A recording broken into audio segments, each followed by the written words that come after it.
Alright guys, Willem here back with a new video, and in this video we're back with another review of the latest season of Survivor US. Here I'll be talking about my thoughts on Survivor 46. A season that I do come out of watching this season being pretty conflicted on, largely in the fact that I feel like this was a massive roller coaster of a ride. A season that had a lot of high highs, but also a lot of low lows. A season that probably had one of the roughest starts to any season, to where I really feel like the first half of this season was a bit of a rough watch, to where I really struggled to get invested in much of what was happening during the early portions of this season, though I do think by the time we get a bit into the merge, I feel like the season starts to get a bit better. Not just from a gameplay front, where we do start to get a lot of aggressive gameplay there, but also from a character front, to where I think we get some all-time great character moments in the back half of this season, to where, again, I think it's a season that I come out of being kind of conflicted on. I don't really look at this as a particularly consistent season. I think it's a season that does have some highs that will end up reaching the Survivor lexicon down the road, but also there's definitely a lot of lows, to where this season probably has one of the roughest stretches of episodes in all of Survivor, to where, again, I think it's a tough season to assess. I do come out of it being pretty positive on it, even though I think there's definitely a lot to detract from it as well. But again, we'll still be running through the season from beginning to end, talking about my entire thoughts on the season. So let's start off with the premiere, where right away we get a bit of a strange intro here, where we start off with the opening confessional from Tevin, with him giving this voiceover, essentially just explaining the show, which obviously Survivor has done this more recently, and feeling like they need to obviously just give a general introduction to the concept of Survivor. Yeah, again, very interesting they utilized Tevin and his confessional here to describe it. Again, in a way that I was actually expecting Tevin to become this massive character on this season, the way that Carolyn was when they did this with Carolyn in 44, even though, to be fair, that confessional was utilized in a bit of a different way. But again, I very much expected Tevin to be like the star of this season in a way that he never really did. For while he was a fun presence, he was never really like the main character of the season. But through his voiceover here, I do think it very much sets up the themes of this season, talking about how through playing this game, you have to be vulnerable and authentically yourself, but be able to adapt to the difficulties that you will definitely face. Again, a line that when I went back, rewatched the opening scene for making this video, it very much correlated with many of the later themes of the season. But with that, we also get the players being ridden in on boats, to where we get introductions to many of this season's players. The first of which being Banu, who talks about having applied the day that he became a US citizen, which is a pretty insane story there, but talks about wanting to be here for representation, and also has this like really high energy, where again, Banu instantly comes off as this really fun character, and one that was clearly going to be prominent on the show, though probably ends up being a bit too prominent on the show. But we'll follow that up with a shorter confessional from Jess, with her talking about knowing that she's socially awkward. We get these like weird pictures of her from her real life that, again, it kind of made it clear she was going to be an outcast here, to where while I did think at a point that there could be this setup of a journey edit, it obviously never really came. But then we go and cut to Hunter, who talks about growing up in Mississippi and talks about being a teacher. That also talks about how he might not be able to relate to others, which I do think ends up being one of the bigger downsides of his game. But through this, he does talk about how he would not be able to bond with Taylor Swift fans. And what do you know? We cut to Charlie talking about being a Swiftie. And all this is very strange that they actually got this confessional of Hunter specifically mentioning Taylor Swift fans. But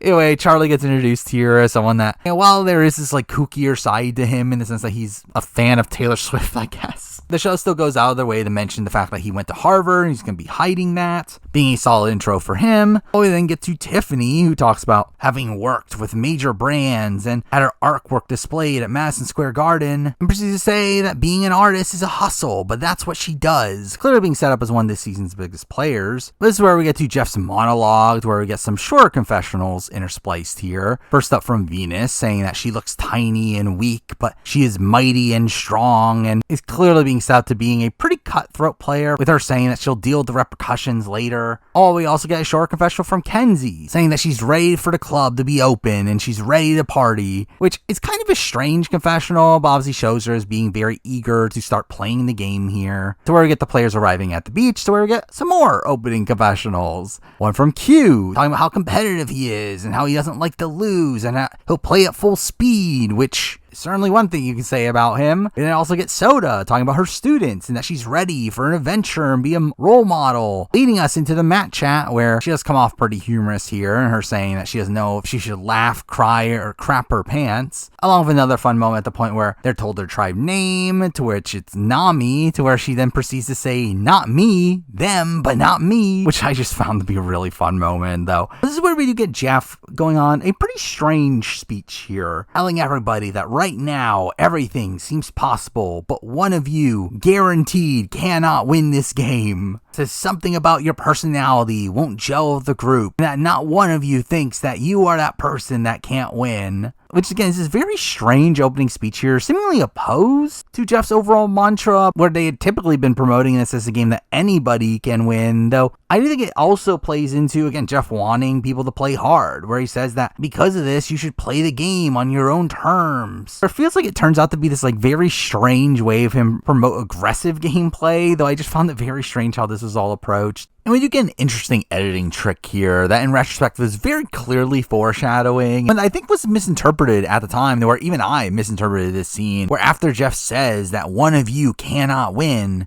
immediately following that statement, we cut to Kenzie, which in my mind was implying that Kenzie is that person who cannot win, yet in reality, in that moment, Jeff actually states that no matter who you go to the end with, you will not win. Again, feeling like the editor is just telling you that Kenzie is this unstoppable threat at the end. So again, there are many moments like this in the editing early on in the season that kind of made me think at a point, is it just too obvious that Kenzie is going to win this season? But with that, we get to our first challenge. Obviously, the typical fare of them having to run along a beach, go under a net, and get puzzle pieces. Sort of puzzle ends up forming a staircase that allows them to get their flints. Sort of second place finishers here get the choice between which of Sweat or Savvy they end up participating in. Essentially, exactly what they did in Survivor 44, and in a way, feeling like a regression from what we had in Survivor 45, to where, while what they did with Sweat and Savvy there was something that was not particularly interesting, it obviously felt at least different, to where here we're just doing the same thing. And I do think that's obviously ramifications of the fact that they didn't know if they would get 90-minute episodes at the time of filming, which I do think plays an interesting factor onto this season. It plays into why there's a lot less twist involved in this season than 45, where 45 obviously had, it's like tribe swaps, we had the auction, we had extended beware advantages. Like, it felt like we got a lot of things added in 45 that were there because of the known 90-minute episodes, while here obviously those things aren't here. But seeing how they end up trying to work around that in this season is kind of an interesting aspect of it. So it does lead to points where things are for the better that we get 90 episodes, and other points where it definitely feels like we're probably better off without it. But either way, in the challenge, Nami ends up having the lead for pretty much the entire time, with Hunter already coming off as their leader in challenges, with him clearly having a proficiency and coming up with the optimal strats for the challenges, telling Venus to stay behind and dig a bigger hole to help the other players through, while he carries pieces on his own, a spot where Venus would obviously have difficulty carrying a piece on her own anyway, to where this allows them to really optimize their time and really just end up blowing away the other team. While we get a pretty strong performance from Maria here as well, where we see her carrying an entire piece alone on her back, with the edit really hyping her up here. While we have Yanu already coming off as a pretty disastrous tribe, and them arguing instantly at the puzzle, leading to them coming in last for the first of many times. Notice here where we see Siga deciding on Savvy, making Yanu do Sweat as a way to tire them out. This is where we get a confessional from Jem, which felt very winnery at the time, and despite Jem's edit being very inconsistent, it did leave her in winner contention for me for most of her run, and the fact that she has this confessional here saying that she's ready to cut everyone's throats, and when she does, guess who's sole survivor? Me.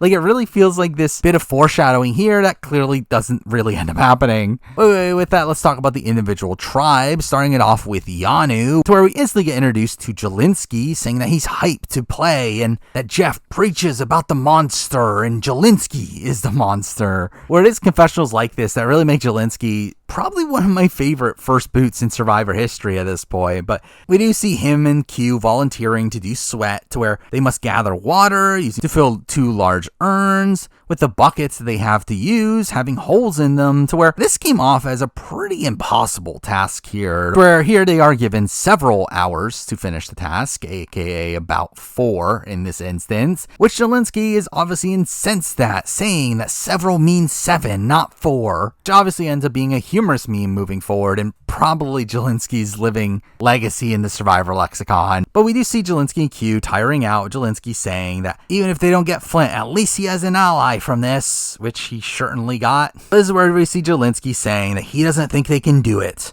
essentially deciding to quit the challenge, and proceeds to toss the hourglass, breaking the glass into the sand, which was pretty dangerous there, to where, again, the show is definitely trying to make Jelinsky come off as pretty petulant here, though in reality, I think Jelinsky made the right call. Again, if I was personally there, I do think this is a full-on waste of time. I do not think this is worth putting this much energy into trying to do this task that you simply will not be able to finish. And we saw them having spent almost half their time and they barely got any water into the urn. They were never finishing this challenge, to where why waste all your energy on it? To where, again, I do think the optimal strat is what Jelinsky does in quitting the challenge. However, something I think Jelinsky fails at is selling this to the tribe, and also just genuinely thinking about how the tribe's going to react to him quitting the challenge, which is really my entire view of Jelinsky as a whole on this season. The fact that I actually don't disagree with many of his actual decisions in the game. It's more so just how he sells it to the people around him. This does end up leading to Q getting personal content that kind of feels a bit ironic, but he talks about how hard work is all he knows. Talks about being a businessman and number 2, real estate agent. But talks about how Jelinsky is going to tuck his tail and quit, and that isn't an option, even though supposedly Q was the first person that mentioned the concept of quitting. Which obviously this is all hearsay coming from Jelinsky and his exit press, but I do tend to believe this, especially considering all the stuff we see from Q down the road. By the way, we also get a pretty decent introduction to Banu as well, with him saying that he's excited to be in Fiji with his buff on,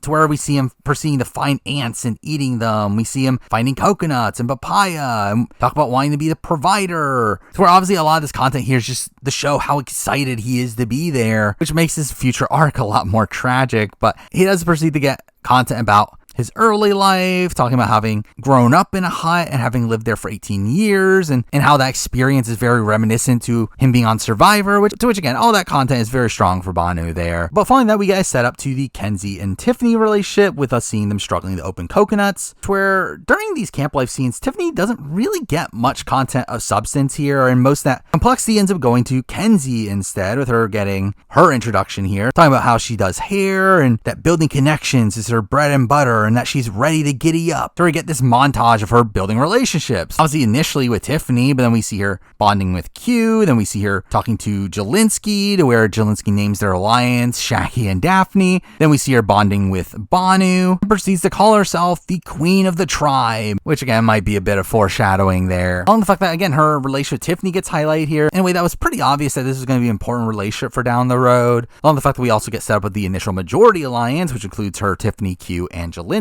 An alliance that doesn't end up lasting, but we do see her talking about being nervous about Jess. They're saying that Jess doesn't talk game and no one has a read on her, leading to Jess getting content here, talking about not being able to sleep at night, and her clearly struggling on the island here, talking about how her ADHD is getting in her way, and just extremely forgetful things, having lost her water bottle right away. So again, this felt like clear setup to an eventual boot, or again, a potential journey edit, but that doesn't happen. Anyway, with that, we then get to Siga, where obviously we see them doing the savvy task, them having to decipher a puzzle and figure out the lock combo, with no real prompt here, another challenge that kind of just felt impossible. And what do you know, they fail this one too, though we do instantly see Ben volunteer for the challenge, with him saying, when in doubt, rock out. Charlie also volunteering here, to which Ben compares them to Van Halen, and this was a pretty fun intro to Ben, who constantly talks in classic rock references. This also set up this relationship between Charlie and Ben, which felt like it was going to be a very important relationship for down the road, where Ben calls them the Dumb and Dumber Alliance, and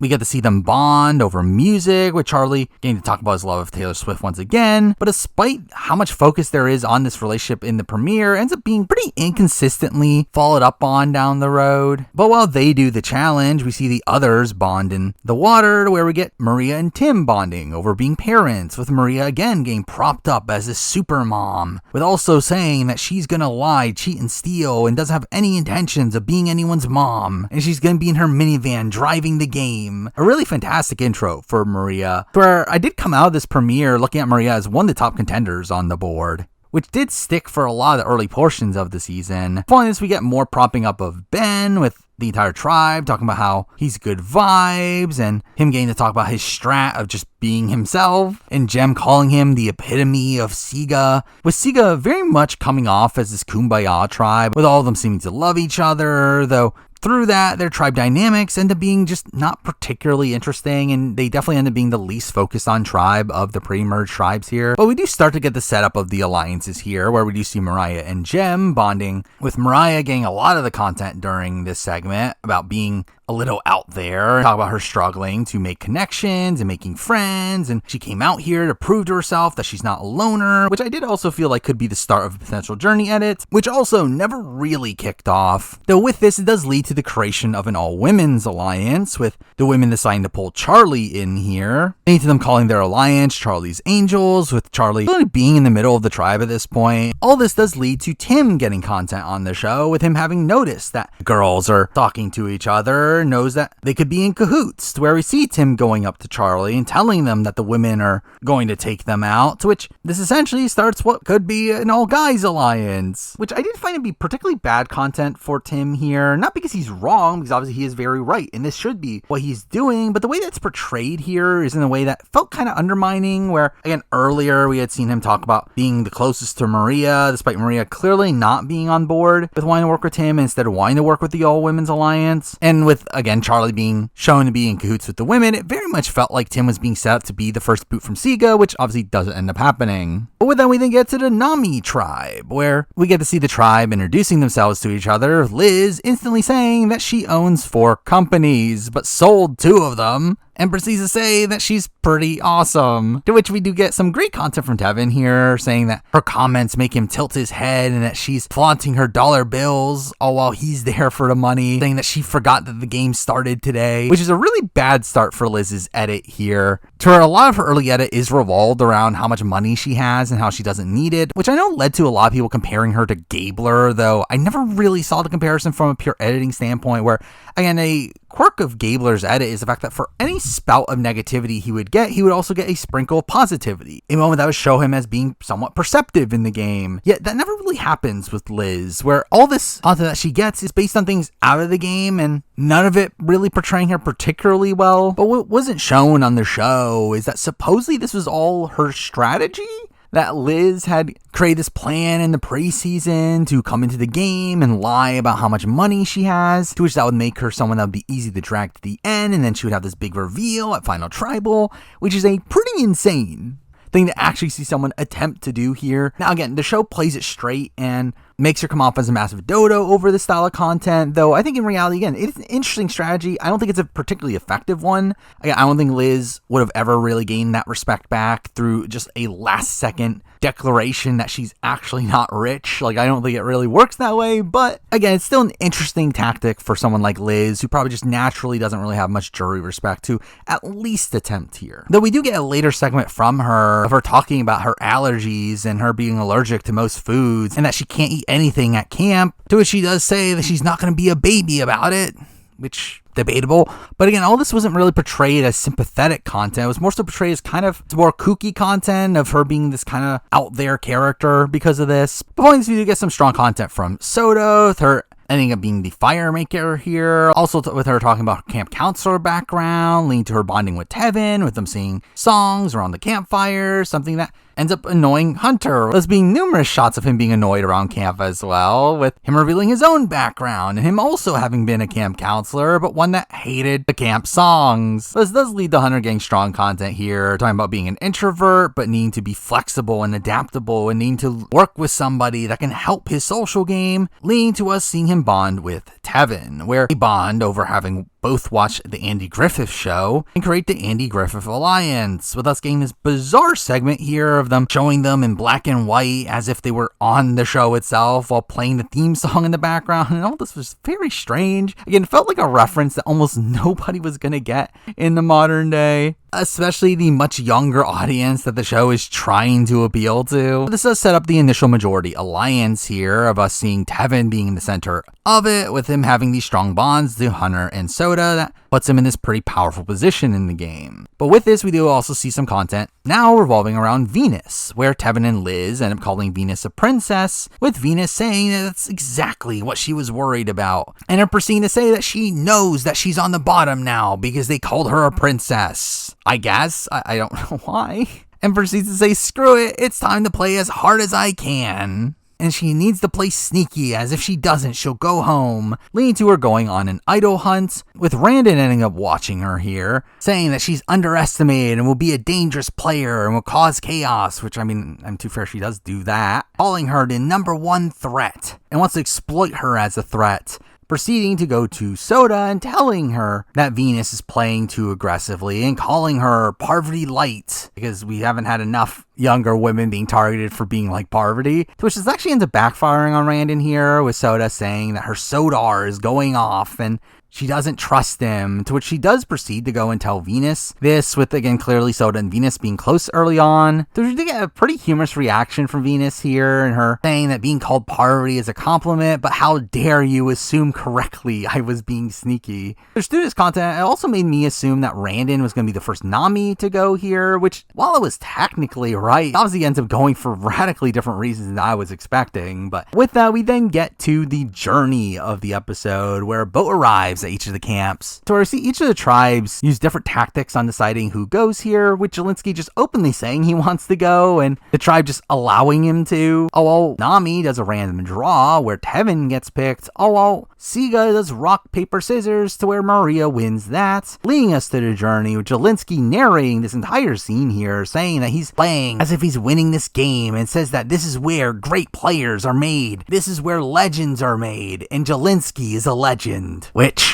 certainly is. The actual game at the journey here involves each player having to pull one card to essentially play a mini social deduction game, where one player draws a torch, to where that person will have to guess which of the other two players has the vote card, to where in doing so, you and that player with the vote card will end up both keeping your votes, while also gaining an extra vote, while the skull player will end up losing their vote, while otherwise, if the torch player ends up picking the skull player will get an extra vote, while the other two players will end up losing their votes. A game where if you do draw the skull card, you really have very little incentive to even try here, as by doing so, you're essentially burning these two other players, to where they're going to sewer your name at the two other tribes, to where, again, my initial instinct just from seeing this game, and if I were to draw the skull card, would just to instantly tell the truth and take the loss of losing my vote here. Yeah, we do see Jelinsky not do that right away and decide to actually try to deceive them at first here, only for Maria to essentially call him out, saying that if you're lying, then we'll never work with you down the road, being some pretty strong play from her end, and her getting Jelinsky to relent here, which again was probably the optimal move for him to begin with. But by relenting here, he really gets the worst of all worlds, and the fact that he showed this deceivious side of him. He loses the game itself, meaning he loses vote, and he also doesn't even necessarily build the trust with the other two players because he tried to trick them to begin with. So again, all this was pretty bad for Jelinsky, which only just gets worse when he gets back to camp. But with that, we do end up having both Maria and Tevin end up getting extra votes, both of which don't end up mattering to the game. And surprisingly, we do get reactions from both Siga and Yanu here as players come back to their tribes, but no reaction from Nami, which was a bad sign for Tevin there. But yeah, we get to see Siga really propping Maria up once again, through Maria ending up telling everybody the truth here, telling them about her extra vote, leading to her ending up deciding to just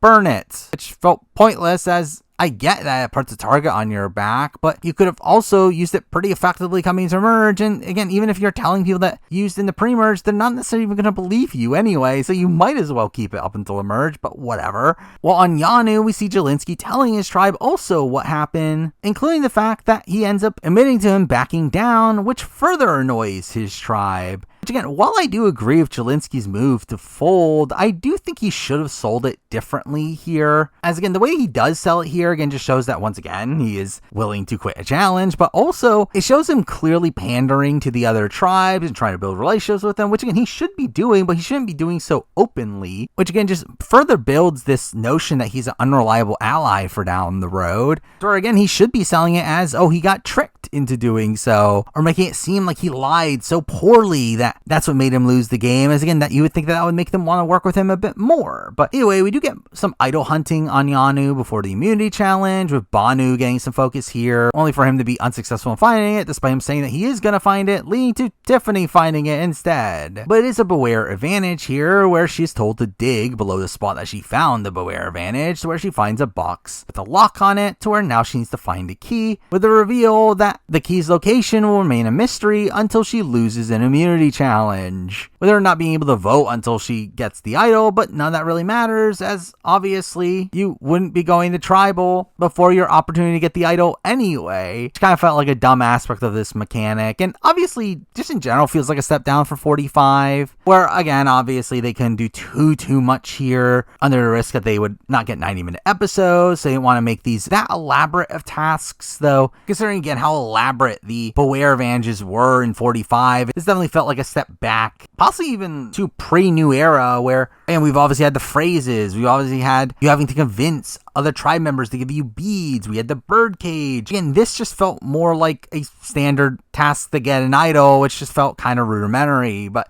again, with Tiffany finding this right before the immunity challenge, it made it pretty clear to me that Yanu was more than likely going to tribal, as why else waste your time in the premiere episode, which again should be this jam-packed episode to begin with showing this here, unless that is the case. And also with this reveal, it does also make it pretty clear to me that we're also not getting a swap on this season, as again, this is a mechanic that doesn't really work that well with a swap, as what happens if you get swapped away from the camp that has the box that you found, and while obviously, yeah, they could have shifted it over to the camp that you were at, it just feels extremely convoluted at that point, to where again it made it pretty clear that, okay, we're probably not getting a swap on this season, which was obviously underwhelming. With that, we get to the immunity challenge. Let's getting some pretty fun banter here from Jeff asking the tribes about what happened at Sweat and Savvy, to where Ben says that in life you rock or you get rocked, and we got rocked, leading to Jeff asking Yanu if they got rocked too, and Jelinsky going on this tangent here, saying that several means 7, and that it's part of the word, and it's part of in his book, leading to just confusion from the entire cast, with all this being a really humorous moment. Again, just really further penning several in the Survivor vocabulary. Now, the challenge itself ends up being a pretty standard opening challenge, one of them having to go through a typical obstacle course, though an interesting aspect of it is the fact that they also have to drag around a giant gecko with them, which was so surreal to see. Again, this was a ridiculous challenge, and it's one that initially I was thinking, oh, they're doing this to appeal to kids and having these big cartoonish looking geckos on the show, but then you realize that they bothered to give them bloodshot eyes, and at that point you're just questioning, like, why'd they do this? But again, just a really funny gimmick there. And again, I was fully expecting Yanu to lose the challenge by this point, and we do see Nami just easily winning here, having the lead from the very beginning, while Yanu is really far behind from the very beginning, with Jelinsky and Jess being on the puzzle, leading to them being easy scapegoats for the vote, to where we get back to camp with Jelinsky saying that he wants to kick back, and says that despite going to tribal without a vote, he feels confident and has a great alliance, which I wonder will happen to that alliance. When you see his overconfidence affecting his camp life here, and him just openly telling Jess that her name's on the block, which was humorous content there, and says that if he can get her to go without him having a vote, that's legend status to him. I guess that's legendary, even though many people have done this in the past. But obviously we also have to spend time here having Tiffany get her idol, to where we see her being given a riddle to the location of the key, to where she's able to decode it, which was a boring task, but it does lead to her getting personal content, again, about her being an artist. Though a lot of this content just, again, felt very situational. It felt like it was simply here just because she was the person to find the idol, and because that she had a bit of a higher focus on her, to where, again, it just felt like it was there because it had to be. Which, again, in comparison to Kenzie's content from earlier, where when we get the setup to her relationship with Kenzie, Kenzie got most of the focus in that segment. Kenzie was the one getting the confessionals there. Again, it made it feel like Kenzie was the more integral person to the story than Tiffany, which is the main reason why I never really looked at Tiffany as a winner contender, unlike many others, as her edit to me just came off as extremely shallow. But at this point, we do see Kenzie, Q, and Tiffany talking with Banu about initially agreeing on the target being Jess, only for us to then get to Q saying that Jess isn't going home, and proceeds to tell Banu that Jelinsky hasn't delivered and hard work gets respected, and he needs soldiers around him, and he can't go to war with Jelinsky. To where, again, the decision to target Jelinsky here is something that we do see Kenzie initially not be on board with. where they're talking about needing him for challenges, which, I mean, as we do see Yanu play out, was probably the right state of mind to be in, as, again, I think it's clearly the wrong call to take out Jelinsky in this spot, where, again, from a challenge perspective, just his height alone is a major reason to keep him and something that would have benefited them in the future challenges. But even beyond that, again, like, when looking at the likes of Jess and Banu, they are way less reliable allies than Jelinsky, to where, again, say what you will about Jelinsky and how schemy he can be, I still feel like he at least is a rational thinker, a rational player, which is something I don't think you can say about Jess or Banu. But with this, I do think it's interesting that they portrayed Kenzie in this way, again, showing her not get her way, this initial knock against her edit for me. So while she does claim that she doesn't want to work with people that quit, which obviously might come up down the road again, I do feel like it's still not a great look for her to be clearly wanting Jelinsky to stay in an instance where he proceeds to be taken out in a unanimous vote. But again, we get the tribal where we get some focus on Jess with her talking about her struggling with lack of sleeping and her struggling to even answer Jeff's questions, where you can clearly just tell how hard the conditions were on her. So again, I think the logical move here would just to make this a pretty easy Jess vote. But this is where we see Q fully blaming Jelinsky for what happened at the sweat task. And we do also see Jeff be pretty harsh on Jelinsky as well, him calling him out for quitting it, which just did feel like the step in the right direction for Jeff, and him getting back to what he would later call spicy Jeff, and him calling out Jelinsky for all his missteps and seemingly backing Q in this argument, where we get a funny moment from Jelinsky saying that he would never give up on a challenge outside of the sweat task, only for Kenzie to bring up the challenge as well. And with that comment, it should have made it pretty clear that the entire tribe was against him, especially when Banu proceeds to say that he loves Jelinsky but doesn't know how the tribe is feeling, very much implying that Jelinsky is the target here, where Jeff even calls him out on that comment, with, again, Banu himself coming off as very unreliable in this instance, with him not being able to withhold information, which really starts his downward trajectory. But again, we get to the vote where it's a unanimous Jelinsky vote. Again, not a surprise considering the editing of the episode. But with that, again, we lose Jelinsky, who I really loved as a first boot on this season. Again, to me, I think Jelinsky will go down as one of the most iconic first boots in the show's history. Again, alongside the likes of Zane Knight, having just such a fantastic downfall throughout this episode, with him having so many little character moments, so many quotable lines across this episode, to where I personally felt like Jelinsky ended up being a star in this first episode. I think he's really part of what makes this first episode one of the better episodes of the season, where, again, this is a season with a very rough start, with, to me, the premiere being the only, like, genuinely good episode of the pre-merge, and I do feel like Jelinsky's role in that is a major reason for that. So, again, I did like Jelinsky on this season, and I would not be opposed to seeing Jelinsky play again if that were ever a possible thing we could see. Again, not necessarily for Survivor 50, but I do think for a smaller scale returnee season with some earlier boots on the board, I feel like Jelinsky is someone that would be a pretty perfect pick for a season like that. With that, we then get to episode 2, which was another 2-hour episode, which was pretty rough. Where after having a pretty strong premiere, I do feel like we get a pretty rough stretch of the season here. A stretch of the season that made you question if the 90-minute episodes was really worth it, with very little actually going on, which felt like a consequence of the current format of the new era, but led to these next 3 episodes being pretty slow to me, with, again, this 2-hour one with very little going on feeling pretty brutal here. Let's start off the episode talking about the Yanu tribe, where we do get a pretty lengthy segment here talking about how much the Yanu tribe is struggling and camp life, where a lot of this clearly would not have made the cut if it was not for the extended episode, but this does lead to some Kenzie content with her getting emotional and confessional, talking about how overwhelming it is, but then proceeds to say that she knows she has what it takes and she needs to play the game, which at least relates back to her overall storyline. But this confessional does strangely end with talking about how blue her eyes are, and her talking about how they get bluer when she cries, which, again, definitely humanizes her in this instance, but did feel like very bizarre content there. But finally, we get some content around Jess, with her eating some ants, and Tiffany calling her weird and socially awkward, where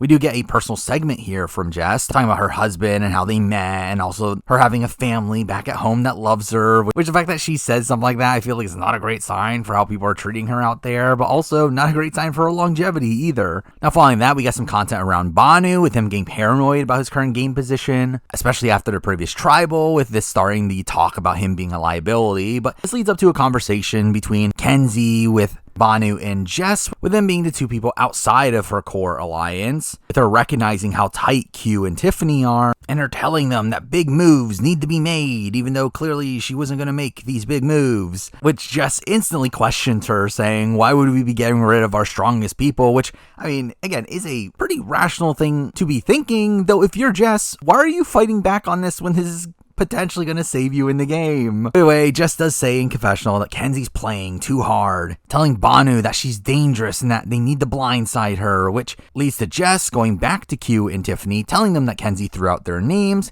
with Q now going down this rabbit hole of talking about taking out Kenzie, with him now not trusting her, with him also saying that Kenzie is playing a subtle game and is likable to everybody, starting again this red herring that Kenzie might be the potential target for down the road, even though again it clearly was not going to happen. Where at the time I did look at this as pretty negative content for Kenzie, content of her kind of messing up her game and being targeted, but in retrospect I actually feel like this is pretty good content. It feels actually very reminiscent to Erica's pre-merge content and how she was constantly propped up as a threat and a potential target for Deshawn, when in reality that was never going to happen. And it felt like it was there because production wanted to show the winner facing adversity, which has become this trope of new era winners. So really outside of D, and even then you could argue the Sifu situation after the Deshawn vote, every new era winner has faced some direct adversity at some time in the pre-merge. Again, genuine adversity from the likes of Gabler or Marianne, where this one didn't feel that genuine. It felt, again, more reminiscent to Erica's or even how Jam Jam was portrayed early on, to where, again, I think this content was largely justified for her down the road, but I do still feel like her being undermined by Jess here is not particularly great for her edit, with it showing her gameplay style backfiring on her. But again, it fully led to me very much underestimating her edit until much closer to the merge itself. But then moving on to the Nami tribe, we do get some content around Liz, with her talking about how she can't imagine a person that would marry her, saying that men can't deal with women making more money than them, and fully playing into this aspect of how much Liz doesn't need the money here. They're even saying in the episode that it wouldn't change her life, which again was very strange content there. Beyond that, we also get a lot of focus on Tevin, with him gloating about his position in the game, with him having connections to pretty much everybody but Venus, leading to Soda, despite having a close relationship with Venus, deciding to distance herself from her. Which, why? Again, felt like a very questionable move here to be letting go of a person who is your individual number, someone that other people in your alliance are not attached to. Again, it's just other option for you in the game for down the road, yet you're really just dropping her because Tevin doesn't like her and just allowing Tevin to have more connections than you. So again, to me, that was pretty insane. But this does lead to Venus getting some pretty strong content here and recognizing how Soda has been detaching herself here and proceeds to call Tevin the king and correctly calls out the social dynamics on the tribe, showing her potential in the strategic aspects of the game, though obviously she very much struggles in maintaining the social capital in order to do anything about it. But Venus does get a lot of talk in this episode about being annoyed that she isn't being heard and being upset that she has no emotional bonds out here, which leads to her not feeling like she's worth being talked to, leading to her backstory about how people just assumed that she had everything handed to her and didn't have to do hard work, talking about how her parents immigrated to Canada due to the oppressive government and didn't want her to be raised in that environment, which is essentially showing your family handing you things. Again, all this is a really strong segment for her, again, showing her talk about wanting to represent for Persian women and saying that she doesn't want to show herself as being weak, but that ends up biting her in the butt as people can't connect to you emotionally because of that, which again is showing some social awareness there from Venus that she doesn't really show as much of down the road. But this all leads to an idol hunt here, with Venus being the one to start looking for an idol, only for it to transition to more focus on Randon and Hunter, with Hunter specifically saying that he's confident he's going to find an idol, which I mean I guess he does later, but here he's undermined the fact that Randon ends up finding it instead, it being the same Beware Vantage that Tiffany ended up having, and through that he can't do anything about it right now and never really will. But Randon does say here that he does need one person in this game to trust, and says his biggest issue is that he doesn't trust anybody, where we see him running through his options and him deciding to pick the person that he said he wasn't going to trust, leading to him having a conversation with Venus at night, with him revealing to her about the Beware Vantage, seeming to solidify this unlikely duo there, which would have been cool to see in the game moving forward, though obviously we don't end up getting that much from them. But again, this fully plays into Venus' storyline once again, talking about how she's finally found a break and that Brandon is her break, and then now that everything has changed and she's finally saw the Lions, which all gets taken from her in the next episode. With that, let's now now we'll move on to Siga, which didn't get that much to do in this episode, where we do get some content around Ben starting the fire, which he does get emotional, saying that he didn't even cry over meeting Nicolas Cage, but all this leading up to his personal content, talking about his childhood and him not being the sharpest tool in the shred, to which he talks about having overcome his insecurities through finding guitar, and now thinks he can do anything, and all a pretty positive segment for him there, but it transitions into the strategy where we do see that Ben is working with Tim and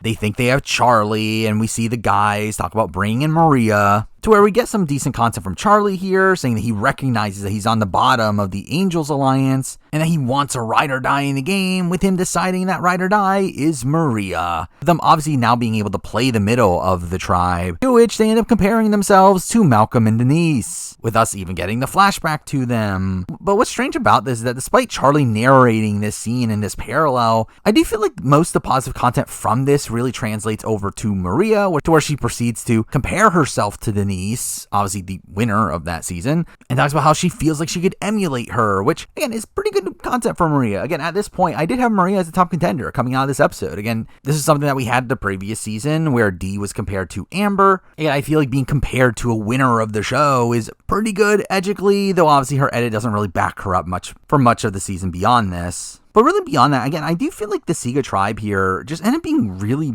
boring, to where if the show had still been 60-minute episodes, I do feel like a lot of the content from their tribe in this episode would have just been outright cut, to where again, following this, we get like a segment about them giving each other nicknames. We also get the song battle between Ben and Charlie, of them just listing out Metallica and Taylor Swift songs, which again is a nice little character moment and does further reinforce the Ben-Charlie relationship, but it also feels like something that didn't need to be on the main show. Again, it feels like content that would typically be deleted scenes, where it did very much feel like they were struggling to fill out the content for this episode. And again, the content from Siga itself being just kind of lackluster just due to how kumbaya the entire tribe seemed to be. But with that, we finally get to the immunity challenge, to where we get a pretty lengthy mat chat here, which again, you can excuse the 2-hour episode for that, but I actually feel like this ended up being a pretty fun one, where we do see a pretty massive reaction from the Jelinsky boot, to which the other tribes just end up making jokes, with Hunter saying last name first out, and we see Charlie asking if there's several reasons he was voted out, and we do get some like tension between Q and Soda, leading to Soda asking them how's the food, and leading up to Banu telling a story about Gandhi, and all this was very strange, but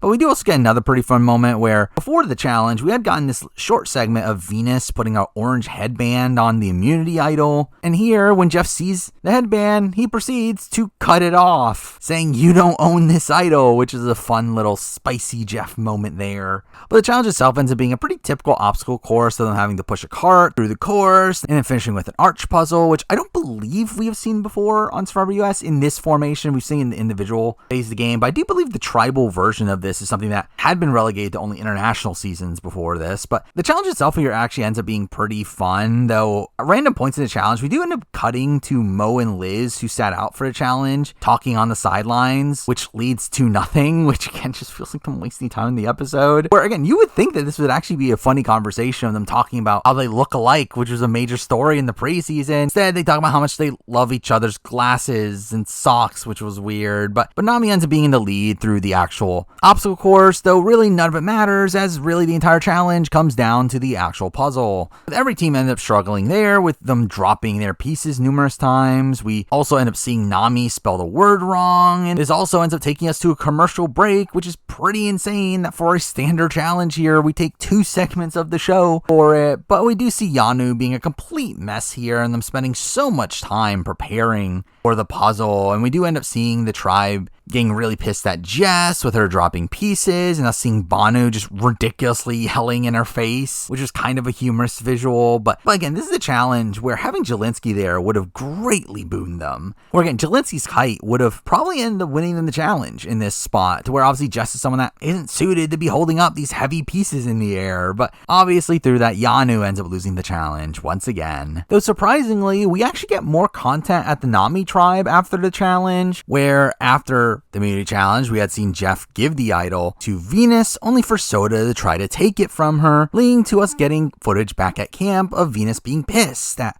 how the challenge went, both in the fact that they crushed her toe with the wagon, and playing in how nobody's listening to her, but also Venus saying that Soda likes to be the star of the show, to which we get a montage of Soda trying to take the immunity idol from her, where they're saying that it's childish and that she wants to get to the merge just so she can flip on these people, which it was just very negative content there for Soda, to where like the fact that this even made their show is already pretty damning for Soda's edit. But even beyond that, we do get content revolving around Kevin and Soda talking about Venus, with Kevin saying that Venus is bringing the morale down, and Soda saying that she's playing the victim, which again was kind of this negative tone there for them, to where mixing that in with the later Jess content did make this cast come off as pretty unlikable coming out of this episode. But we do also get some interesting moments from the Matt chat, with Jeff talking to the Yanu tribe, with Banu airing his frustrations and saying that he's doing everything right but doesn't understand why they keep losing, with Tiffany clearly being pissed and saying that she wants to keep her thoughts to herself, leaning to Jess, saying that she's going to give her a spanking when they get back to camp, with Jess clearly knowing that she's going home in this instance. Again, we get back to camp with Tiffany crying as they arrive and going to walk off on her own, to where she does get some personal content here, talking about how she's upset herself for losing control and doesn't want to be perceived as this crazy angry black girl, which is solid personal content from her, probably being the only point this season where I was actually higher on Tiffany than I was on Kenzie. But it does lead to both Kenzie and Tiffany being annoyed at Jess, with them clearly targeting her, to where Kenzie brings up the idea of hiding a fake idol to make Jess think that she has a real one so that she doesn't play the shot in the dark.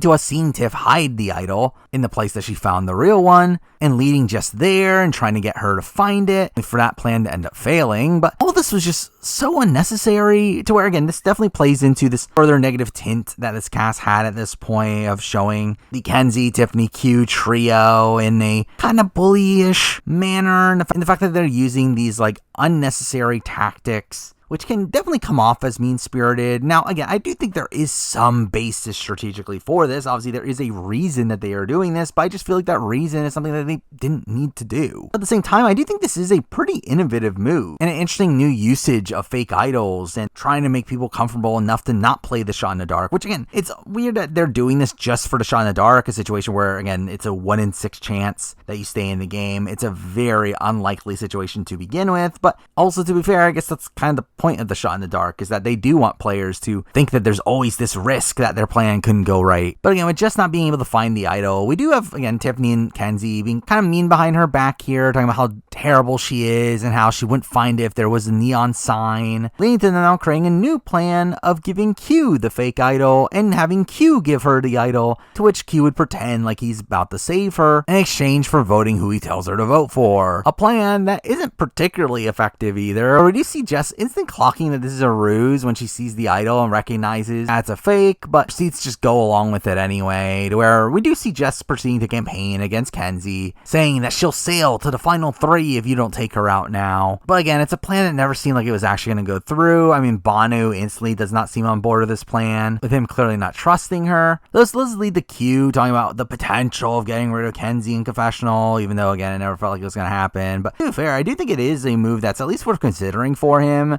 where he's in a spot where both Jess and Banu think that he's their number ones, which again is a pretty impressive position for him to be in, which is ironic considering the actual majority alliance that is running this tribe that he's a part of is actually a position that is not that particularly great for him, which is why, again, I do think there is at least a consideration here of actually making the move against Kenzie, but he instantly says that he's not going to do it without Tiffany, and again, never felt like Tiffany was actually going to be on board with this. Again, feeling like manufactured adversity for Kenzie to face here. But again, we get the tribal where we do get a minor tiff between Kenzie and Jess, over Jess saying that Kenzie's amazing and that she's going to eat everyone moving forward. But the main intrigue from tribal here comes from Banu, with him talking about his emotions and saying how much courage he has to show his emotions, and proceeds to talk about who he talked game with, excluding Jess, leading to Q scolding him again for leaking information like this, again mentioning that he'll be a liability coming into the merge, clearly making Banu paranoid, where we do get some last minute scrambling from him asking Kenzie who he should vote for,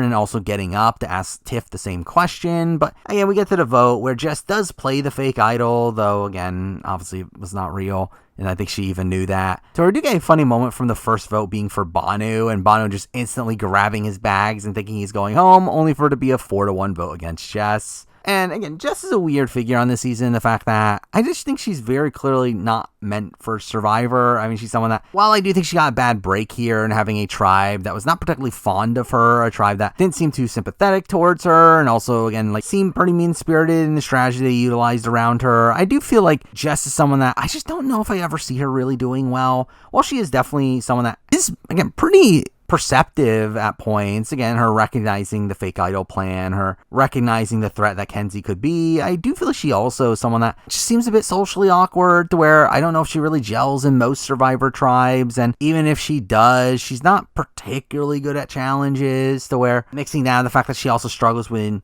conditions, I feel like just in general, again, she's not really someone meant for the show, to where I don't really expect her to ever really do well, even though, again, I did find her to be a mostly likable presence on the show. But with that, we then get to episode 3, which I will call the start of the Bhanu show, where the really next 2 episodes end up being so primarily focused on Bhanu, with him being so clearly in the firing line, us having to waste 2 episodes on his eventual fall, to where I think it leads to these next 2 episodes being a bit of a drag, to where, well, it would have been fine if it was just a one-time thing. For this to end up carrying on to the following episode as well, again, felt like overkill, to where, to me, this was a particularly slow stretch in the season. But we do start off with, again, the tribe kind of scolding Bhanu for how he performed that tribal, with Q telling him that's okay to lie to Jeff, only for Bhanu to cry, saying that he can't do that. Which, with this and his later talk about looking at Jeff as his guru, it does lead to this funny dynamic to me between Bhanu and Jeff. But he does also proceed to say that he can't do it because he's not an actor,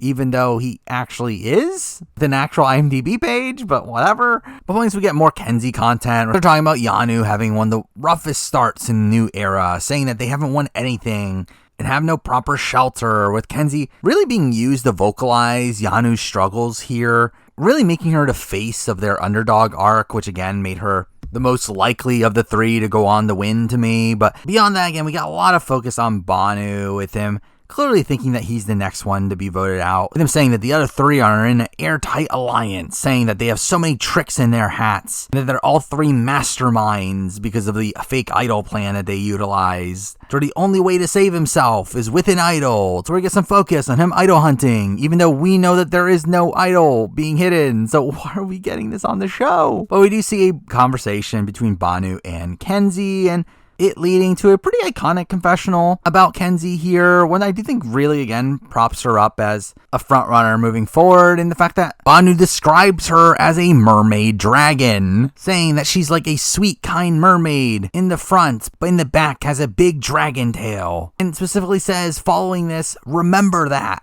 Really feeling like the editor's kind of just fully trying to make you realize how big of a threat Kenzie's going to be in the game. But this is where we do get some content around Q, with him wanting to keep Bhanu around, and him saying that he needs to coach him up, directly telling him that you're my Philip, which is an insane thing to do, leading to Bhanu proceeding to say that I can't win, I'm a wackadoodle, only for Q to say that anybody can win, again playing into the fact that an underdog will more than likely win this season. With that, we then transition over to the Siga tribe, who gets almost no content in this episode, where the only true segment that they get here ends up starting with the words 4 days ago, because I guess they were that boring. But that content has the tribe going on a group idol hunt, where we see Charlie talking about how fake these hunts are, but wanting to find the idol on his own, only for the idol to be right in front of him in that moment, to where we see him not seeing it, only for Jem to grab it right in front of him. Obviously feeling like pretty good content for her, even though, again, it's pretty circumstantial. Now on the Nami tribe, we do get some pretty good content surrounding Hunter, with us seeing him building a bed, and Liz calling him Survivor MacGyver, which I feel like we've heard on the show a billion times at this point. But again, this does lead to some pretty decent content initially on Hunter, with him talking about how he's happy that people are just seeing him as someone that's there to help the tribe, when in reality he's keeping his intelligence inside. Obviously giving us his background, the fact that he went to medical school, but then decided to become a teacher in his hometown, to where he builds survivor challenges for his kids, and We get actual footage of his garage filled with survivor challenges, which was very strange. So again, I would have said coming out of this segment that Hunter's probably the front runner to win if it wasn't for the fact that Venus proceeds to get content saying that she sees right through him, realizing that Tevin and Hunter are running the game, and saying that she's not blind to who is close to who, and wants Hunter out to break up the majority, which really just felt like it was kind of there to add to the rivalries that Venus has by the time of the merge, where obviously all these people that she has rivalries with end up going out before her in the early merge phase of the game. But the final content from the Nami tribe before the immunity challenge ends up revolving around Randon, with him talking about how he's not feeling good, with the reveal that he's felt a sharp sensation on his left side since sleeping in the shelter, to where medical has to come in and check up on him. But while they don't end up pulling him in this instance, they do say that they're going to keep a close eye on him, which again, I wonder if all this is going to matter down the road. But again, we get to the immunity challenge where they go through some obstacles in the water, and the challenge ends with sandbag throwing, where Nami initially struggles here with the obstacle portion of the challenge,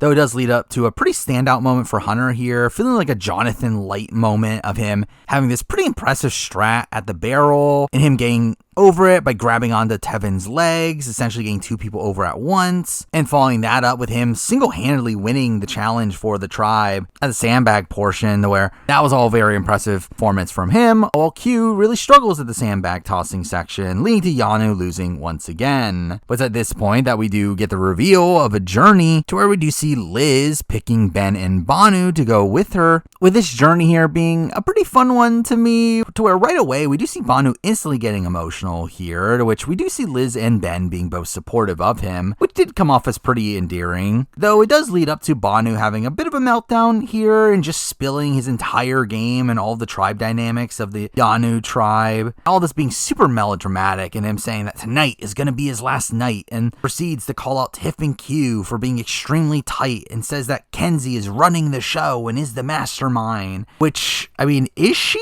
Again, it's very strange how he talks about how, like, oh, Kenzie's controlling Tiffany, and that he's the one that's going home because she wants to stay, and that Tiffany and Q are not going to vote for each other, which, like, doesn't that mean that she's not running the show? As if she was running the show, wouldn't she, like, not want to go to the 3 with a duo, in which you're implying that she would be voted out? But whatever. Again, all this is actually kind of strange on the show, and the fact that it gets really highlighted from like Ben and Liz, with them talking about how this is like useful information for down the road, and we get obviously the Yanu 3 being looked at pretty negatively through all this, yet none of this ends up really mattering at all outside of how it ties to Banu's fate in the following episode. But it does lead to Banu talking about how he's been treated at the Yanu tribe, saying that they told him that he's not strategic, he's just emotional, and that he's a fool. To which Ben says that that does not rock. Which I will say, I've watched this scene so many times just because I find that specific moment really hilarious. This does lead to Banu saying his tagline that he'll proceed to say many times before his eventual elimination. Him saying that he didn't come to win $1 million, but 1,000,000 hearts. With even Ben in this instance saying that that's corny. But anyway, we get to the actual reason for the journey, and the fact that they have to play a game, which has them playing the typical game for a chance at getting an advantage. Again, pretty typical fare, outside of an added layer here that only 2 of the 3 players will have that opportunity, with that decision being made by a rock draw, which I get that this plays into Jeff's love of dangerous fun, because you never know what's going to happen with the rock draw, but really, again, I hate this. Again, it's just taking away agency from the players. Or again, it would have been so much better if they were given the decision on who to give this opportunity to, if they actually had a decision to make in all this, outside of just randomly picking a rock from a bag. And through this, despite Banu saying that he asked God to give him a sign, that he needs a miracle, and that he doesn't want to play in this challenge, as he doesn't want to risk his vote, he obviously gets picked to play here, with Liz drawing the bad rock, meaning that both Banu and Ben end up having to play the game, which ends up being them having to solve a cube puzzle that they both end up failing at, with Banu obviously being devastated here. This challenge really being make or break for him, in which him failing here really leaves him with no protection moving forward, where without his vote, where obviously he doesn't have a vote, and even beyond that, he also doesn't have the opportunity to play the shot in the dark. And with Tiffany already having the idol, again, he really has absolutely no chance of saving himself at this point. But after the journey, we get some content from Ben and Liz returning to their camps, with them revealing the gossip that they got from Banu to the others. So again, it doesn't really lead to much outside of Ben actually getting some strong content here, with him actually lying to the others about the task and telling them that he doesn't know if he has his vote or not. Which again, I thought was pretty good content from Ben here. And him saying that he didn't want the tribes to show their cracks yet and didn't want to make himself an outlier. Now, to be fair, I mean, this is a lie that could have been easily exposed, especially if Banu ended up staying in the game. But obviously, it ends up never really backfiring on him. But obviously, beyond that, we do get a lot of focus on the Anu tribe, with Q feeling really down after the challenge here, saying that he let them down and relaying this back to his days as a high school athlete and him fumbling the ball, costing his team the game. So he does proceed to tell the others that he would prefer to be the one voted out here. The first time that we get mention of him potentially wanting to quit the game, which obviously doesn't go through here, with Kenzie instantly calling him out for trying to play the martyr, though obviously something that he will do again down the road. And I will say, like, as a whole, Q's notion of quitting here is one that I actually do personally find kind of fascinating, in the sense that, to me, it's very different than the type of quits that we saw in Survivor 45, where obviously with that season we saw Hannah want to quit because she just simply couldn't hack it out there, while we saw Sean want to quit seemingly because he thought he was on his way out to begin with and wanted to leave on his own terms, to where it feels like Q wants to leave kind of for different reasons. It feels like Q wants to leave here more so because he has a massive ego and feels like the entire weight of the tribe is on his shoulders. And when he is the specific person to fail the tribe, he feels like he should be taking the fall for the tribe. It really feels like this different agenda there, where again, I do think Q genuinely still wants to play the game and wants to be there after his attempts to quit, but it's more so him feeling like it's an obligation for him to quit over the likes of the others. Which again, to me, just adds more complexity to his character, especially because obviously it never really goes through, to where I wasn't personally really bothered by his constant talks about quitting. But again, eventually Banu does return, to where he's clearly sad and he proceeds to lie to the tribe, saying that he drew the bad rock and still has his vote, though then instantly reveals to Q the truth, which makes you question why'd he lie then. And we do see Q once again talking about potentially wanting to keep Banu around, saying that he could turn a liability into an asset, and he instead wants to blindside Kenzie again, which also never felt like it was going to happen. To where we do see him campaign to Tiffany, though it never really felt like she was truly on board. Again, the edit obviously tries to make it seem like it was going to happen, though again, I don't feel like it ever was. But after this, out of the blue, we then actually return to the Nami tribe, which, considering the previous content about Randon, I wonder what's going to happen here. Where we see Jeff arriving at the camp with Dr. Will, obviously not the big brother Dr. Will, who obviously ends up going to Randon, and we learn of concerns that the injury might be worse than they expected and that he needs an MRI, meaning that they need to pull him from the game, which Randon seems to take this pretty well here.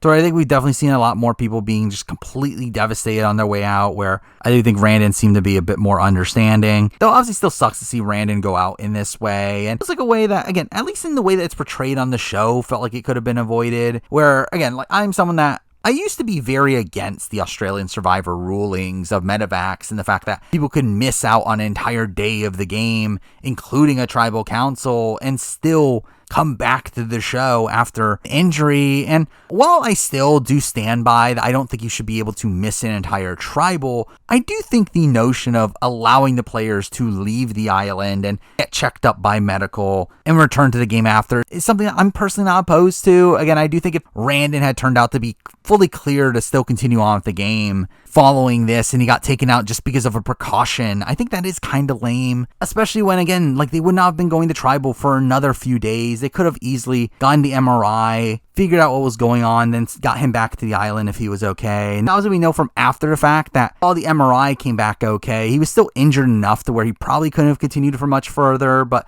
again, if he had been, I do feel like this would have been a very underwhelming way to lose him in this instance. But again, through his exit here, we do get a lot of content from Venus, with Venus really narrating this entire scene, being upset that the only person that she could trust is now gone, saying that she's back on the bottom and her days are numbered. Again, feeling like there's these game stakes to Randon's medevac here. But even beyond that, we also get her talking about how he's going home with the advantage in his pocket, which also leads to a dumb rule in Survivor as well, and the fact that we learned from this season that you are not allowed to pass over advantages in the game at the very moment that they tell you that you are pulled from the game, which I personally find really stupid, as I do think it's a very arbitrary rule. As again, we heard from Exit Press that Randon did want to give his Beware Vantage to Venus and was actually going to try to give it to her. However, Jeff arrived at camp before he was able to do so. So again, I think if Randon was intending on doing so, he should still be allowed to do so after the point where they came to camp and told him he was pulled from the game. As again, this just kind of feels like an instance of like Venus kind of being screwed by just how quickly production pulled them over and told him that he was being medevaced. Or again, to me, I think he should be allowed to give away his advantage as long as he's still at the beach. I think once he leaves the beach, I think it makes sense that you don't allow him to affect the game after that. But, and again, I understand the ruling, as I think from their point of view, they look at it similarly to how you can't transfer advantages after you've been voted out. But I do think there is a pretty big difference here in how tribals, there's a set deadline. That's the same for every round of gameplay, while with medevacs, again, it's just kind of random based on whenever Jeff wants to show up, to where, again, I don't personally like this ruling, though to be honest, it probably wouldn't have affected that much on the season. But with that, we obviously then cut back to the Yanu tribe, where we see Banu crying, saying that this is it for me, and we see Tiffany consoling him as Jeff arrives at the camp, telling them that there's no tribal tonight,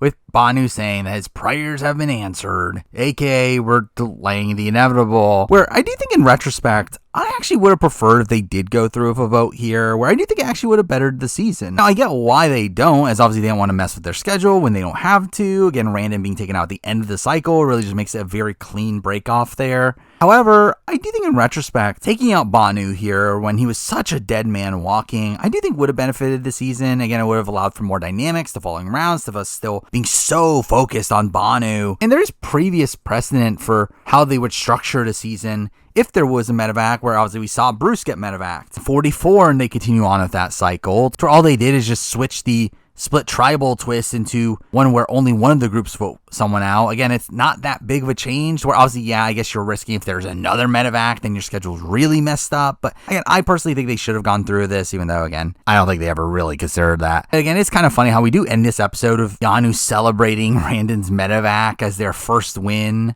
with Q specifically saying again that Kenzie got lucky as she was going home, which I don't think was going to happen. Either way, we do lose Randon in this episode, who was kind of just there. I mean, he was somewhat present on the season. It's not like he was an invisible figure on the season. Obviously, he got a lot around his relationship with Venus, and he obviously found the Beware Vantage, and he is obviously a major figure within Venus's storyline. But really outside that, I didn't find him the most riveting TV. Now, I know a lot of people were saying after he got medevaced that, oh, we need to give Randon a second chance. I personally feel like of the people that have been medevaced in the new era, I mean, I guess outside of Jackson, he's probably the person I would be like the least excited to see back. Where, again, obviously Bruce was someone that I didn't think really got a shot, and I was cool seeing him back. Matthew is someone I would very much like to see back at some point down the road as well. Again, Randon just seems kind of fine. Again, I don't feel like Randon was ever going to be the most riveting TV, to where while he's someone that I don't think is actually that bad of a player, I was actually kind of surprised at how competent of a player he seemed to be. But he's not someone that I don't think ever would have brought that great a TV, to where, again, I'm not that invested in potentially seeing him down the road. But with that, we move on to episode 4, which was such a rough episode. Again, feeling like part 2 of the previous episode, where we just get more of the same, more focus on Banu in a spot where there was no suspense and he was clearly going home.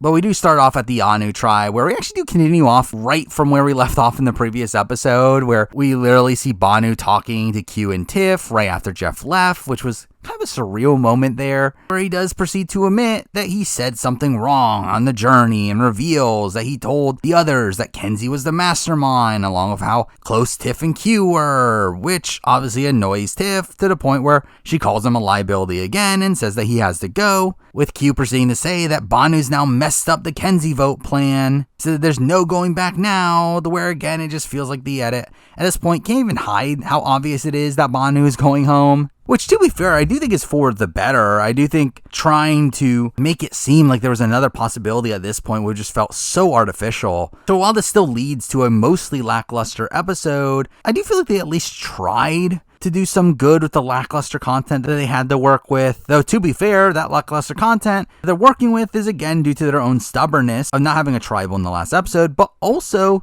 because of their persistence in sticking to the 3-tribe format, which just leads to very little room to maneuver, and through that very few options for the players, which again doesn't make for good TV. But anyway, the rest of the Yanu content here obviously revolves around the others being annoyed at everything Banu does, with Kenzie saying that he's like a toddler, and we see Banu praying, only for Q to say that he can pray all he wants, but he made his bed. Despite that, we do see Q still trying to coach Banu up here, trying to give him instructions, though Banu doesn't understand it, leading to some Dodo content. But Q does talk about needing to make Banu the best player he can be in the case that he stays, telling him that you have to fix your social and strategic games so you're not a liability, saying that he's going to train him to keep his mouth shut, and proceeds to hold like a fake tribal council where he's pretending to be Jeff and having Banu respond to his questions. And all this was like very strange. And seeing how all these people are just treating Banu as this little kid in a situation where Banu is a decent chunk older than every other member of the tribe. This does lead to Banu asking Kenzie if she can help him with practicing, only for Kenzie to be annoyed at him and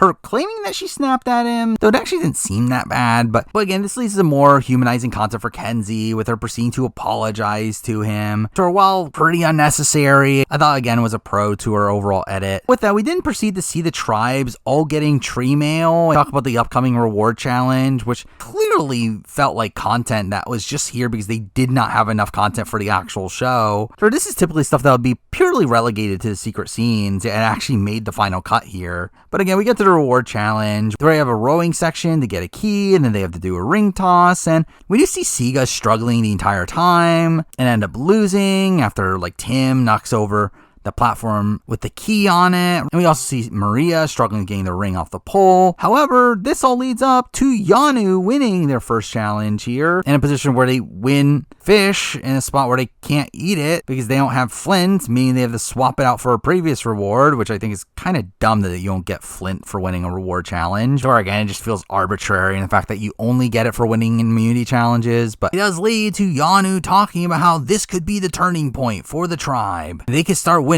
from this point forward, which they don't. But anyway, with that, we do get content from the Nami tribe, with us getting a pretty decent segment for Tevin, where he ends up being the one to cut and clean the fish, which leads to him talking about his deceased father and how they would bond over fishing trips, where that was a nice segment there. We also get a lot of focus on Soda, where we get this pretty humorous scene of Soda and Tevin singing a song, leading to us again getting shots of Hunter being annoyed, but also we get this really random shot of just Venus sweeping the floor in front of them, which I found super funny. But Soda does say here that the game is going well and that she has a solid 3, with Liz and Venus being in the minority, but this does lead to a montage of her talking game with pretty much everybody, leading to Tevin saying confessional that she's playing too hard and that he watches her and that she's whispering behind his back, saying that he thinks that she's playing him and that it breaks his heart, but he thinks that he needs to shift the target onto her. Supposedly a plan that actually came from Randon, with him trying to create cracks within the majority,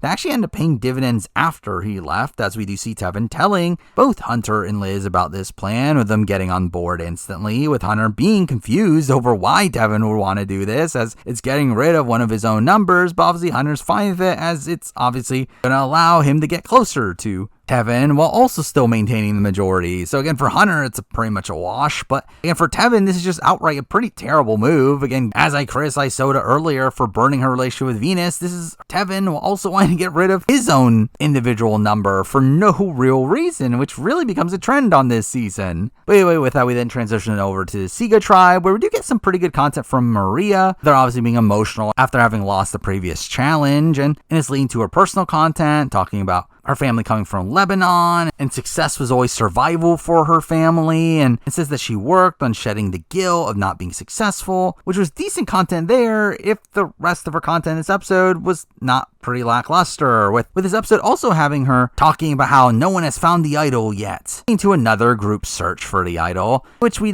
get content from Jem revealing that she hid the Beware Vantage to get the scent off of her, which is stupid, as if anything, the fact that people would find a Beware Advantage but not actually find an idol because for some reason she didn't plant a fake idol should make it even more suspicious at you now thinking of who would even think of pulling something like this off, with her being probably one of the few candidates in that position. And again, this just being a situation where she's just playing too hard for no real reason. This again just only has the potential of blowing up your game. It doesn't serve you any true benefit. But again, we do see Maria finding the Beware Advantage, to which they proceed to dig under the tree, only for Jem to laugh it off as they dig into a massive pile of ants. Which, again, it is fun content from Jem here, but it's also, again, just terrible gameplay. So obviously, eventually, the group realizes that someone must have re-hid the clue here, leading to Mariah mentioning that that must be the case because Jeff would never lie to you, even though he has in the past with the hourglass, and he won't admit to it on the On Fire podcast because that's Jeff for you. By the way, Jem talks about how she now plans on using this to pin the Beware Advantage on someone else, leading to actually what seemed to be decent content from her in this episode of Mariah coming up to her and telling her that she thinks it's Tim that planted it, and it seeming like her plan worked out perfectly with Maria also seeming to buy into this, which was a pretty bad look for Maria, but also again like pretty good look from Jem, to where I did think this was actually a pretty good episode for Jem, even though that completely turns around on her by the following episode, with it more so playing out exactly as I expected it to. But following this, right before the Mew Challenge, we get a scene at Sega where they get tree mail again.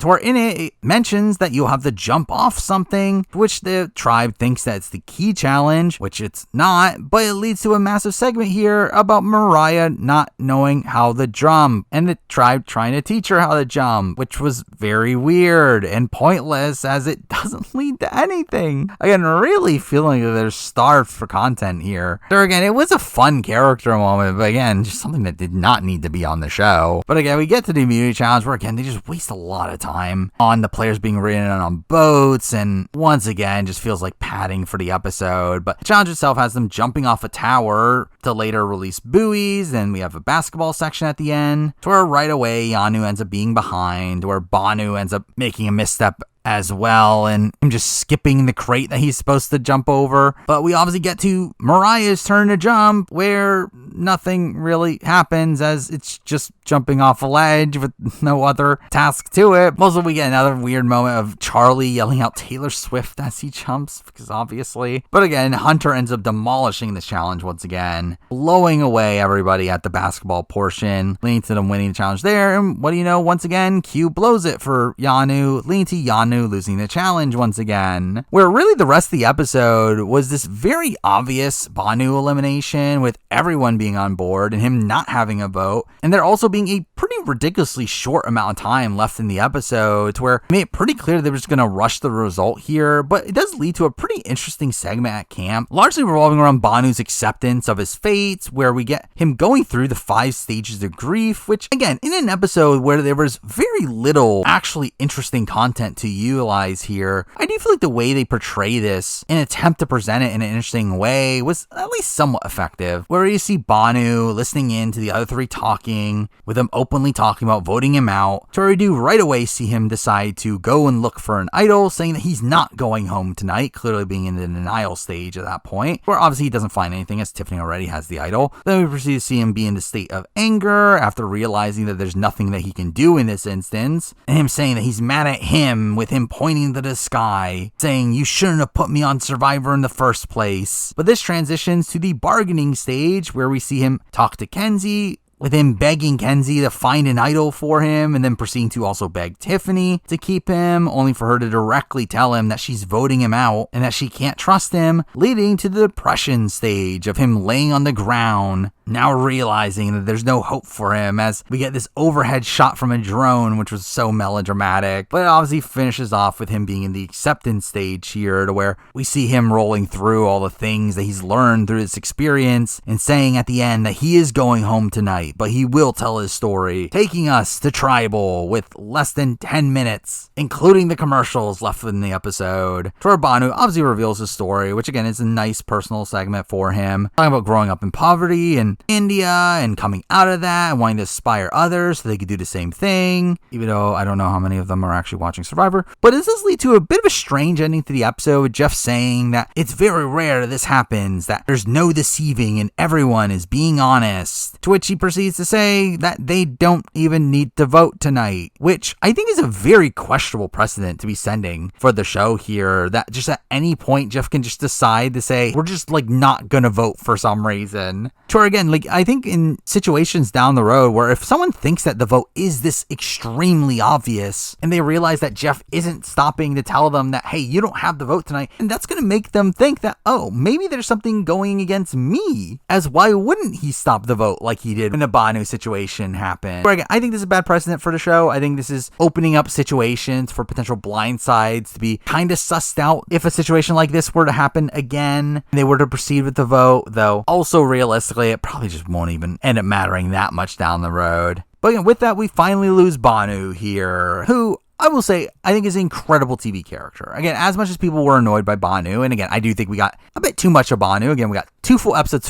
fully focused on him. And we do leave episode 4 of Banu having the biggest edit in the history of Survivor up to episode 4 in terms of confessional count, along with the fact that he also almost ties the record for biggest pre-merge edit in Survivor history, only being behind Gina in a situation where Gina lasted more episodes than him. Again, Banu's edit on this season is pretty insane in just how much content he gets. And obviously a factor in that is the fact that we got 90-minute episodes plus also 2-hour episodes at the beginning of the season. Again, obviously that plays a factor into things, but I do think we still just got so much Banu in the early portions of this season. Again, a lot of that's because of how great of a character Banu was, and I do think the story of Banu is really incredible TV, to where while I do think it was dragged out more than I think it should have been, I still think it does make for a really interesting arc for him. And again, his like emotional outbursts throughout his run were just really entertaining to see. I really like his final camp life scene of him going through the stages of grief. And again, I think they do a lot of really strong stuff with Banu on this season, even though again, I think it was just a bit too much.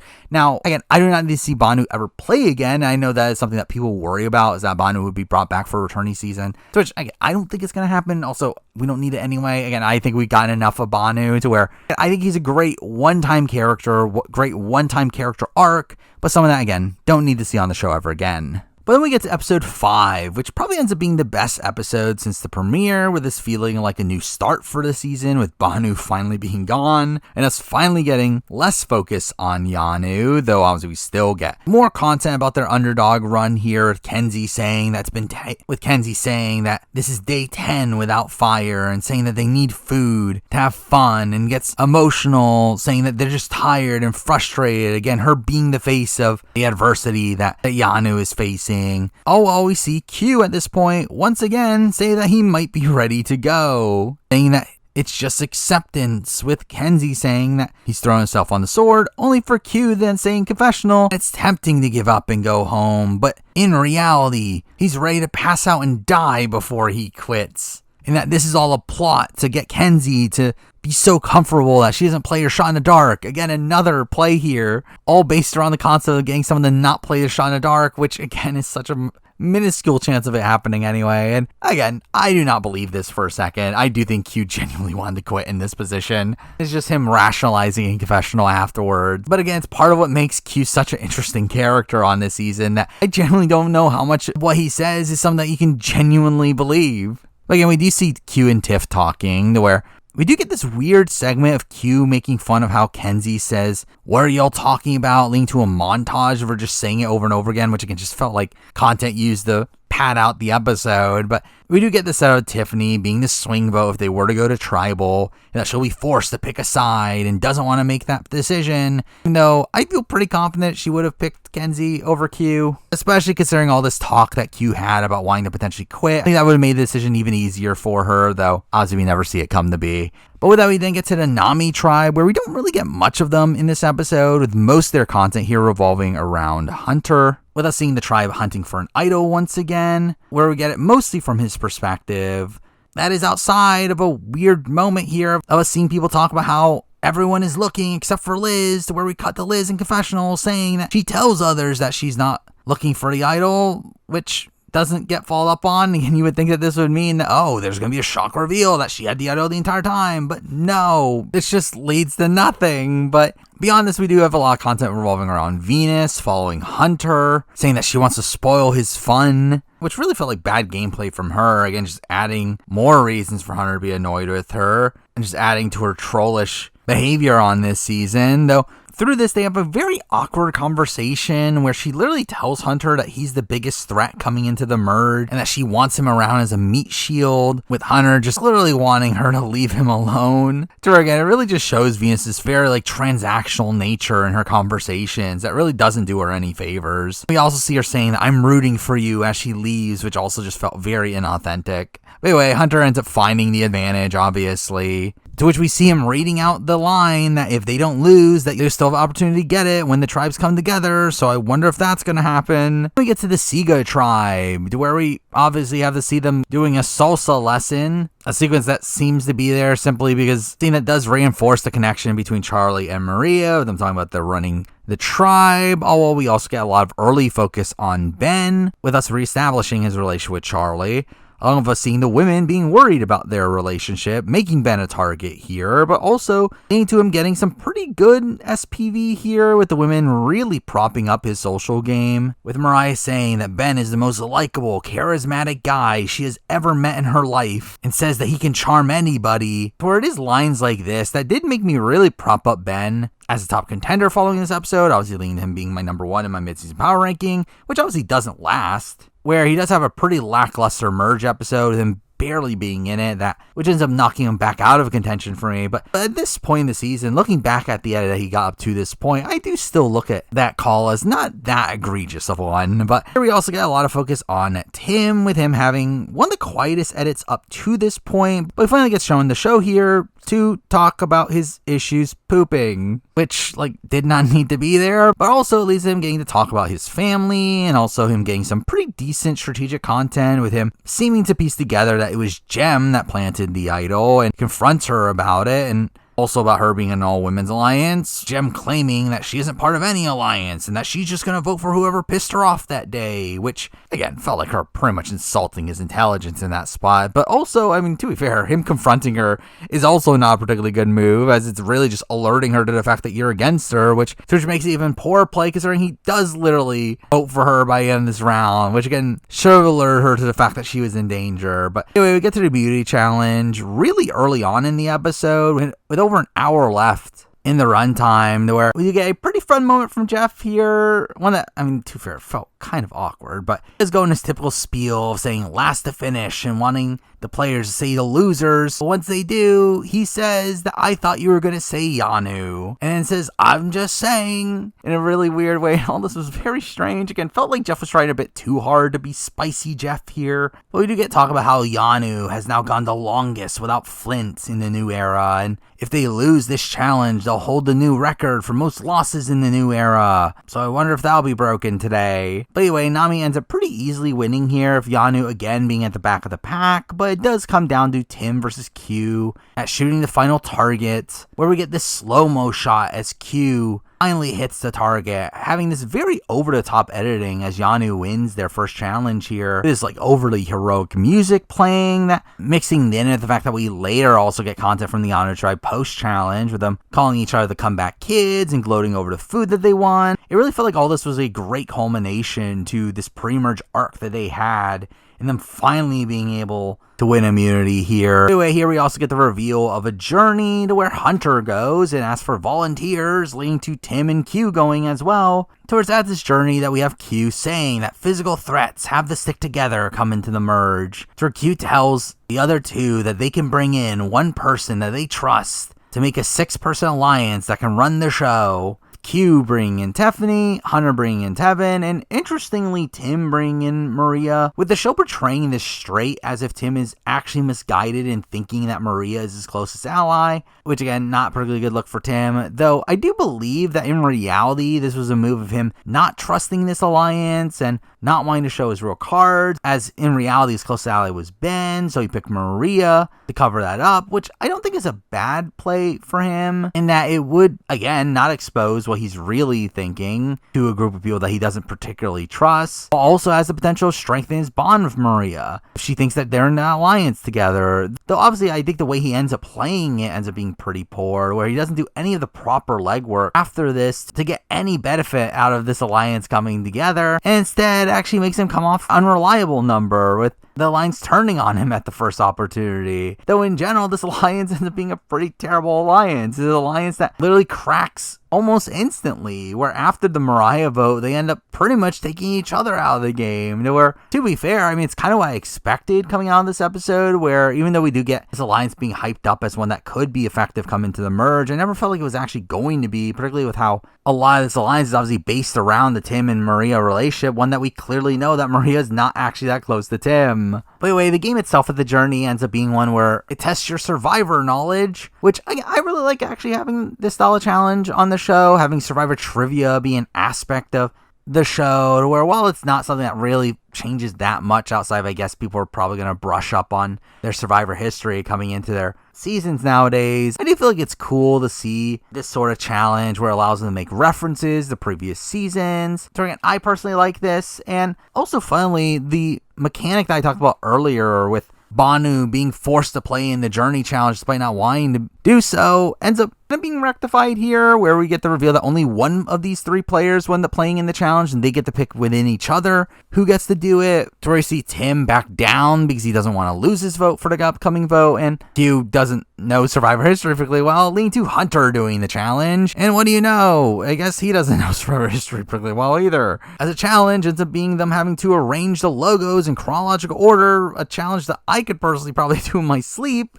Well, we see Hunter end up struggling here, and in general, I do find the concept of this challenge kind of funny in the fact that this is one that they purposely had to use old logos because they can't use modern logos, because as it literally has the number on the logo. But again, I did like that there were these callbacks to previous seasons. We got to see shots of former players, though again, we see Hunter ending up failing here, to where, again, I think it's pretty pathetic for someone that calls himself a fan. Again, that's coming from someone that has a direct correlation in my head of numbers to Survivor seasons. Though through that, obviously, he ends up losing his vote, though again, that doesn't even really amount to much. After the journey, we do obviously go back to Siga, where we do see Jem obviously go hunting for her idol, openly telling people that she's gonna look for an idol and not with the group, which, like, why are you saying this? Again, she has a task of her having to measure things, to solve an equation to find the key, which was kind of dumb and not particularly good TV, and she just gets the idol unceremoniously. But this is where we do cut to Ben, who talks about his gut says that they should take Jem out. She'll screw them at the next vote, to where, again, I think it's very clear that Jem did have a perception out there as being a very cutthroat player, a very aggressive player, and one that did not really gel with the Kumbaya tribe that Siga was, to where I do think the notion of taking out Jem here is one that is a pretty good move for most of the people involved, with Jem probably being the one that's the most willing to flip at the merge. And again, we get good content from Ben here, and him being the one to vocalize getting Jem out and getting the men to agree on this plan, with him saying that she's in endgame mode but not thinking about every step along the way. All while we see the women talking about who they're going to target, to where they do talk about being worried about Tim having an advantage from the journey, to where we see them talking about playing it safe and voting for Ben instead, with Maria just out of the blue mentioning that she's going to use her extra vote here to split the vote for some reason, and her outwardly saying that she's going to use it to take out Ben and it's a foolproof plan, only for us to then cut to Charlie, who's upset that Ben is the target, again propping up Ben for being magnetic and wanting to keep him around as he's an asset, to where we do see him going to Maria, to where again they are the decision makers here, and we see Maria clearly wanting to go with the women while Charlie clearly wants to go with the men, with Maria voicing her worries of how close Charlie and Ben are, while Charlie calls him a shield in the game. So again, it ends up being really bad for Maria here, the fact that they go Charlie's plan, yet not from a practical standpoint. Again, as I do think in the game it's pretty much a moot point for her. The fact that the edit really hammered home how much she wanted to side with the women and she ends up not doing so is again pretty much completely tanking her edit there. But anyway, we got the tribal, which was pretty boring as you would expect from Siga. So we do see Maria using her extra vote right away, which again, a complete waste here. Now, again, at the end of the day, again, extra vote is a very situational advantage, one that could potentially put a target on her, to where I get why she uses it here and just kind of burns it, but I really don't feel like it was a necessary thing to do. Again, we do end up shockingly seeing Jem not play her idol in this instance. For while I never thought Ben was going home, and through that, again, expected Jem to be the one taken out of this spot, it is still pretty insane that Jem finds her idol in this episode,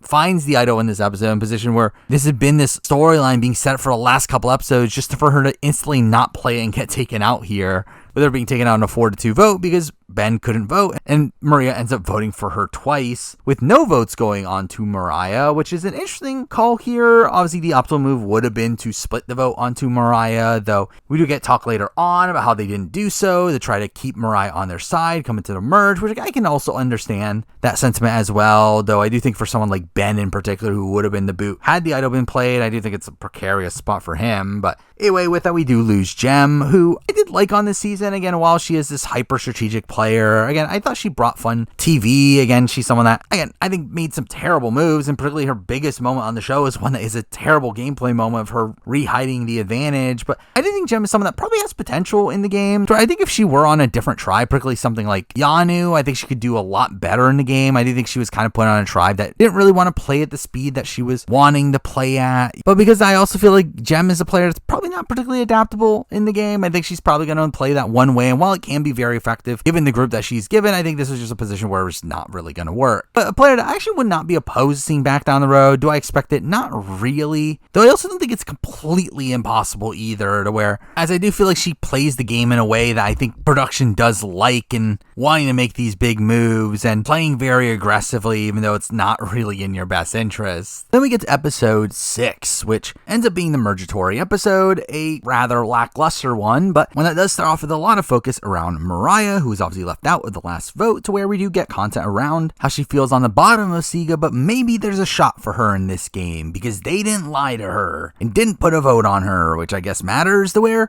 we follow that up with Tim saying that he is SIGA strong, but Mo is clearly on the bottom, and that if they have to eat one of their own, it's clearly going to be her, so I wonder what's going to happen by the end of this episode. Then we get our final scene at Yanu, with Kenzie getting to speak once again, saying that it took a long time for Yanu to get their stuff together, but once they got it, and that this spark will keep them going. Again, fully showing Kenzie as the narrator for this group here, leading into the merge, a really good sign for her edit, even though I will say I do think she is very overexposed at this point, and I think that was definitely the biggest question mark for me with Kenzie's edit, to where while at this point all the signs were there for her having this like underdog arc on this season, I did feel like the fact that we got so much of her did feel very abnormal for a female winner edit in particular, which again notoriously have been largely under-edited across Survivor history. Yet we're at the point where Kenzie is the highest confessional getter at this point in the season. She obviously had been such a main focus of most episodes. Even this merge episode, she gets a decent amount of focus in. Again, usually a winner would get a cooldown episode at some point during the early portion of the season.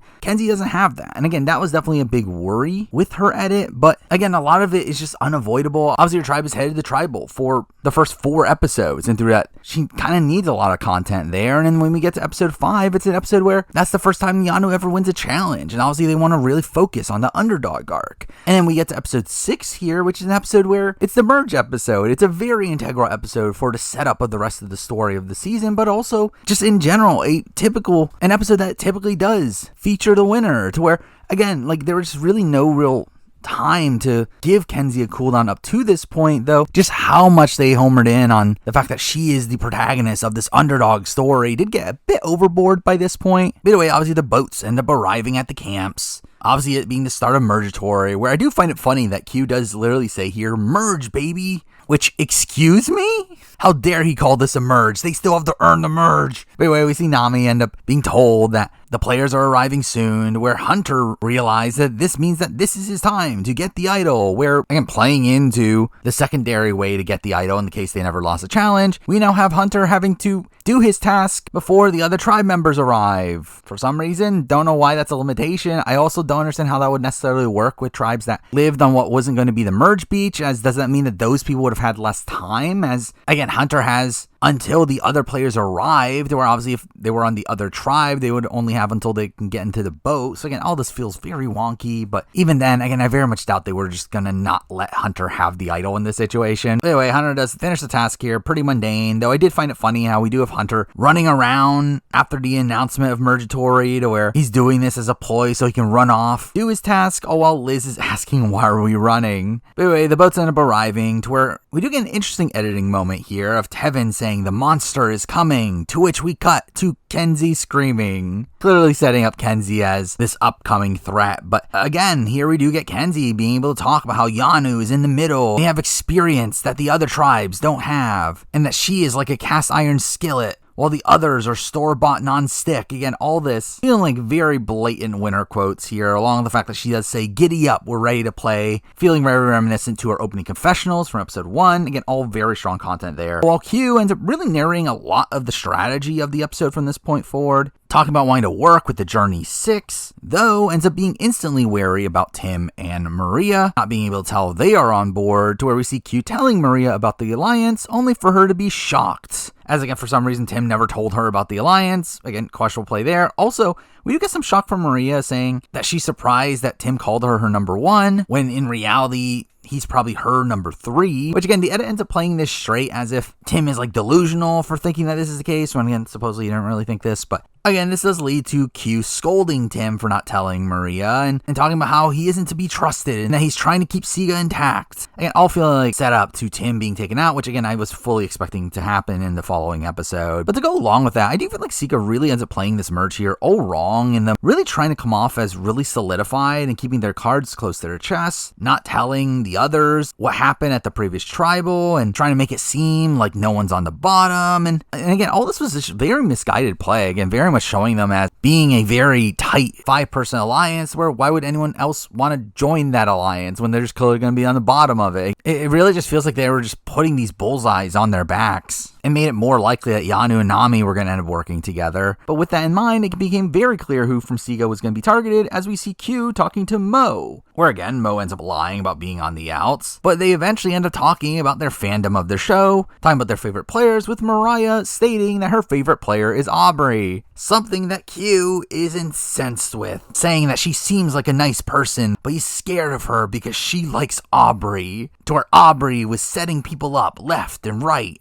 And if she thinks that she can set him up, cancel Christmas, which is such a ridiculous line. But obviously all this to set up Mo being the target here, but also just a very insane rationale here that Q decides to target Mariah here and proceed to go to his alliance and tell them to vote for Mariah, with the entire basis of this just being because she said she liked Aubrey. Which again, is not even that threatening of a player. I mean, literally last time we saw Aubrey on the show, she was a pre-merge boot and played very sloppily, to where it's very strange that this is a mentality that Q has, especially when like he states that his favorite player is Jeremy, who I personally feel like is a much more dangerous player in the game, but either way. Now here we do also get some focus on Venus as well, where we see her talk to Q and talk about wanting to work with the Yanu 3 and is over working with Tevin and Soda, saying that she had no power and that Tevin is the king and that's her time to be the king. All while we see Tevin proceed to then throw Venus under the bus to Q and Tiff, completely undermining Venus's position in the game, to where Q ends up coming out of this segment looking at Venus as a threat as well. Though at the same time, obviously does feel more incentivized to work with Nami in this situation, knowing that there's cracks within them.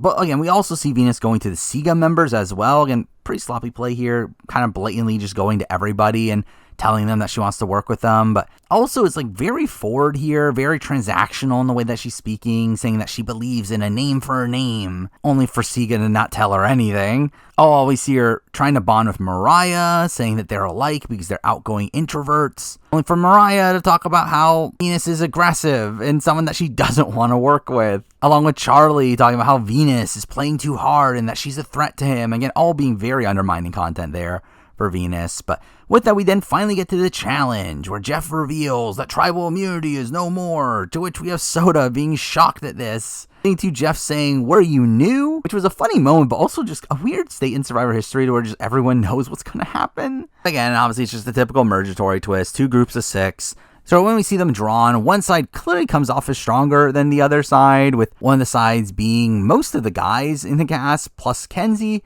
while the other group is the remaining women plus Charlie, with us getting a pretty fun moment here of the smaller group calling out their heights when they're called out by name, which was all humorous. But Tiffany ends up drawing the blank rock, letting her pick which group she's going to side with, to where obviously she picks the bigger group. Though we do see the smaller group actually performing pretty well at points in this challenge, particularly early on with the crawling section, which favors them, though they really end up falling behind every other portion coming into the puzzle. To where I will say I did actually like the puzzle for this challenge, it being a 3-part puzzle where each section had to be done by 2 different members, meaning that each person in the challenge had to participate at some point, which again I do like that balanced out this challenge here to lessen the advantage that you would have from having a more physical team, though we do see the stronger team win here anyway, allowing for all the Yanus to have immunity in this instance, with the vulnerable group essentially being all of the Nami and Siga women alongside Charlie. Which is also not a particularly good look, where I think considering the physicality of this challenge, I think you could argue that Murgatory is a twist that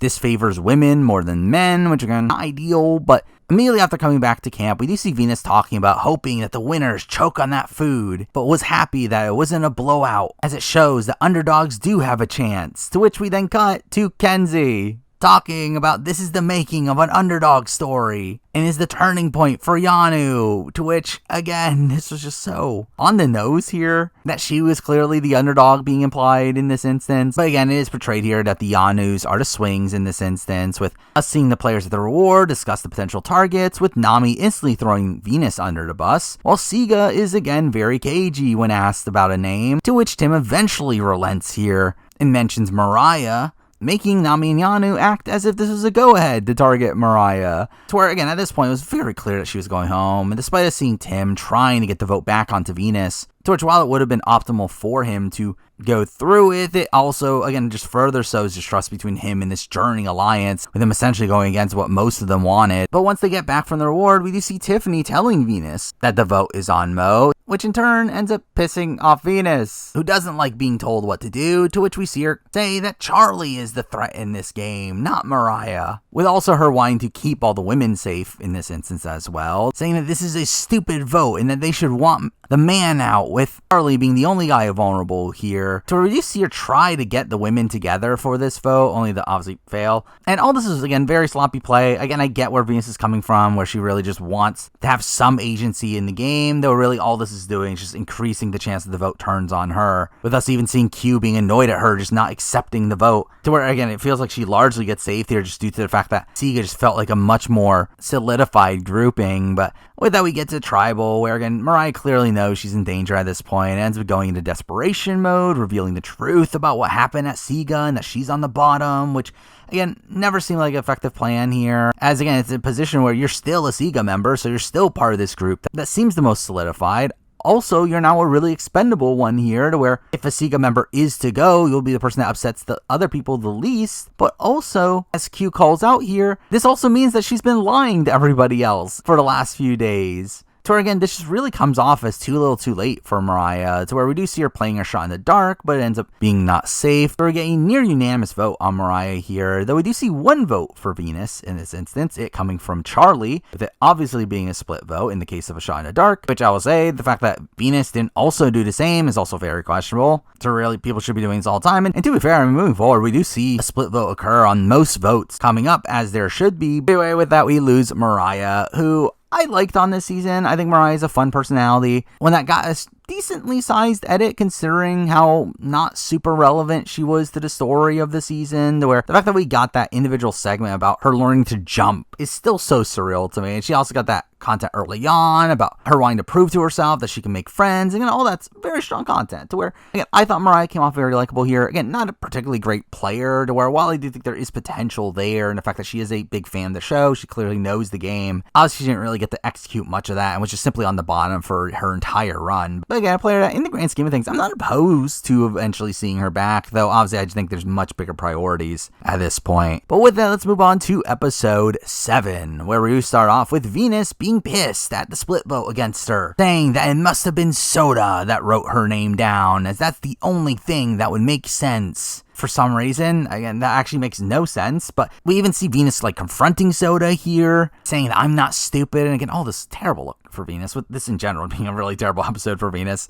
But eventually we do have Charlie admitting that he voted for her, with Q saying that everything was perfect the way it was, but Charlie let emotions get the best of him, and you can't have that in this game, and he needs to be put in his place. Which, I'll say, I mean, again, questionable stuff from Q, but also interesting insight into the perception of Charlie at this point, to where I think it clearly shows you that despite the edit of the show portraying him as this very calculated, strategic player, I don't think that was his perception while out there, which I think becomes increasingly more apparent as the season goes along. Now, we do get a pretty interesting scene before the immunity challenge, another scene from the Knights, to where we do hear Ben making noises, which turns out to be him having a panic attack, to where we do see Kenzie consoling him and attempting to calm him down, with Kenzie again getting pretty strong content here, saying that while it's a game, he's still a person, and sometimes you have to be there for somebody. Obviously, again, just in general being a touching moment between the two, but also, again, fully playing into Kenzie's story about how she's able to make strong personal connections, with this one in particular clearly feeling like set up for things down the road.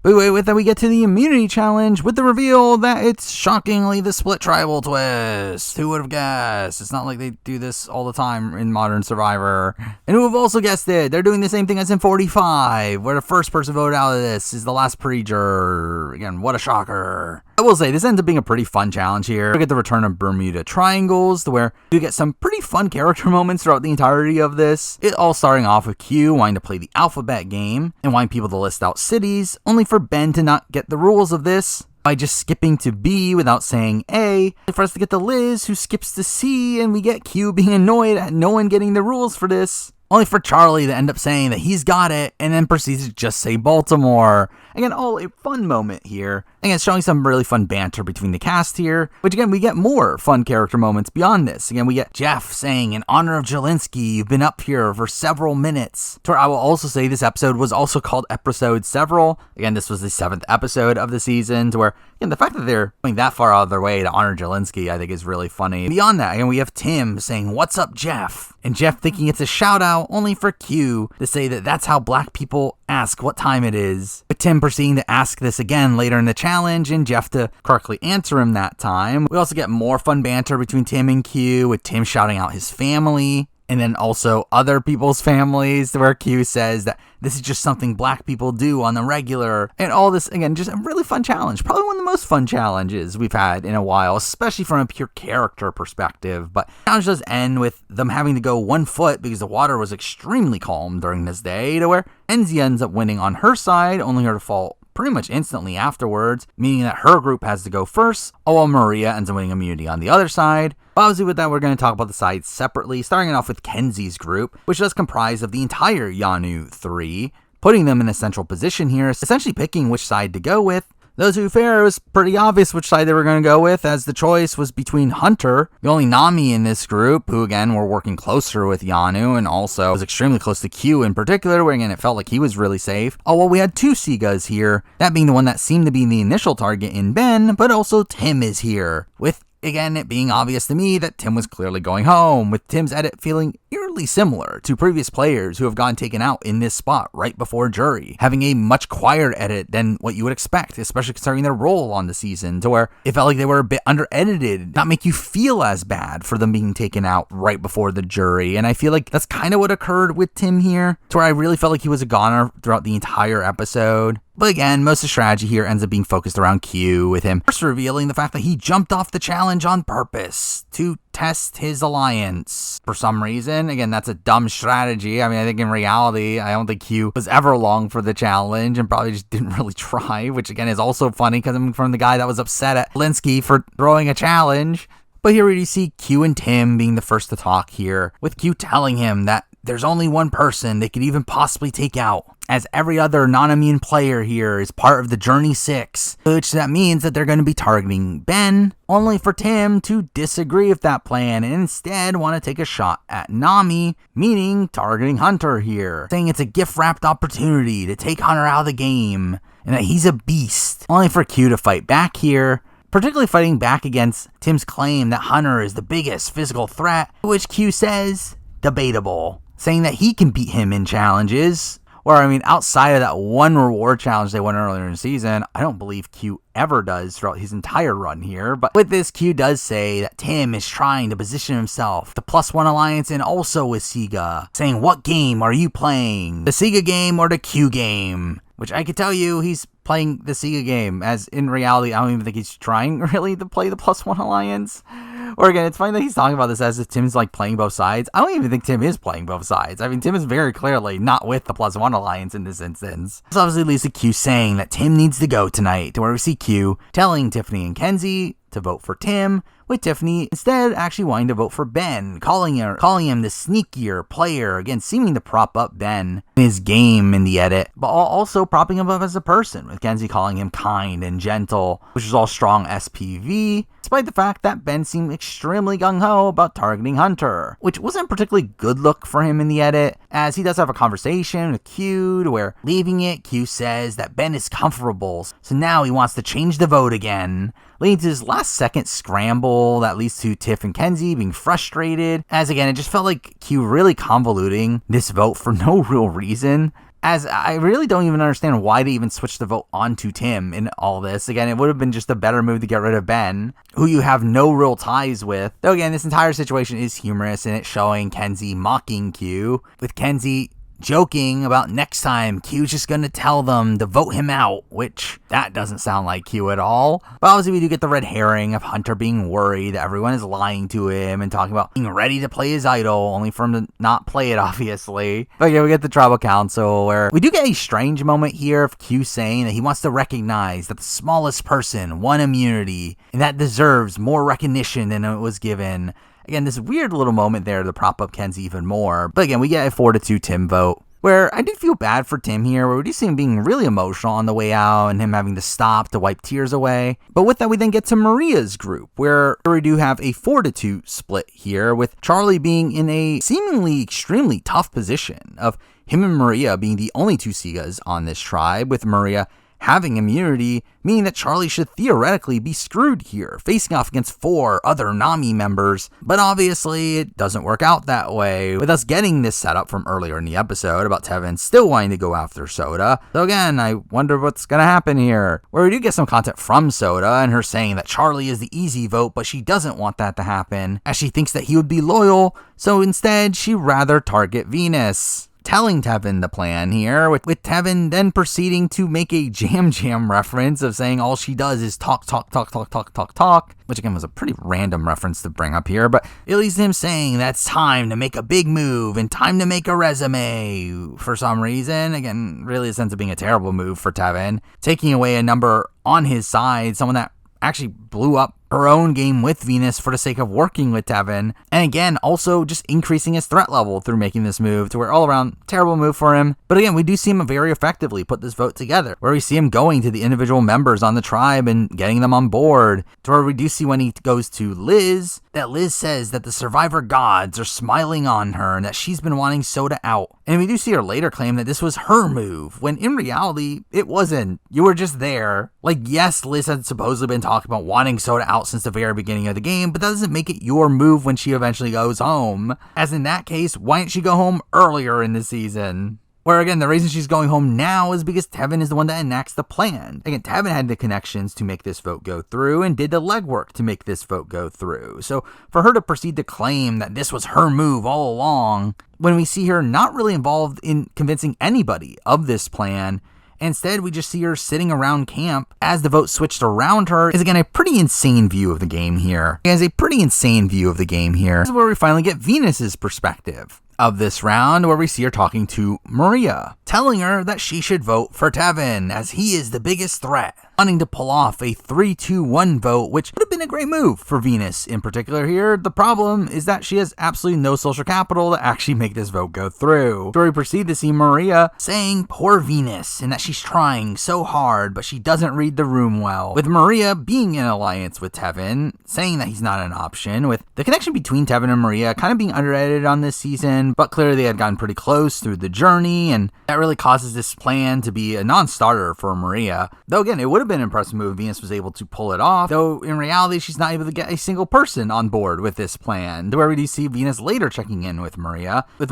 clearly not committing to this, with Venus asking if there's something wrong with her, only for Venus to ask if she's doing something wrong, only for Maria to essentially reveal to her what pretty much everyone is thinking about her on the island, telling her that she comes at people and that puts people off, says that she doesn't like being pressured. This being this genuine advice that Maria is giving her, just telling her about the general perception that Venus has out there, and something that should have been this alarming moment for Venus, similar to what happened with Emily on 45, and should have been the start of this character arc for her. But no, Venus instead chalks this up to Maria's ego getting in the way of her game, and that she doesn't like being told what to do by someone younger than her. Which again, I thought was a really bad look for Venus here. I think it just really shows her being pretty delusional, really lacking self-awareness in this instance. Again, Maria's trying to help you in this instance. She's literally telling you why the move that you're trying to make is not going to work. And Venus just doesn't take any of that in and instead just blames it on Maria for not making this move go through. Even though this is a move that makes no sense for Maria. Again, this is not a good move for Maria to be pulling off. Again, she has such a close connection to Tevin that all this does is burn her connection to Tevin unnecessarily and also sewers her connection with the Journey 6. So Maria 100% should not be making this move, especially when there's Soda as the other option, someone that is a much better option for her. So it really just feels like Venus is upset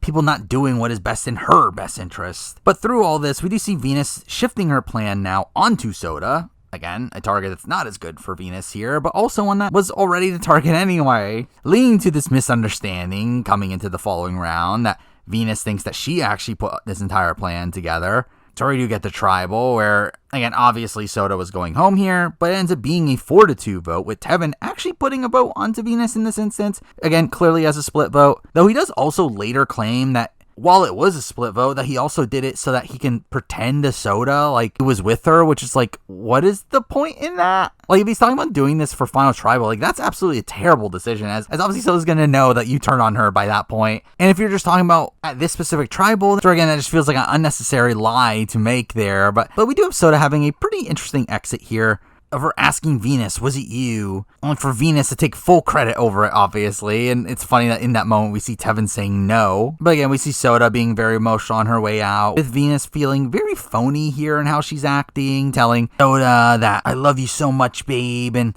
you played such good game, and proceeds to put her hands on Maria and Charlie's shoulders, clearly as a move to try to make it seem like, oh, we did this move together. And all this, again, just felt so fake. All this just felt very see-through. But again, before moving on, let's talk about the two boots from this episode. Starting it off with Tim, who, again, I do genuinely feel bad for. Again, seeing Tim be very emotional on his way out. Again, missing out on the jury by one spot, in a spot where, again, like, he did get a very unlucky draw. And him being just completely blindsided by the vote itself. Again, I do feel bad for him in that instance, especially because I feel like Tim is someone that could have been a bigger character on the show. I do think his edit was kind of subdued from what it could have been. Again, while he isn't the most dynamic presence in the world, I do think he had a funny way of talking, to where most of the time that we do see him on screen, I did find him somewhat entertaining, to where, while again, I think he was very misguided in how he played many aspects of this game, with him being a bit too forthright at points, him also being very guarded at other points. I don't feel like he was ever particularly well positioned in the game to make a deep run, but someone, again, I do think still has a level of potential there. And again, someone fitting into this ballpark with someone that, again, I won't be opposed to seeing Tim back at some point. But again, at this point, considering the field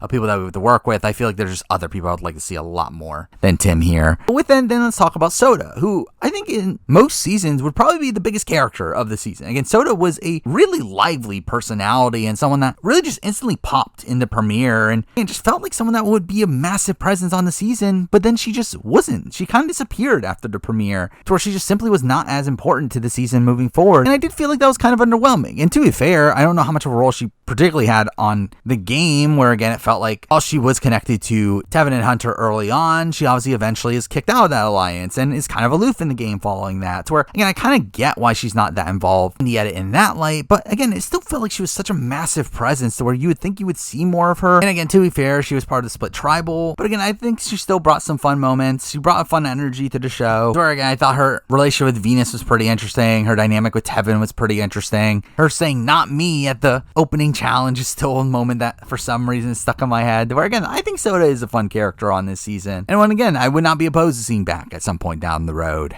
Now we're episode 8, which ends up being possibly the best episode of the new era here. Definitely an episode that kind of kick-started this season after its pretty slow start, with this being, again, one of the best episodes potentially of all time. With it being ripe, filled with character moments, and also really interesting gameplay along the way. That episode does start off with a lot of focus on Ben, with him being obviously sad after the Tim elimination, with him calling him his rock, which was decent content from him, all leading up to Q being annoyed at the other players, with them all chit-chatting around the fire while he's on the beach wanting to talk game, saying that he's not okay with the kiki hee hee. With him proceeding to say that he is a game changer and that he will change the way that this game is played. Really being a perfect introduction to what ends up being an extremely insane episode for Q here. Eventually we see the other group returning from Tribal, where we get shocked at the fact that Soda was voted out, with them expecting that Venus was going to be gone. Which does lead to Venus being on a bit of a high horse here, talking about how she got 2 votes and that Tevin was one of them, and that she sees through his bullshit, and that he's a man that claims to be about honesty, yet he lied to her face the entire day. Which, it's really funny that she perceives this as if Tevin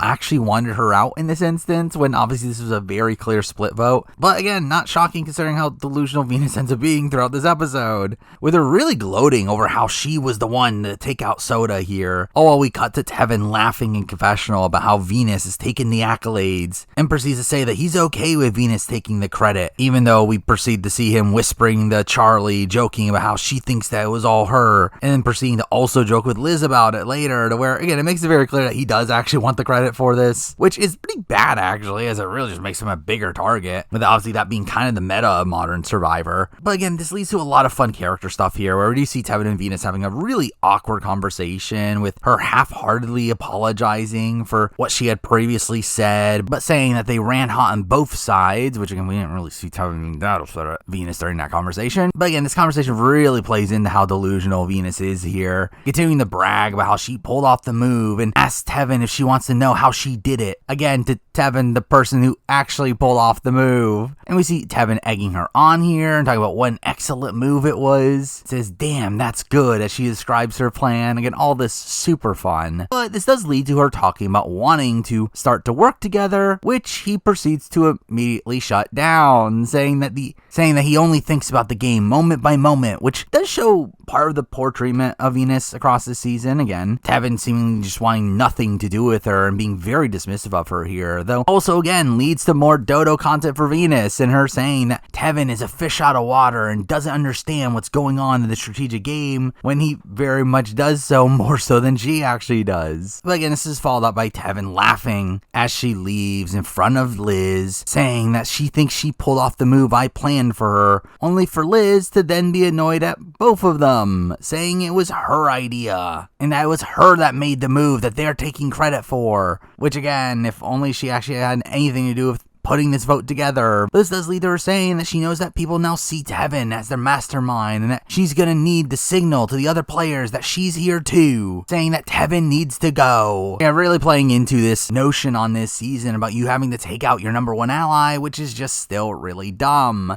Now, at the end of the day, I don't think this is as dumb for Liz in particular, as Liz is someone that I think is just such a ripe goat to be dragged to the end at this point in the game. And obviously, if Liz wants to win the game, she is going to need to make moves and make a name for herself. However, I do think taking out Tevin in this spot is definitely a questionable one. I do think having a more like Marianne approach to it would have been better, allowing Tevin to kind of run the show until towards the end game and then cutting him there. I think that probably would have been a better move, though really at the end of the day, I don't know if Liz was ever really winning this season. But with that, we finally get a lot more focus on Q, who again is the star of this episode, both from a character front and a strategic front. Now, strategically early on, we do see him talking a lot to Charlie, with Charlie recognizing that this is an interview for an alliance, with obviously him being set up to be the one that replaces Tim in the Journey 6 alliance, which Charlie proceeds to say is the shakiest 6 that ever existed. Despite the fact that Maria seems to actually want to go to the final 6 with this 6, which, I mean, to be fair to Maria, is not like the worst thing in the world, but we do see Charlie accurately pointing out that this is essentially an alliance of threats, and through that, instantly plots against the alliance, saying that with alliances like this, something always goes awry, and he must decide if he is what goes awry, which, again, even though I don't feel like Charlie ends up being my type of character by the end of the season, I'll still say that this is a pretty good line there. All this really showing Q in a more negative light here, again, showing his alliance kind of crumbling in front of him, along the fact that Q also explicitly says that Charlie doesn't have the killer instinct to turn against the Alliance, even though he proceeds to literally just do that. But following that, we do get to some of the better character moments from Q.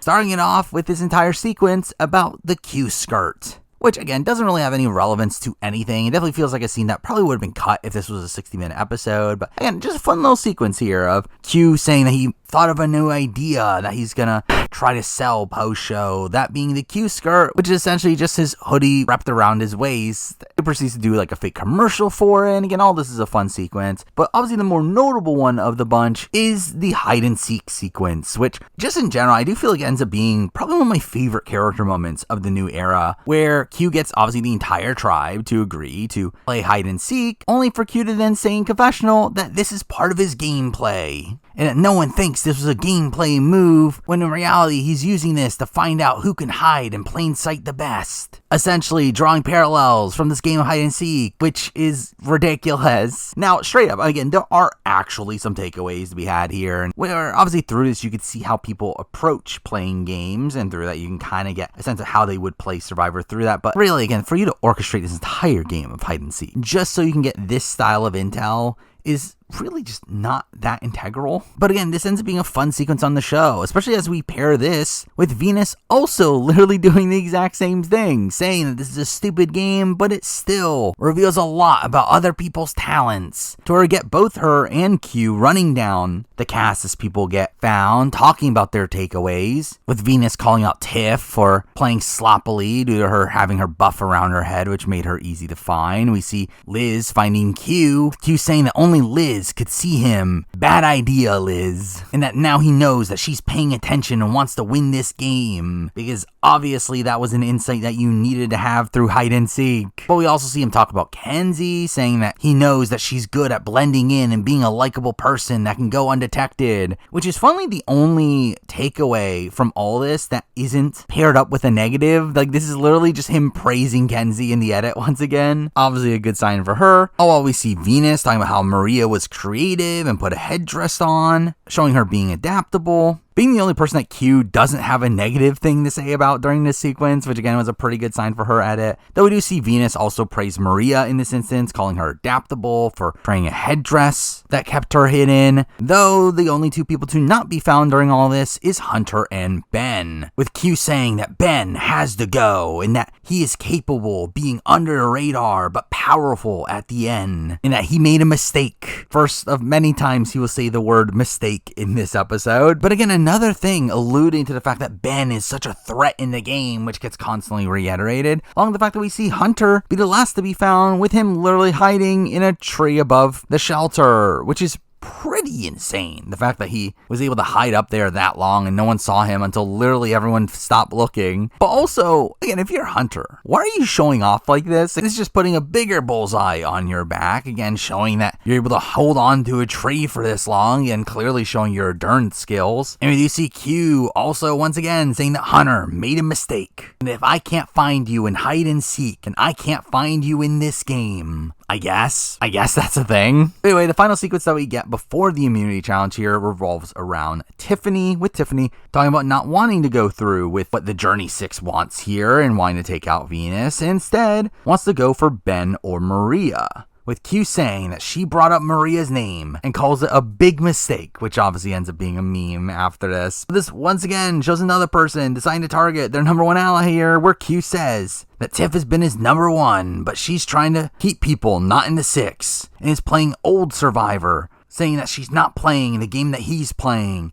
and you have to play the Q game. Where we just see Q instantly just turn on Tiffany here, going to Charlie and Maria, telling them about Tiffany's idol, which is pure insanity there. All this just, again, extremely sloppy play. Obviously, just the initial concept of targeting your number one ally, especially this early on in the game, is so bad. Now, obviously, as we move along in this season, there is a lot of talk about how you need to cut your number one to win the game. And that seemed to be this, commonly assumed thing by this cast, how to gain respect from the jury. But, again, do so this early. So dumb. Especially when, where's Q going after this? Really gonna ride this Final 5 alliance in a position where everyone else has closer connections than to him? Now, obviously, it does put him in a position where he could potentially be picked up as a third from one of the duos. But, again, I think to be really relying on this alliance that has been just showing complete fractures throughout its entire run at this point is pretty insane play to me. But anyway, with that, we get to the immunity challenge, where we get another pretty notable moment here, this being the rice negotiation, where straight up, I will say, very disappointed the fact that Jeff did not cut open the bag like he did in 45, but really doesn't do anything of note here. And again, just initially seems like a pretty baseline negotiation here. Jeff wants 4 people to sit out, which we do see a lot of reluctance to this. Now, we do see both Q and Liz almost instantly agree to sit out, though they really do struggle with getting a third, where we do see Charlie contemplate it, but again, it never really comes together here, to where we do see Jeff give them another option, to where everyone can play in the immunity challenge, but 2 people have to give up their vote, to which I will say to Jeff, fuck off. Because obviously Jeff just need to add more reasons for people to lose their vote. But again,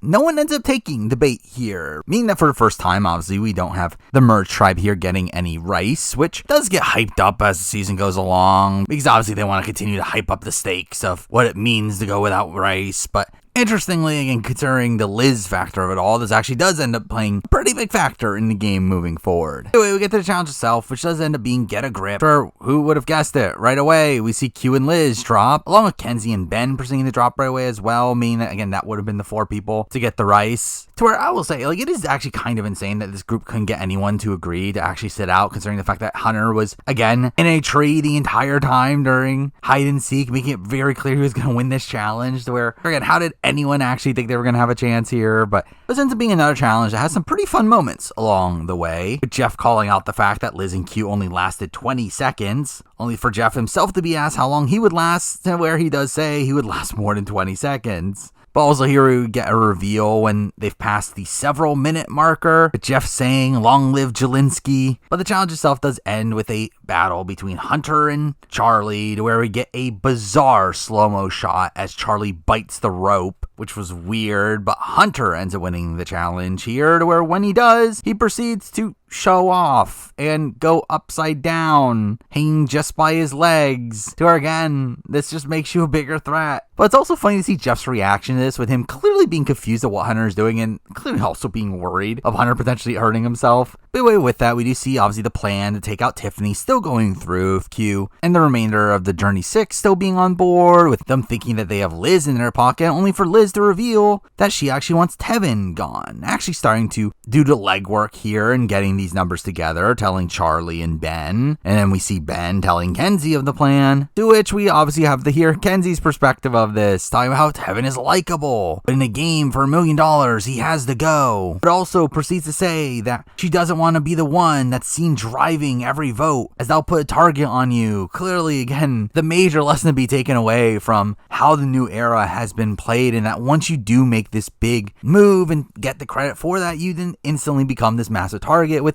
Kenzie seeming to be aware of that here, even though it doesn't stick. But again, this Tevin vote does seem to be going through at this point, with most people being on board, only for Tiffany to then decide that she needs to now tell Q, as she can't leave him out of the vote, with Q obviously being annoyed here, saying that he's not the driver in this vote and that he wants to gain control back, proceeding to tell Hunter about this plan, now meaning that literally the only person that doesn't know about it is Tevin himself, to which Hunter ends up doing some last minute scrambling here to try to save Tevin, in a spot where Q ends up being annoyed at Hunter for doing so, as it kind of blows up his spot, where it did seem like Q wanted to let Hunter know of this plan, but not actually want Hunter to do anything about it, which at that point you might as well just like not tell him about it. But again, we do see Hunter pulling in Charlie and Maria and Liz right in front of Venus, leading to her proceeding to break up the conversation despite Hunter's campaigning, though through all this we see Liz still being unwavering and still wanting Tevin out, all while we again get Charlie and Maria being set up as the swings. But again, it was pretty apparent where they were going to go, but we do get the tribal, where again this ends up being a genuinely insane tribal here, where it was very much hyped up coming into this episode about how great this tribal was, and obviously it is fantastic, though I will say a little bit underwhelmed by the actual results, where again I thought through how chaotic of a tribal this was expected to be, I was expecting the vote off to in itself also be very chaotic, when in reality the chaotic nature of this tribal really comes from everything before the vote off, where really the vote off itself ends up being as basic as it comes, in essence kind of reminding me of the Julia tribal from Edge of Extinction, and just how crazy the tribal itself was, just for the vote off to be a very predictable one. But very early into tribal, tribal here, we do see Q saying that only one person is going home tonight, and that person is him. Essentially, Q trying to lay down his sword in this instance, which really comes out of left field, not even set up in the edit here at all. And equally, we see a lot of the people on the cast being so confused here, talking about how this doesn't make sense and it's off-brand, which, I mean, is it? I mean, we saw Q talk about quitting things multiple times in the past at this point, but either way, again, we have Q literally telling everybody to vote him out, with us seeing Q say that it's not him giving up as he still wants to continue playing, but something just doesn't sit right with him, and he feels responsible for all these events that have occurred, and has to own up to it and not take away someone else's dream. And again, I think this is a very complex potential quit here. Obviously, he doesn't end up quitting, but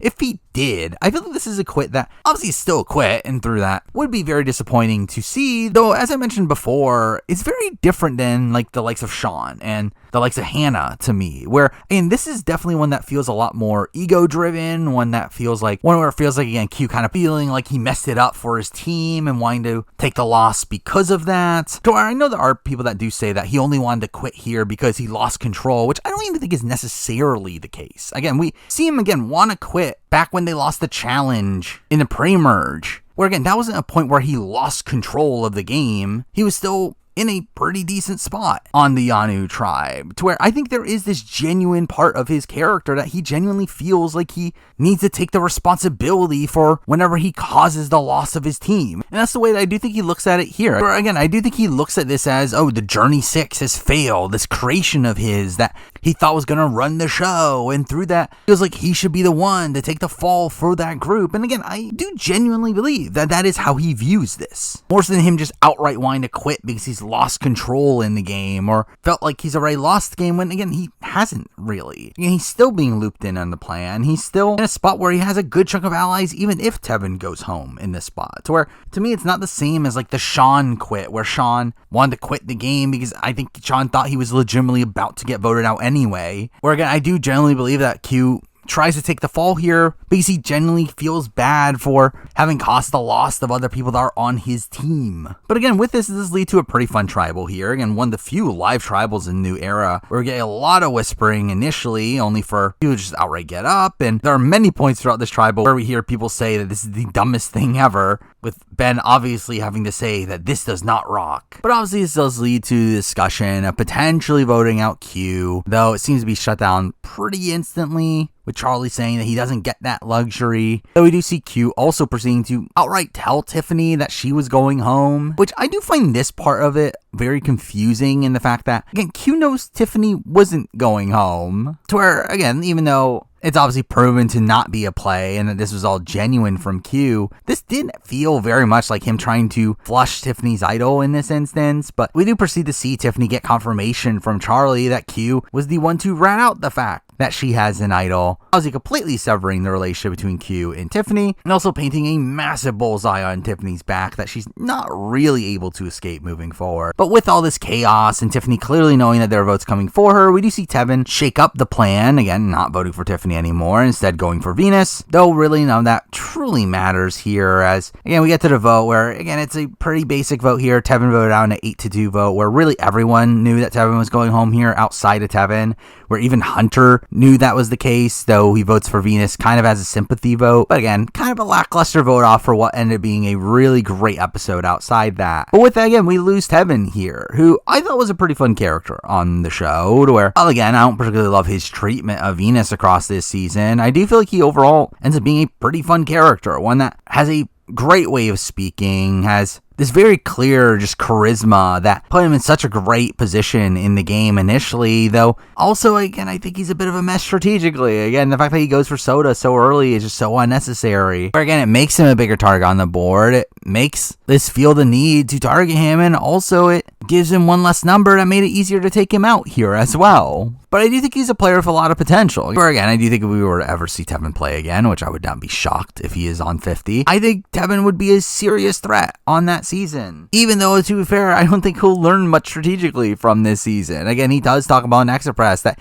he stands by the Soda move. And again, that does scream out to me that, again, he pretty much play the same, but I still feel like he's a player that just has so much charisma and is still a very active strategic player, So again, I would not be shocked if he does extremely well if he were to play again. But with that, now let's move on to episode 9. Another pretty strong episode here, where obviously we do start off with a lot of the reaction to the Q attempted quit, with us getting the first confessional from Kenzie, obviously, talking about how everyone was confused, and that if Q wants to leave, there's the door. That he has a massive target on his back now, with Q clearly having lost all respect in the game at this point, where obviously, despite the fact that he doesn't quit, I do think many people looked at it as he did quit and proceed to treat him as such, with him being an easy person for the collective to agree upon, which allows for him to be also this perfect smokescreen moving forward, to where obviously he ends up surviving a while longer. But again, we do get a lot of negative SPV for Q here, with Ben literally calling him a coward and says that he tries to be on this moral high ground, but in reality he's an idiot. Also says that he made a poser move to try to look like a noble saint, with again clearly there being this massive animosity between Q and Ben that is not properly explored on the show. Again, obviously in between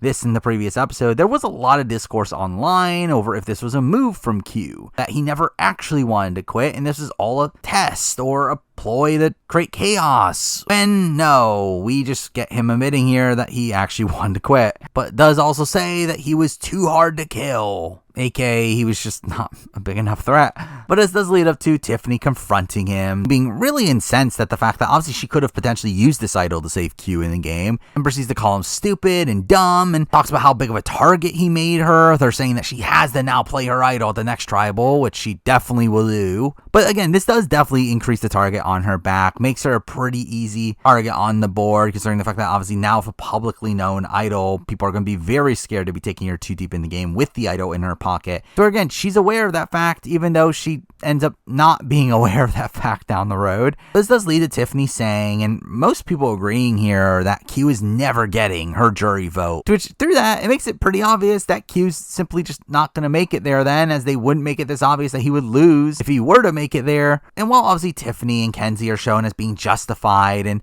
their dislike of Q in this instance, I actually do feel like it's a pretty terrible game move for them to just be burning their relationship with Q, despite his attempts to rebuild the Yanu 3. So obviously, yes, you do lose trust in him through everything that's happened here, but he's still a potential number for down the road. To where for Tiffany in particular, who didn't really seem to have many other options at this point in the game, it did feel like such a questionable move for her just to drop Q here, who, again, at one point looked at her as number one ally. So obviously, the fact that her options were as limited as they were, something that she doesn't really ever pick up on that fact. But with that, we finally get to Liz's reaction of all this, with her talking about how hard she worked to take out Tevin, only for that move to now be overshadowed by Q, with her being pissed and crying in confessional, saying that she made the move so that she wouldn't get lost in the game, but now Q has stole her thunder and she's now gunning for Q, which felt like the start of this like Owen or Jake style trajectory for her, of her never really getting the respect that she wanted here. Though at the same time, I will say, I thought this was all pretty bad from Liz. Like, in reality, this is actually kind of good for her. The fact that she still is able to pull off this big move that everyone knows is a move that she made in taking out Tevin, but also getting none of the blowback from it, where now Q has overshadowed her. Q is now the bigger target instead of her. So again, I thought this was actually good for her game, all things considered. But with that, we also now get some focus around Venus, with her getting some very strange content here, and her calling out Q and Hunter, saying that they shot themselves in the foot, and calls Hunter the village idiot. To where we see her going up to Hunter and confronts him about him voting for her, to where she calls him Mr. Strategy, coming off very passive-aggressive there, while Hunter says that he voted her because no one would be mad, only for her to say, I got mad, and for him to say that you're always mad, leading to more bickering between the two, though, again, at least they're calling them dum-dums and bumbling buffoons who thought they were running the show, and proceeds to lay down in front of them, saying, the peace of knowing that you're not going home is so sweet. Again, all this, again, very clearly showing you how easy it is for Venus to get overconfident in this game, but also just showing how poor Venus' social game is in all this. But again, this scene is utilized to kind of wrap up the revenge story for her, talking about Karma's a bitch and that she's going to be writing Hunter's name down. Feeling like this setup for her leading the charge against Hunter and fulfilling her storyline of taking out all the Namis that were against her, only for her to be pretty quiet in the episode following this, which made this a kind of lackluster conclusion to that storyline. But with this, we now get the reveal that this is the episode with the Mega Challenge, where we get the players having to split up in teams of 3, to where we do see them pretty quickly form their teams, with Tiffany instantly making a group with Ben and Kenzie, with Kenzie saying, "As long as I'm not with Q." To which something to note here is that obviously because of the Mega Challenge, which is there to hog up screen time because of a lack of footage elsewise, it becomes abundantly clear that, again, this takes place literally the following day after the Q incident. To her, I think that definitely obviously plays a factor into why a lot of these emotions were very fresh, and Kenzie and Tiffany being extremely bitter against Q across this episode, even though, again, still pretty poor play for them. But with that, we also see Hunter here picking Charlie and Maria instantly for his team, obviously trying to build a working relationship with them, meaning that the leftovers get put on a team, that being Venus, Liz, and Q, who clearly get propped up here as the underdogs, to where we do get the return of Spicy Jeff, with him calling them a team that has no shot and are going to be first out, which again felt very forced here from Jeff, with it feeling like him trying to be a dick for the sake of it. But before the challenge itself, though, we do get a pretty interesting sequence here of Q going up to Charlie and Maria and saying that they have a clear shot at Hunter here, to where if they throw the challenge, they'll be able to take him out unfettered, a concept that, again, I mentioned in my 45 review of something that I think should have been considered in taking out Bruce there. But here we see Q actually try to enact it here, which again, I don't think is a bad plan, especially again for Q in particular, where obviously if Hunter does win immunity, Q's pretty screwed, at least theoretically. Though obviously neither of them go through this because this cast just seems very opposed to throwing anything. But with that, we get to the Mega Challenge itself, which works just like the 45 version of it, though with the lack of reward in the journey, which thank God, as obviously that's just the benefit of them not knowing they were going to have 90-minute episodes, or if they did, they probably would have still kept those in, which would have been terrible. But through that, again, this ends up being a much more streamlined episode, and all the better for it. Though in reality, again, the challenge itself here ends up being still really boring here. Though we do see Ben and Kenzie really struggling on the balance beam, leading to their team being the first out here, to where Jeff admits that he was wrong about the leftover team, only for them to be out in the second round anyway, leading to another Hunter and Charlie battle in round 3, with this time Charlie pulling out the win. To where with that, obviously, the vote does end up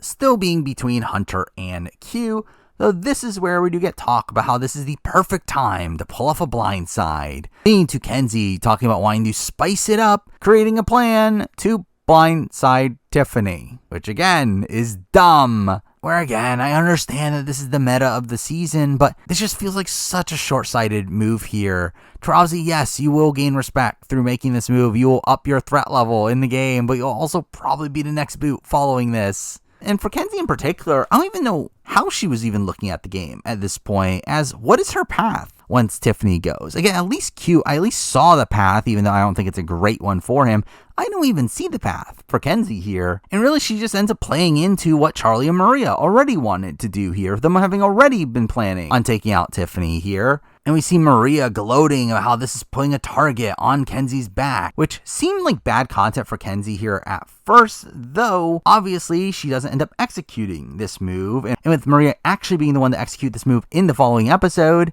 and get sole credit for it, obviously that ends up being content that really undermines Maria by the end of it. With this, we do see Kenzie putting in some legwork here and pulling in Charlie, Maria, and Hunter, and later Ben, to where they have the numbers to execute this plan. That is, until Tiffany reveals that she wants to just burn her idol, making it seem like Tiffany was going to stay no matter what, to where obviously they abort the plan, despite them having the votes to split, to where, I mean, I do get it to a degree in the fact that they don't want like a pissed off Tiffany still in the game. If she does use an idol, at that point she'll be aware of the fact that they were against her, but I still feel like for most people involved here, really anybody but Kenzie, I feel like they probably should have gone through with this still. But it is really funny how like when Tiffany reveals that she's going to be playing her idol, this stops any votes from going on Tiffany. Oh, well, they don't bat an eye with Hunter, and Hunter does it, which obviously it's because the context of it is very different, where Hunter's doing it at the last second in a spot where no one even knew he had an idol up to that point, which led it to people not fully believing that he actually did have an idol and were more willing to take that risk, especially because Hunter was lower on the pecking order.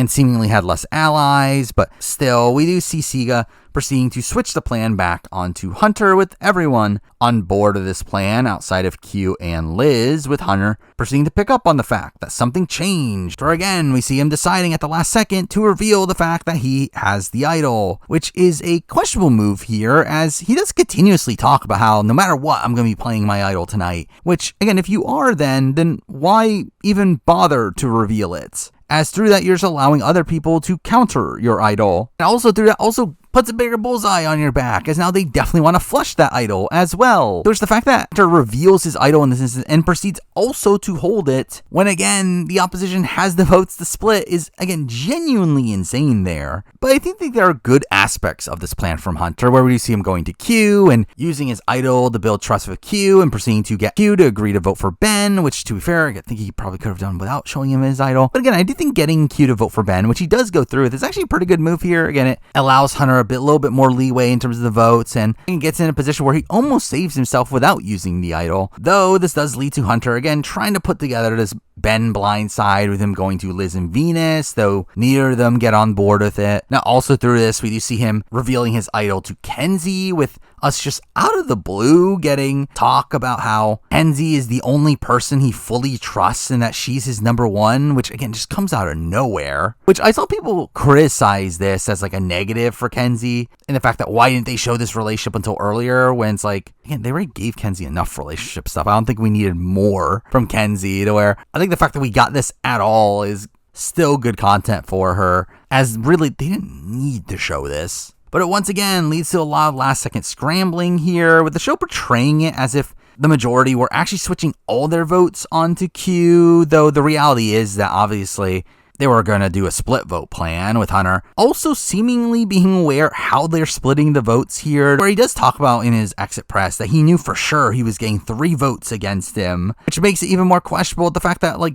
why didn't you play your idol then? But again, we then get the tribal, which ends up being another really strong one here, though starts off with some bizarre content, where Jeff reveals that last tribal is one of the most unique tribals in all of his days, and that he's prepared in the case that happens again, to which he brings out a cushion and popcorn, which is weird, and we obviously have to have Ben proceeding to say that does not rock, only for Jeff to then actually give the players the popcorn. Now, again, I don't know if this is playing off the fact that he knew that the players didn't have rice, and wanted to give them at least something, but again, all this very strange content. But this does lead to Ben saying that he thought Spicy Jeff was back in season, only for Jeff to say, Spicy Jeff is back. We needed that confirmation. But again, we do get a lot of bickering during this tribal between Tiffany and Q, who again hadn't talked since the previous night, where again, it's only been a day since the big incident happened. But again, this did seem to be just genuine frustration from Tiffany, with her just blurting out that Q had been throwing Hunter under the bus, which I will say is actually poor play from Tiffany in this instance, as again, in most instances, this should alert Hunter to the fact that he's in danger here, though funnily it actually ends up having the opposite result, where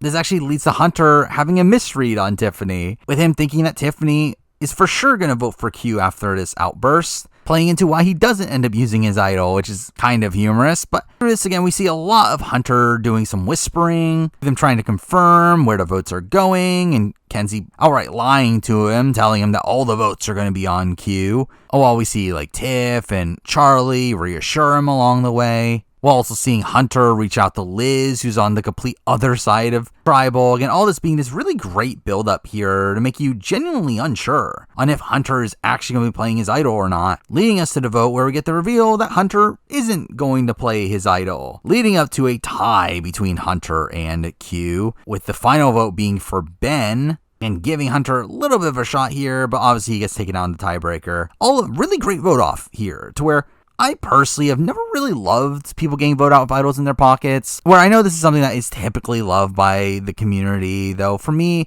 I just think it's wasted potential, where I would much rather see the idol be played. For someone being tricked into not playing their idol, it's just not that interesting to me. But I think this is probably one of the best incidents of someone getting taken out with an idol in their pocket. And I think a lot of that comes from the fact that Hunter was aware of the fact that he was getting a lot of votes and that he was a potential target here. And through that, we see a lot of his indecision on whether or not to play the idol. And we also get a lot of tension through that. And again, with the usage of music through the vote off, which was really fantastic as well. Again, all this just pays off perfectly in my eyes, to where I think this is potentially up there for me of one of my favorite vote offs that involves someone getting taken out with an idol in their pocket, to where the way that Hunter gets taken out here is just such a tragic way for him to go, but also, again, really entertaining in my eyes. And we do get another funny moment on his way out where we get all this like funny fake praising of Hunter from the other players, with him even calling it out here for being a bit phony, to which we get a couple funny moments. There's of Ben again saying, "You rock," and Venus just so forcibly saying, "You're a fierce competitor, my guy," which again just came off very phony to me. But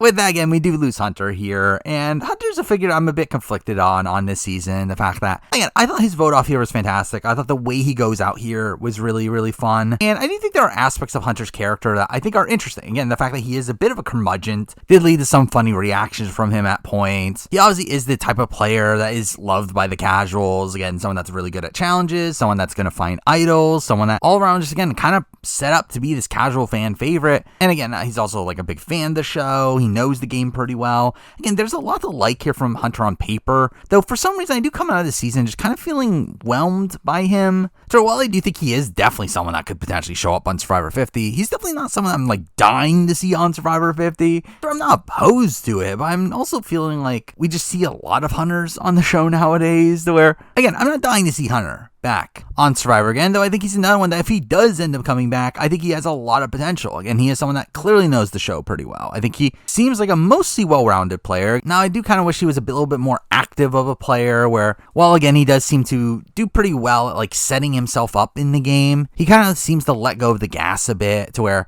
again, he's part of this like Journey 6 alliance, he's part of the initial majority on Nami, but once things crumble for him, it does feel like he really struggles with recovering, to where, again, I think that's definitely going to be a downside for him as a player, but it's still someone, again, I think perfectly well-rounded here. I think someone that could do very well in a return, and someone that I would not be that shocked if he does return. But with that, we now get to episode 10, which again would have been a mostly just average episode, though obviously has one really, really impactful moment from it. But it all starts off with kind of the setup to it of Liz being pissed at the fact that no one told her about the split vote plan, saying, "What the hell, you hoe bags?" Though again, we see her feeling dumb, that she was the only one left out, and says that Q blew up her game, which I wonder if that anger will ever be expressed ever again. But following this, we see some pretty good play from Maria, with Maria seeming to recognize the fact that Q is all by himself and no one's really reaching out to him. So we see Maria being the only one to go and talk to Q at night, saying that's an opportunity to connect with him and pick him up as a number, which again I thought was pretty good play from Maria, in a position where again Maria is kind of a mixed bag for me on this season, where I think there's many points where she kind of relents to whatever Charlie wants to do.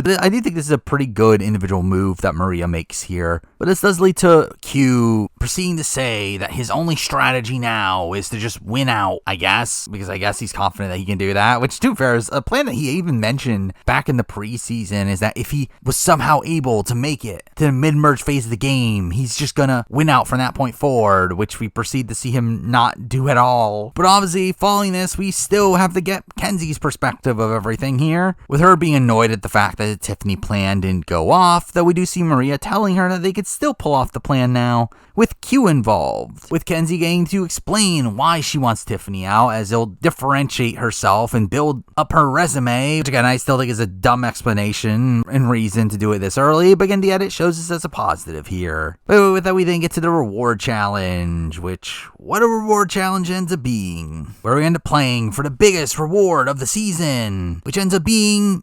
Applebee's, with so much of this episode being revolved around Applebee's to some degree, this probably being the biggest bang for their buck they've ever gotten, with obviously us getting a lot of focus on Liz, with her saying that her Wednesday night ritual is eating at Applebee's with her daughter, to get introduced to the Bourbon Street Mushroom Swiss Burger that Liz states is her favorite, which I wonder if that name will be mentioned a billion times in this episode. Now, the challenge itself, though, ends up being kind of mundane. The fact that Q is in the lead for the entirety of it, and while there is this very crapshooty section at the very end, Q still ends up winning here. But obviously, we get a lot of intrigue here from the picks themselves, where first Q ends up picking Tiffany in an attempt to rebuild his relationship with her, which I think is a very fair pick there. Though it's once he makes this pick where we do instantly see Liz starting to beg, only for Q to then pick Maria as the second pick, which again, I think is also fair. Again, Maria is someone that obviously consoled him and showed some interest in working with him the previous night. So where again, I think it makes a lot of sense to pick Maria. The third pick, though, I think is where we get some question marks, where I will say, I do think it's kind of funny how you can kind of see Jeff kind of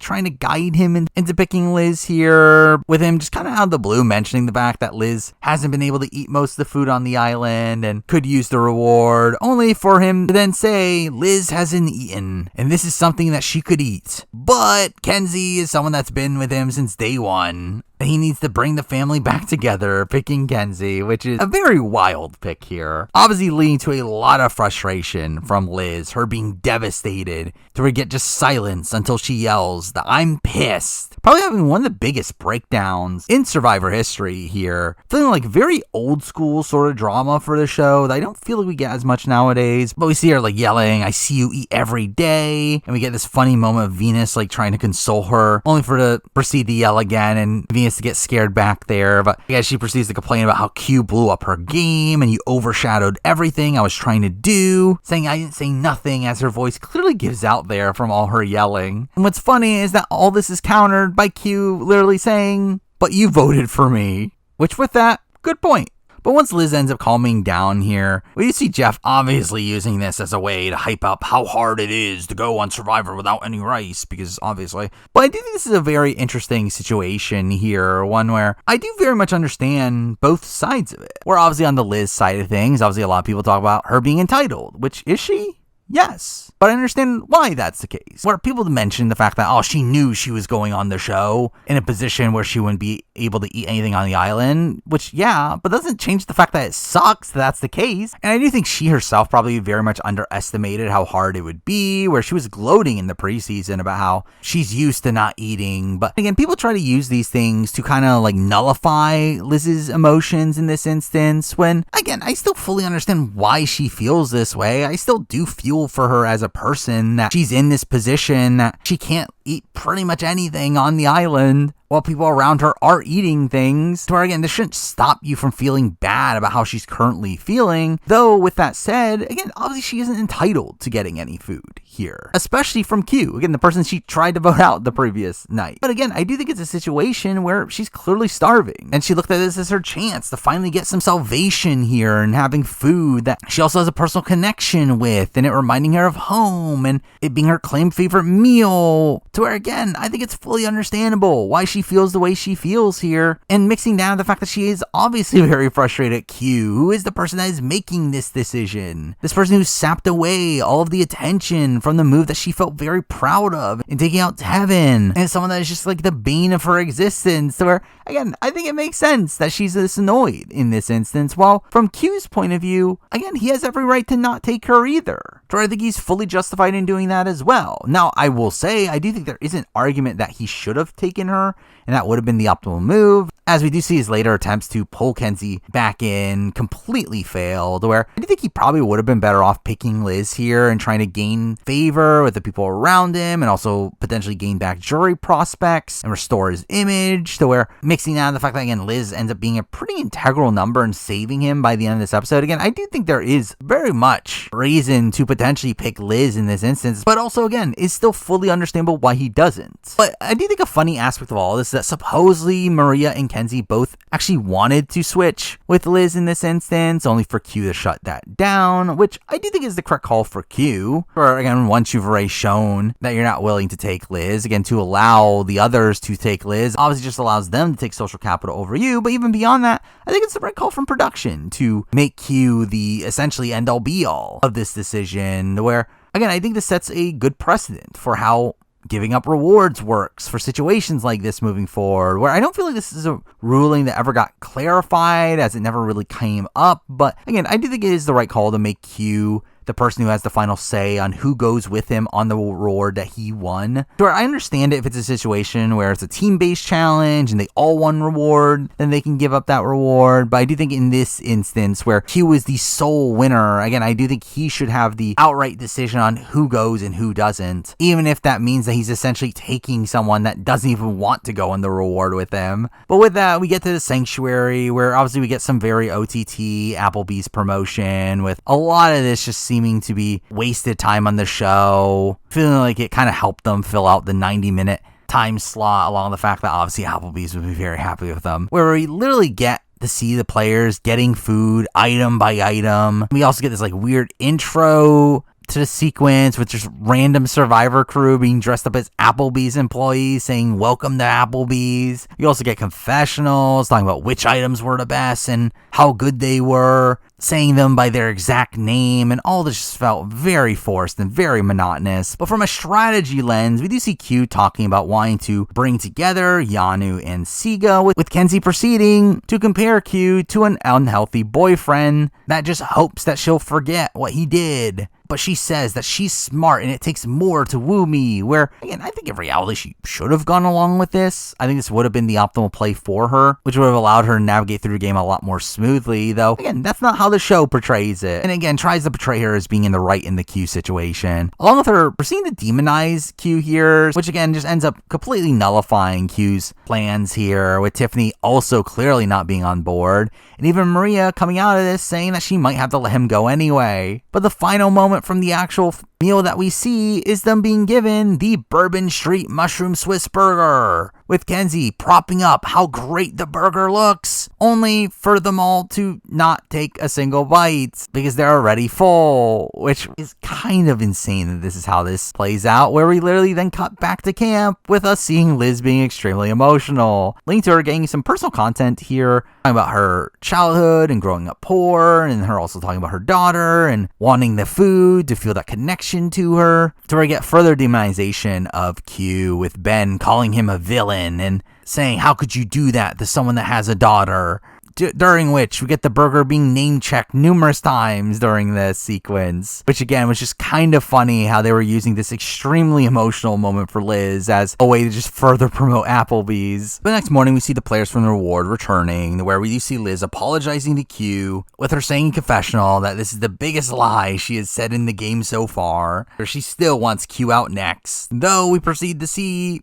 the reward getters revealing that they didn't even bother eating the burger, with Liz also being very annoyed at that, saying it's a slap in the face, and we finally seeing Tiffany propping up the Oreo shake, only for Liz to say, read the room, leading to a very funny moment of Liz groaning while in the ocean, only for the players back at camp to hear her and Venus nonchalantly saying, that's just Liz. But anyway, all leads up to the immunity challenge, where we do get another attempt at Rice negotiation here. Jeff saying that he still needs 4 people to sit out. And what do you know? They don't get those 4 people, with Kenzie being the only person willing to sit out alongside Liz. But this is where we get Jeff revealing that now anybody can sit out, to which they will get their own individual portion of rice, which Jeff does claim that this was always a part of the plan, going back to how they're approaching even 41. Though obviously this ends up being perfectly suited for Liz here, where again just no one else was ever going to sit out for whatever reason, but Liz at least gets her own portion of rice at this instance. But the challenge itself ends up being Rest Assured, the challenge I always remember Denise winning back in Survivor Philippines, and one where we instantly see Venus and Ben dropping right away, which again,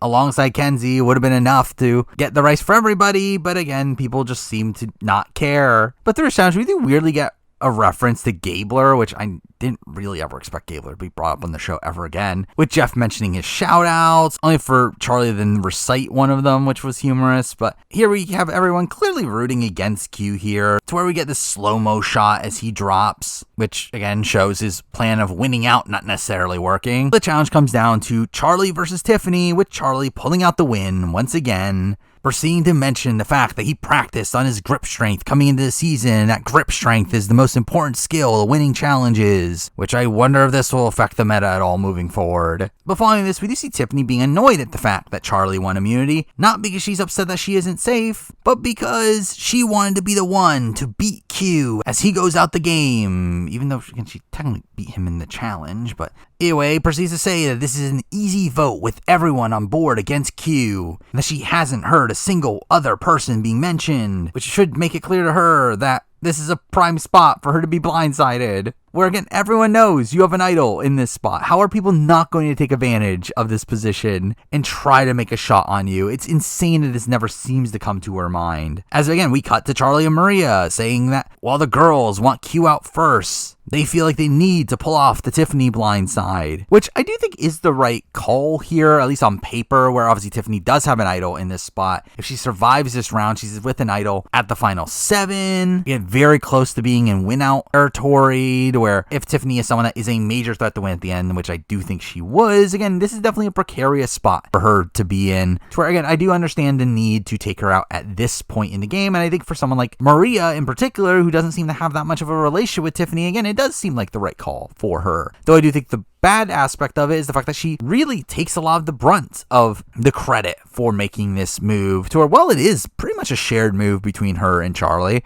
She seems to come out of this round being looked at as the only person that was involved in making this move go through, which really expedites her threat level, obviously. But another point of interest here is that despite Kenzie obviously previously talking about wanting to blindside Tiffany, we do at this point see Kenzie decide to not go through with this plan. Say it's not worth the risk, and that she has no respect for Q. It says that getting rid of Tiff over Q would be spitting in the face of anyone that ever wanted to play the game. Which I will say is Kenzie being on a massive high horse, but I don't think that's the way the edit wants you to see this. I think from an editing perspective, I actually think this is pretty good for Kenzie, to where, while most people came out of this episode looking at this as a bad episode for Kenzie, where obviously she doesn't get her way, she doesn't go through with this move that was claimed to be a game-winning one for her, of cutting her number 1 ally, it's also one where, again, literally the previous episode, we get talk about how making this move would make her a target. So again, I think the fact that she doesn't end up being the one to actually make the move is not that bad for her, along with the fact that she just out of the blue for no reason gets to explain why she doesn't make the move. To where again, it felt like the editors again going out of their way to show us Kenzie's perspective when it wasn't 100% necessary. Though again, obviously this ends up being a bad move for Kenzie at this point, her being left out of the plans, where Maria decides to go through this move anyway. We already see Maria do the legwork here and first pulling in Q, again, playing off her move to pulling Q earlier, which I do think was a good play from her. Getting him to agree to go for Tiff, along for also getting Ben on board. With Ben also getting some decent content here, even though, again, it was very minimal in this episode, but him talking about how Q is a schemer and a bully, which we're going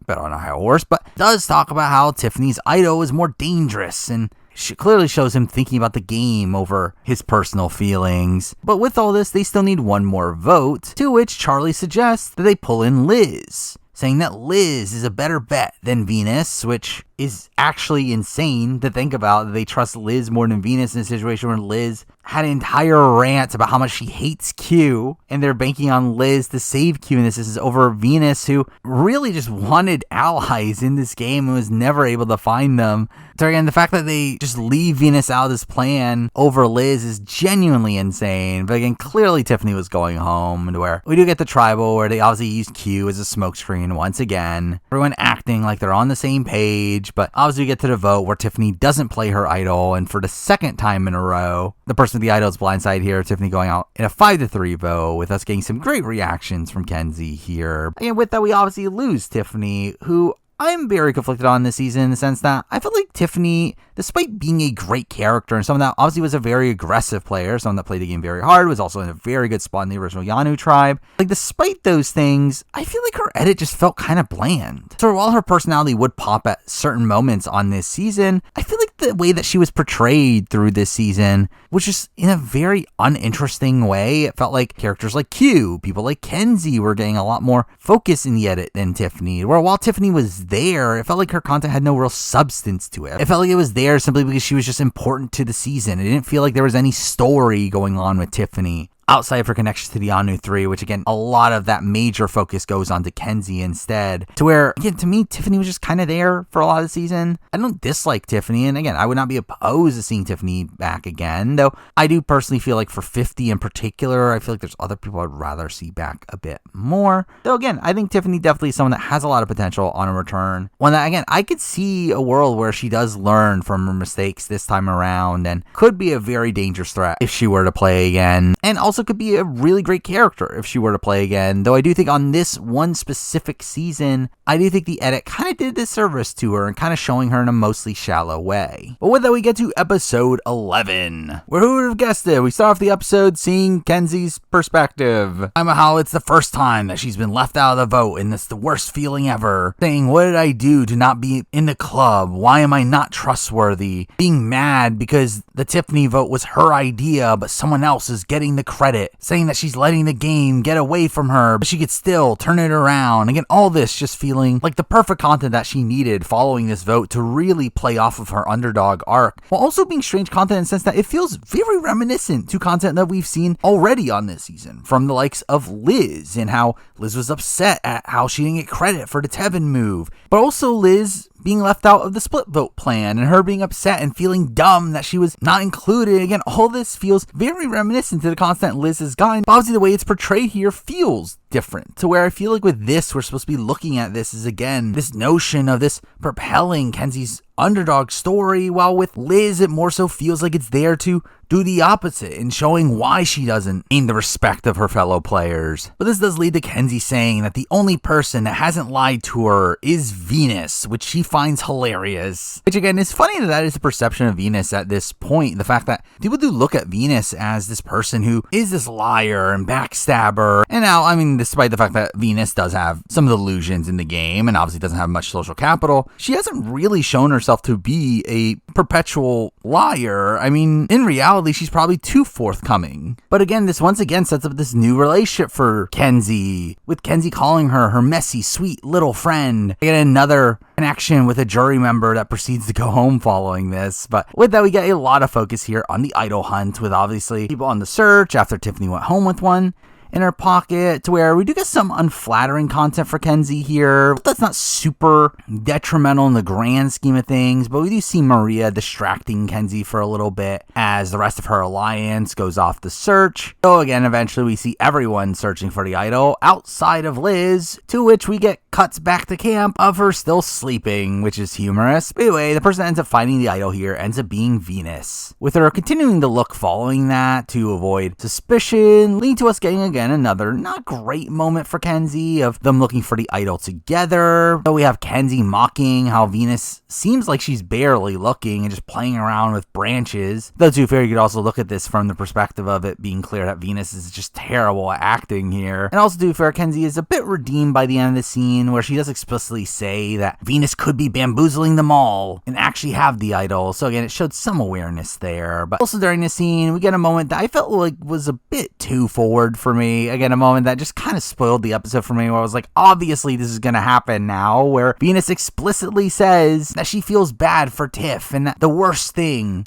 would be for you to go home with an idol in your pocket, which again literally gets subtitled as she says this. So it's like, again, this is so obviously happening then. But with that, we then transition our perspective over to Charlie, where we do see Charlie telling Kenzie that it wasn't his move to take out Tiffany, it was Maria's. Something that he really hammers home in this episode, which is obviously good threat management for him. It allows him to go through this round without anyone really targeting him, despite the fact that, again, from what we're being shown in the show, it seems very clear that he should be a threat. Though I do question if it was a bit too much. So while yes, he is putting the target onto Maria, which ends up being beneficial for him, I also feel like it's not particularly great for his jury perception, where this is obviously just further hammering home to the players around him that he isn't the driving force over what's happening. Where we explicitly see Kenzie here call Charlie Maria's jester and says that he has no resume. And I feel like this is the point in the season where I became a lot more convinced that Charlie was looking more so like a losing finalist, where it's at this point where I kind of started to connect his edit to more so the people like Xander or even Austin from 45, and how while they got a lot of strategic content, definitely were portrayed as being these very savvy players, they simply didn't really have much of a storyline on their season. They were just simply there because they were actually important to the events of the season, while also became increasingly clear just how other people were just respected a bit more than them in the game. But again, with this, Maria does become the biggest target on the board now, with Venus even saying that she let her freak flag fly and that it's gonna bite her in the ass. Make it pretty clear that Maria was pretty doomed for the end game, to us by us seeing her try to solidify the final 5 that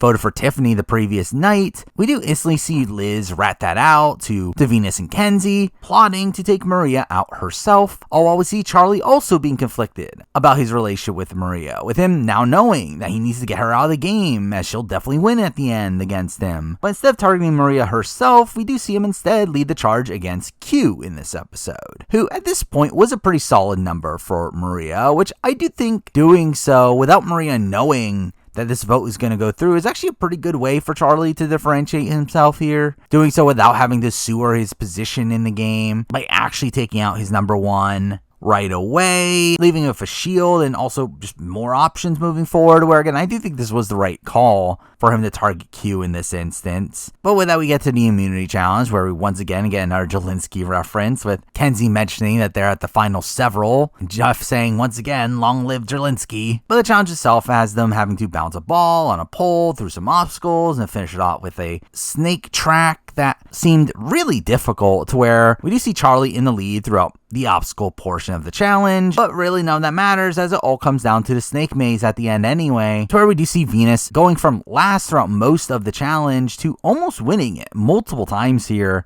which doing so actually increases the target on her back. They're now being looked at as a challenge threat, despite her actually sucking at the majority of this challenge, which is humorous. But Maria ends up winning the challenge instead, to where she ends up also winning reward alongside that, during which we get probably the most controversial aspect of this episode, and the fact that Maria does really struggle here on deciding who to take with her, to where while she does quickly pick Ben, which I do think is a pretty decent pick for her in solidifying the Sega power structure, and him also being someone that hasn't been on any rewards recently, to where again, I think that's a pretty good pick there, but we see her really struggling on the other person, to where I really feel like she ends up making that decision in pretty much the worst way possible, where right away we do see Charlie and Kenzie take themselves out of the running there, to where between the other three, she decides to make them beg their case, essentially making them grovel to her, only for her to instantly take Venus out of the running following that, with no explanation there, and then make Liz and Q do rock, paper, scissors to decide who goes. In a position where, again, the fact that Q is even making it this far is pretty insane to me. To where, while I get it in the sense that, yeah, she wants Q to go, just to solidify that bond, and in reality, at this point, if she does have all the numbers that she thinks she does, she really only needs Sega and Q to really run the rest of the game. It's still a position where I think really associating yourself with Q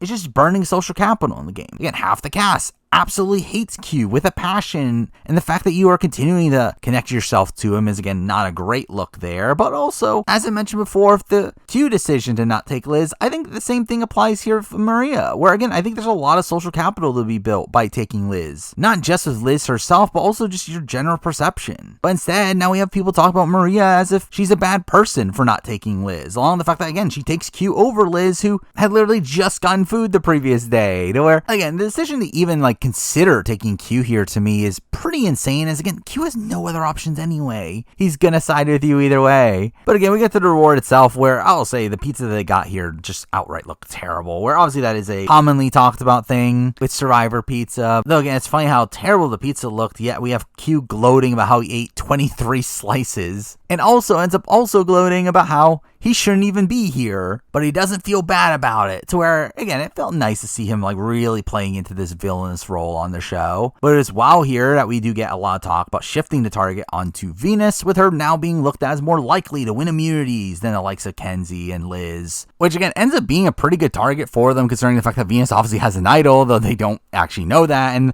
the actual justifications they utilize to target Venus actually does feel extremely wonky, as taking the idol out of it, I do think the target definitely should have been Kenzie, who definitely just seemed like a grander threat all around. But anyway, back at camp, we do have the players really just sulking at the fact that Q is taking on the reward, with us getting Kenzie saying that he's evil and selfish. And we do see Charlie once again doing some pretty good work here in sewering Maria's reputation and talking about how close Q and Maria are, and how Maria now has a new number one, which in essence also obviously increases the target on Q's back as well, to where it did seem like he was actually going to go home for most of this round, with Charlie doing a lot of the legwork to get Q out and getting a lot of credit for that in the edit, though, which again would have been good content here had this actually gone through, to where it doesn't, to where he talks about how important this move is to differentiate himself from Maria, only for him to just backtrack on the move by the end of it, which again was pretty bad for his winning prospects. Anyway, after the reward players return, we do get some awkwardness here from obviously the women that weren't picked being upset at Maria, where we do see Liz going on a rant about Q, with Q literally entering the scene midway through, only for her to then go off on a spiel about how she always suppresses her emotions, and this game has taught her to not do that anymore, as she thinks that's the reason why she has all of her allergies, I guess. I guess that's a thing. But something I do find funny about this scene is how during this entire scene, we do see Venus comforting Liz as she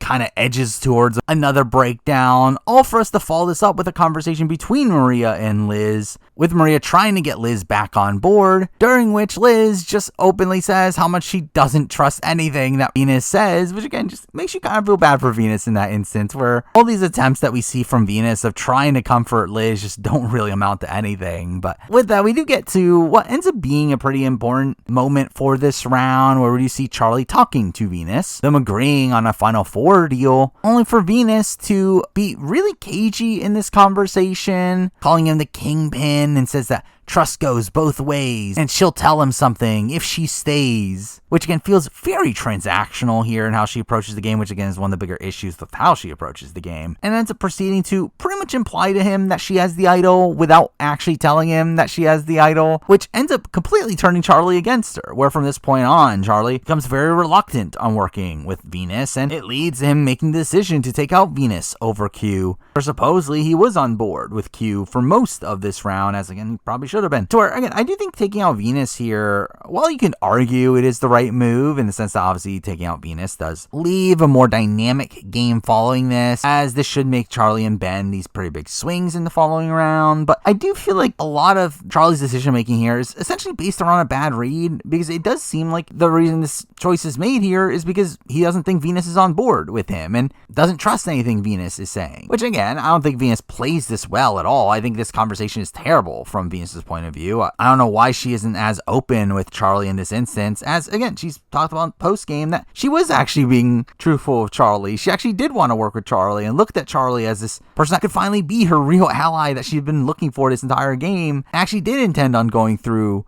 with this deal with Charlie, which again, I think makes Charlie's decision here worse. Makes all this feel like it was based around a misread from Charlie. Him not being able to properly read Venus in this situation, though to be fair, I mean, that's something that every other player in this season isn't able to do. With everyone just looking at her as extremely untrustworthy, even though I don't think she's really done anything to show that side of her. But with that, we do see Charlie right away going to Ben with this information, with them clearly being a duo at this point in the game, kind of feeling like the return of this prophecy from earlier in the season about how Charlie and Ben's relationship was too close and it was going to bite the Sega women in the butt, to where here we do see him working in lockstep, to where interestingly Ben, who had been pretty invisible for most of this episode, does at this point get to vocalize that he wants Venus out in this instance, to where he does call her a poser and says that she's not a threat, but does say that she creates chaos and he's sick of being around that, which again seems like a more emotional reason of wanting her out, but again, at least the edit does end up allowing us to see his point of view, which is weird considering the fact that again, he is so under-edited in this episode, yet he's pretty much the only one of the people that I had in somewhat of contention at this point that actually got their way through this episode. But anyway, we have Charlie now telling Kenzie about the switch up in the plans, where Charlie says to her that he's going to tell her to Taylor Swift's Honest Truth, which I guess is a thing. Again, not great content from Kenzie, and the fact that she is still very gung-ho and wanting Q out, even explicitly saying that if Venus goes, she's going to be more vulnerable, which again is definitely not optimal content there. But either way, we get the tribal, where we get the return of Jeff's cushion, along with the fact that he also brings out licorice and starts eating it in front of them, and ends up giving them one to share between the entire cast, where Ben ends up breaking it up evenly, despite the fact that him, Q, and Maria literally just ate, which I did find questionable. But along with that, we also get constant shots throughout this tribal of just Jeff chewing on licorice, which was very strange. But anyway, I mean, the tribal itself does have some arguing here, particularly from Venus, with Venus being upset at Maria, saying that the reasons for her reward picks are a farce, only for Q to fight back here, linked to a lot of bickering between the two, with Q saying that you never ever say a name in front of Venus, and that she's gonna go up to you aggressively, which she takes offense to. And again, all this should have been very much alerting Venus to the fact that she's definitely getting votes here, to where, again, the fact that she doesn't play her idol in this instance, while I get it considering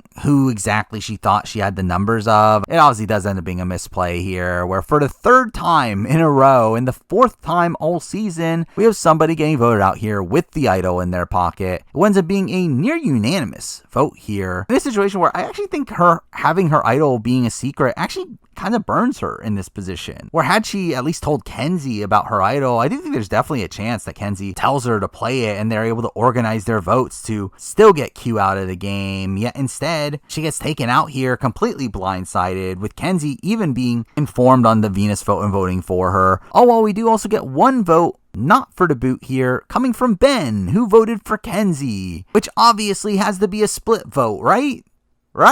But really in general, I mean, kind of just a whatever vote off here. Again, it's all a lot of talk online about how dumb it was to get rid of Venus, considering how much of a goat she was. But in reality, we already have so many goats at this point in the season to where something's got to give. You can't let all of the goats go too far into the game, where again, Q is someone that doesn't seem particularly likely to win a jury vote. Liz doesn't seem likely to win a jury vote. Venus also doesn't. You can't have all these people in the game still, where, again, I think it makes sense to take out Venus as the person that's the least trustworthy of that grouping, though obviously that's very contextual to who you are and your current position in the game. But anyway, with that, we do lose Venus here, who I really liked on this season. Again, Venus, despite me criticizing how she acted at points throughout the season, how delusional she seemed to be at points, and her just seeming to have this just outright lack of self-awareness and how she's perceived in the game, I do feel like Venus is someone that I do just kind of feel bad for. Obviously, Venus is someone that didn't seem to be particularly well treated by her cast, someone that was kind of just outcast almost instantly, and even after merge, we see people just not trusting her from the very beginning and icing her out of conversations, to where, again, I do very much feel for Venus in those situations, to where, while I can recognize the fact that, again, Venus is not a good Survivor player in the slightest, to where, while she might have good reads at points, she also has really bad reads at other points. She,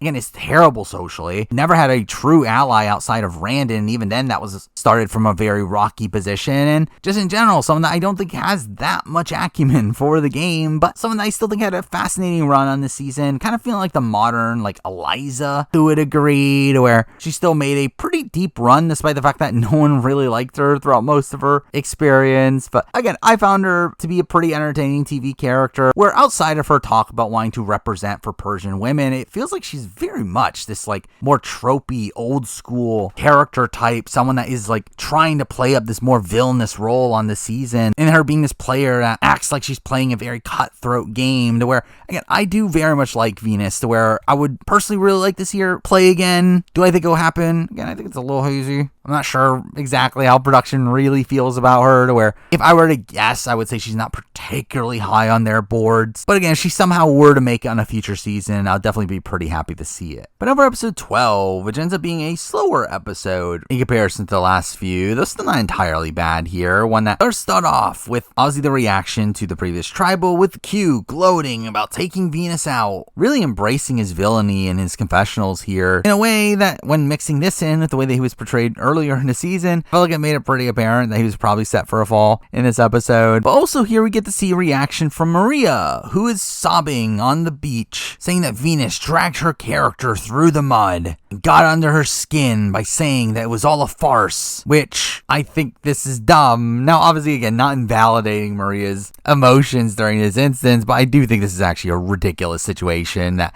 Maria actually thinks that Venus was dragging her from a personal level, when, again, I do feel like this is a situation where Maria just played it terribly, and she's simply calling her out for it, where Maria talks about it as if it was the most difficult decision she had to make, when it's like, you didn't make a decision. What do you mean? That's the entire point that people are upset at you for. But either way, here we also get a lot of focus around Ben, where Ben admits to voting for Kenzie here, saying that he did it because he was drawing a blank and didn't remember who he was supposed to vote for. Clearly being a lie, right? Again, it would be a dumb lie, as again, that would just harm his perception from the jury, make it seem like he's just bumbling around the game. But again, clearly a lie until it isn't, when we get a confessional from him admitting to the fact that it was just an outright mistake, which is pretty insane here, as again Kenzie openly calls it out here being a big blunder and says, what do you mean it was an accident? How's that happen when Venus and Kenzie are obviously two very different names, saying it's a dumb lie or a dumb truth. but proceeds to say that she's not going to harp on it, leading into, again, another ridiculously good segment for Kenzie here, where Ben once again has a panic attack in the middle of the night, and Kenzie once again consoles him. While this does lead to some personal content from Ben, talking about his previous experiences with panic attacks, Kenzie does talk about how he can't help that he has panic attacks, how she can be there for someone that needs somebody, and that she doesn't care that he wrote her name down, as she isn't going to let him go through something scary alone. Which, all this, again, very good content for Kenzie. Obviously, again, we literally got very similar content earlier in the season, but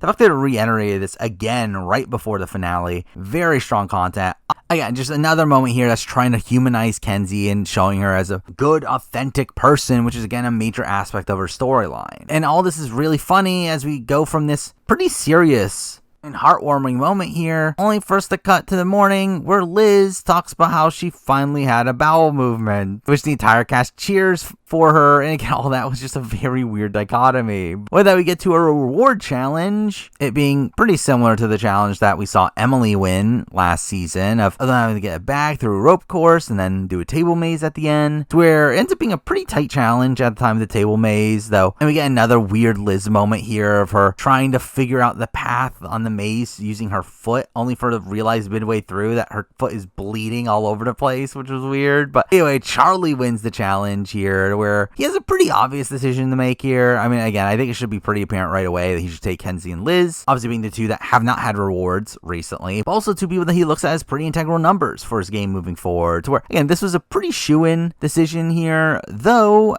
at the last second, we have Jeff revealing that this reward will also have letters from home involved. Obviously, adding this more human element here could have made this decision a bit tougher, though we do see Charlie sticking to his guns and picking Liz, as again, it would just be pretty insane for you to not take Liz at this point, especially for someone that isn't Q or Maria at this point. Well, again, I think Kenzie's also a pretty strong choice for him, though despite this, we do instantly see Maria getting emotional, where we get back to camp and have her talking about how it breaks her heart, where despite the fact that her and Charlie had previously agreed that they're never going to take each other on reward, obviously a decent move between ride or dies, to essentially obviously have eyes back at the camp, but also at reward. Again, a very good strat, but obviously Maria ends up taking this pretty hard here, though it does lead to her starting to talk about how she's playing with determination, which she proceeds to claim a billion times following this. But with that, at the sanctuary, we obviously get the players getting their letters from home, leading to personal content for all three of them. Liz is being pretty by the numbers here. We're obviously talking about her daughter, while Kenzie gets a more detailed backstory here, fully getting to talk about her fiance and them having to delay their wedding to go on Survivor, but also we get a lot of reflection from her, talking about how back in her real life she always has to be in charge and relinquishing that control is tough, and how Survivor has taught her that she needs to take a break and learn she doesn't need to be perfect all the time, being again another humanizing moment for Kenzie here, showing what she's learned over this experience, and in a way feeling kind of reminiscent to content I remember seeing from like someone like Chris Underwood,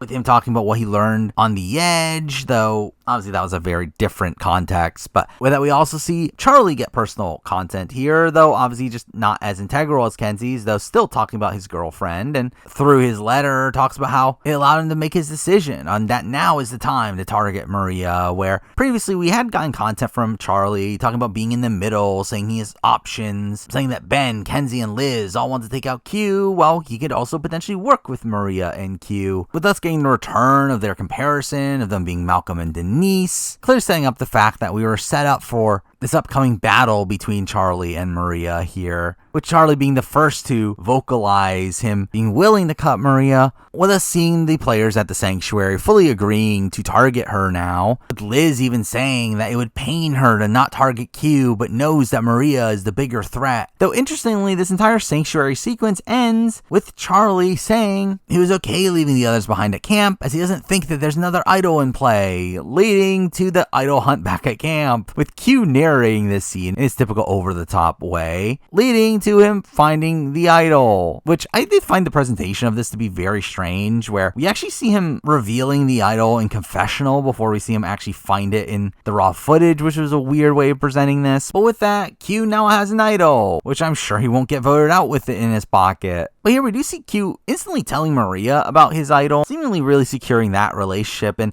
in essence, seemingly pulling Maria away from Charlie, to where it does feel like at this point that Maria does look at Q as her number one ally, to where we do see him talk about the upcoming vote, where initially we see Maria talk about how they have to target Liz. For some reason, don't know why they're targeting Liz over NZ, doesn't make much sense, but this is where Q does mention that he's worried about Charlie, with Maria then proceeding to mention targeting Charlie herself, leading to now both Maria and Charlie coming after each other, and us getting a pretty great segment of them having a conversation on the beach, all while we get these back and forth confessionals between the two of them clearly having very similar thoughts. I did feel like this content did feel a bit undermining for Charlie in particular, with him seeming to not even think that there's a possibility that Maria is after him, which again, for someone that many people looked at as a top frontrunner at this point in the season, I did feel like this was a particularly bad look for him edit-wise. But with that, we then get to the immunity challenge, where the beginning of the challenge is literally the same challenge we used earlier in the season, where they jump off a tower, but then do some obstacles, and we get a dolphin puzzle at the end. A not particularly entertaining challenge here, and again, unshockingly, with a lot of the talk about how Maria is the biggest target on the board, Maria wins immunity here. And with that, from this point forward, it ends up being a pretty obvious Q boot, with the only real suspense here being, is he going to play his idol or not? With them not even trying to build suspense over the vote itself, with the rest of the episode being focused on the others trying to snow Q and Maria, with Enzi and Liz in particular being the swings here, and actually seeming to do a pretty effective job here in getting them to believe them, to where we never see Maria and Q question their loyalty. Which again, don't understand how they didn't catch on to this blind side here. Now again, the move itself though, I do think is maybe a little bit questionable. It's not that egregiously though, as again, Q, while he's someone that is probably easier to be at the end than someone like Charlie, I do think there's still that worry that Q could somehow turn it around at the end. And also, obviously, not known to them, but with the context that Q has an idol as well, that makes him a particularly dangerous player at this point. Where, again,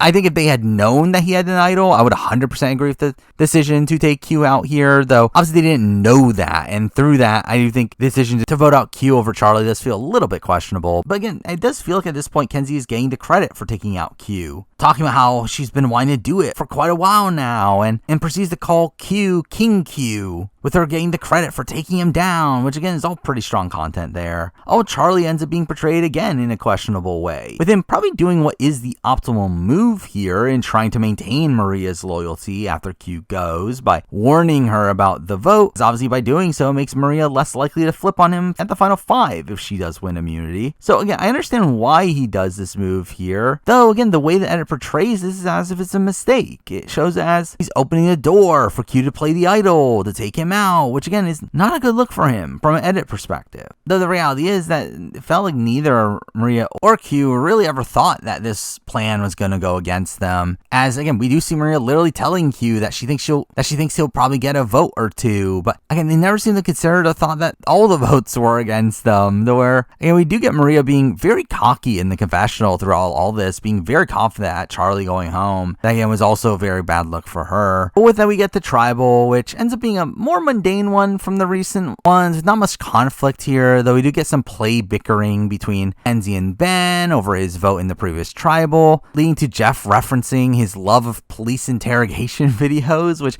I know he's talked about in the past in podcasts, but again, it's such a random thing just to bring out of the blue here. Though along with that, we also have a pretty interesting moment of Kenzie calling her fellow players a dysfunctional family, specifically calling Charlie a dog, which is not a good look for him. But anyway, we get to the vote where we actually do end up seeing every single vote in this situation. All 6 votes being cast. Obviously, this being set up in a very like Eric Reichenbach sort of way, though Q decides to not play his idol, with him getting voted out in a 4-2 vote, meaning that he is the 4th person in a row taken out with an idol in his pocket. The 6th person this season taken out with an idol/beware advantage in their pocket. And again, it's a move that I see a lot of people online criticizing how dumb it was for Q to not play his idol. I don't actually think that's the case. I actually think Q is probably the most excusable of these people that didn't play the idol up to this point, where again, Q is literally 1 round away from being guaranteed Final 4 in a spot where he's very confident about fire making.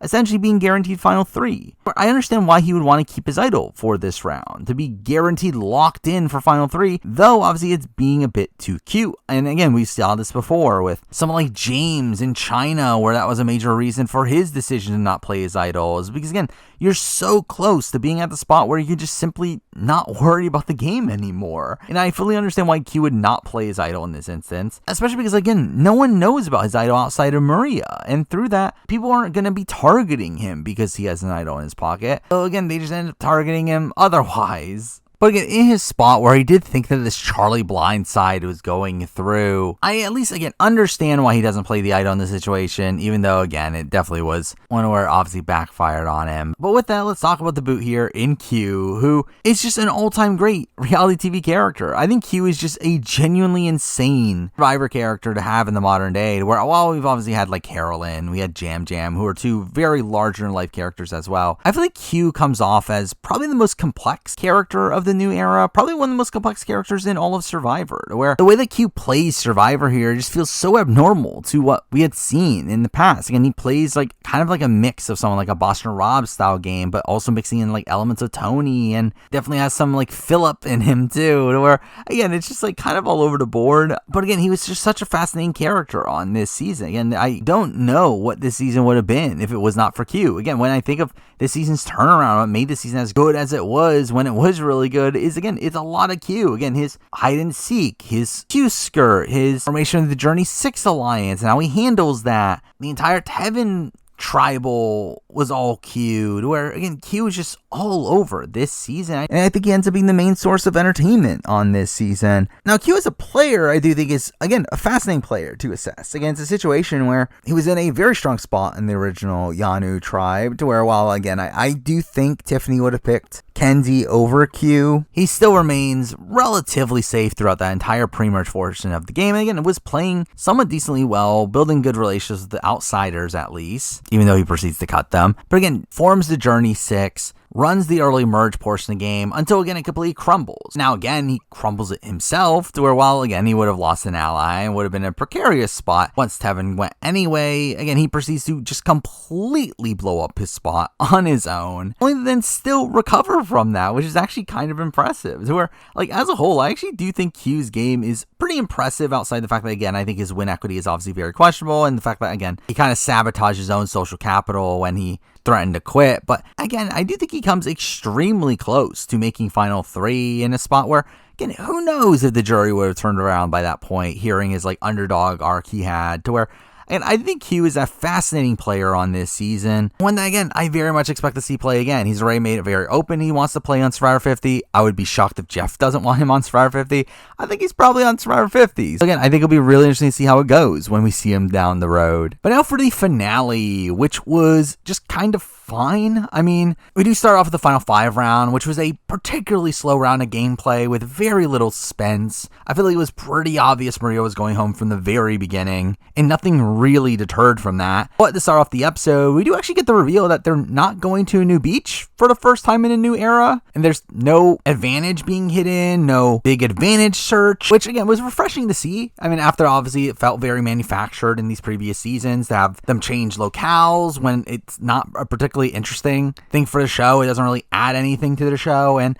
again, the advantage hunt itself also just felt kind of arbitrary, where it very rarely mattered. So I did like that they took it out, though also they didn't really have much to replace it with here, to where, again, it felt like the Final 5 round ended up having very little going for it here. But obviously we started off with Maria, knowing that she's in danger now, doing damage control with Charlie. Again, never felt like it was going to matter, though I will say I do respect the fact that Maria didn't stop trying throughout this round, where, again, we see her numerous plots and how she's going to try to get out of this throughout this episode, and none of them are effective. But again, she does at least try to the very end, where you see Maria pretending like she was tricked into voting for Charlie by Kenzie and Liz. But again, he clearly doesn't believe it. And I do feel like Charlie does pretty good work here in pacifying Maria throughout this round, though at the same time that might play into her feelings about him after he gets voted out. But with this, we also get content from Liz with her gloating about finally getting Q out, saying that you got played. And we get to see her reaction to Maria being pretty dismissive of the remaining group, saying that you guys are playing harder than I thought, which is clearly not helping Maria's standing in the game, and clearly setting up that Maria's going home here if she doesn't win immunity, to where we get to the immunity challenge, which ends up being an obstacle course with a puzzle at the end, though that puzzle ends up telling them to count things for a lock combo, which Jeff really props up as this like new innovative twist for a challenge, even though they've done this before. But here you see Kenzie be the first to finish the puzzle itself, but one of the things that they have to count is back at the very beginning of the course, meaning that for most players, meaning that you would have to go and backtrack to where we shockingly see Liz decide to do this for her, stopping what she's doing and going back to grab Kenzie's plank for them to count together, which is a questionable tactic. Now, this has led to a lot of discourse online, and I very much understand why. I mean, I do feel like this is something that, where straight up my opinion on this is that I don't think this should have been allowed, as, again, we do have precedent for the past that you are not allowed to touch other players' things. We saw back in South Pacific that Albert was not allowed to help Sophie by helping her grab her pieces, and I feel like this is a very similar thing. I mean, this is essentially Liz going back and grabbing Kenzie's plank for her. However, I will say that's pretty much the only aspect of it I don't agree with. I do think Liz being able to help Kenzie is something that should be allowed. Again, we do have precedent for that in the past, along the fact that I do think it should be allowed that Liz should be able to go back and count the holes herself. Again, for me, the main thing I disagree with is the factor of Liz being able to bring back the plank, as again, I do think we have precedent for not being able to touch other players' stuff. But again, if Liz were to go back and count the holes without having touched Kenzie's plank, I do think that should be within the rules. But I will say also, it's very impressive to me that Liz was willing to do this for Kenzie. Now, again, at the end of the day, this was a very anti-Maria move. I do think this was essentially a spot where everyone was just wanting Maria out, knew that she was the biggest threat. And through that, Liz is essentially doing what is in her best interest and guaranteeing that Maria is not the winner of immunity here. But again, I still think it is very impressive, especially on paper, that it's something that Kenzie should have really been propping up at Final Tribal as something that she did with her social game of having Liz be willing to give up her own immunity, try to give Kenzie immunity here. Where again, we do see Kenzie winning the challenge because of this, where again, Maria ends up getting a lot of content over her being so upset at the fact that this happened and that she needed 2 people to beat her. But again, with that, Maria is pretty much dead in the water here. Now, along with this, we do get a reward where Kenzie ends up taking Ben with her to eat pasta, where again, we get strong content from Kenzie talking about she's here to stay, whether they like it or not. To where despite Kenzie having a relatively quiet finale episode here, shockingly only having 5 confessionals across the entire episode, the content that she does get here ends up being pretty strong still. But this is all while back at camp, we do see Maria going on an idol hunt, so she never seemed particularly close to finding one. But we also get the final red herring for this round and her trying to flip the vote onto Ben, using Ben's Kenzie vote against him and trying to make him look like someone that did so intentionally. And we actually do see Liz considering this, which was not a great look for her, as we do have Kenzie also being at sense that how anyone could fall for this. But again, very clearly not going through, to where we get the tribal, where this tribal felt very reminiscent to the Lauren tribal from 44, to where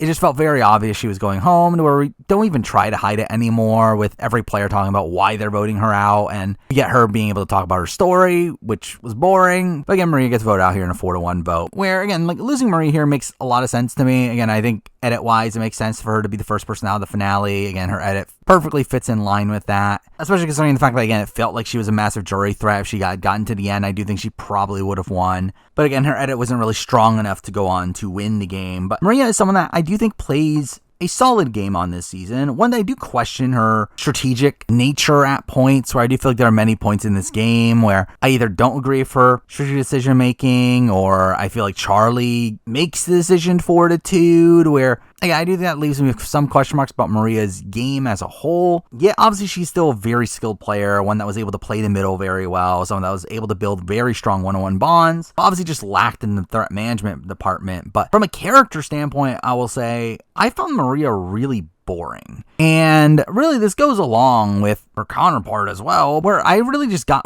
pretty much no real enjoyment on the show from Maria. Like, while obviously the show really hypes her up at points as being this super mom and talks about how great of a player she is, she didn't really do much for me. I really just found her to be a pretty dull figure on this season, one that I was pretty content with going out at this point, where losing her this early in the finale wasn't really a big loss here. But with that, we move on to the final 4 round, which is kind of where this finale for me kind of unravels, where again, while the final 5 round was not particularly interesting, I still feel like it was following the direction I expected the finale to go. Again, having very much analyzed the story of this season by this point, I had this very set idea of how this season was going to play out. However, the final 4 round is kind of where a lot of that unravels. To where, again, I was surprised by how certain things played out from this point forward, but also I don't think those surprises made this season any better. And if anything, made this season kind of worse in the fact that I feel like a lot of the setup for the story up to this point didn't really matter as much as I thought it would. But either way, we start the final 4 round with seeing them celebrate at nights, which we don't always get, but we do see here. But during this scene, we do see Ben say that it would be a big burden to win the final challenge, which gets subtitled, which I wonder why.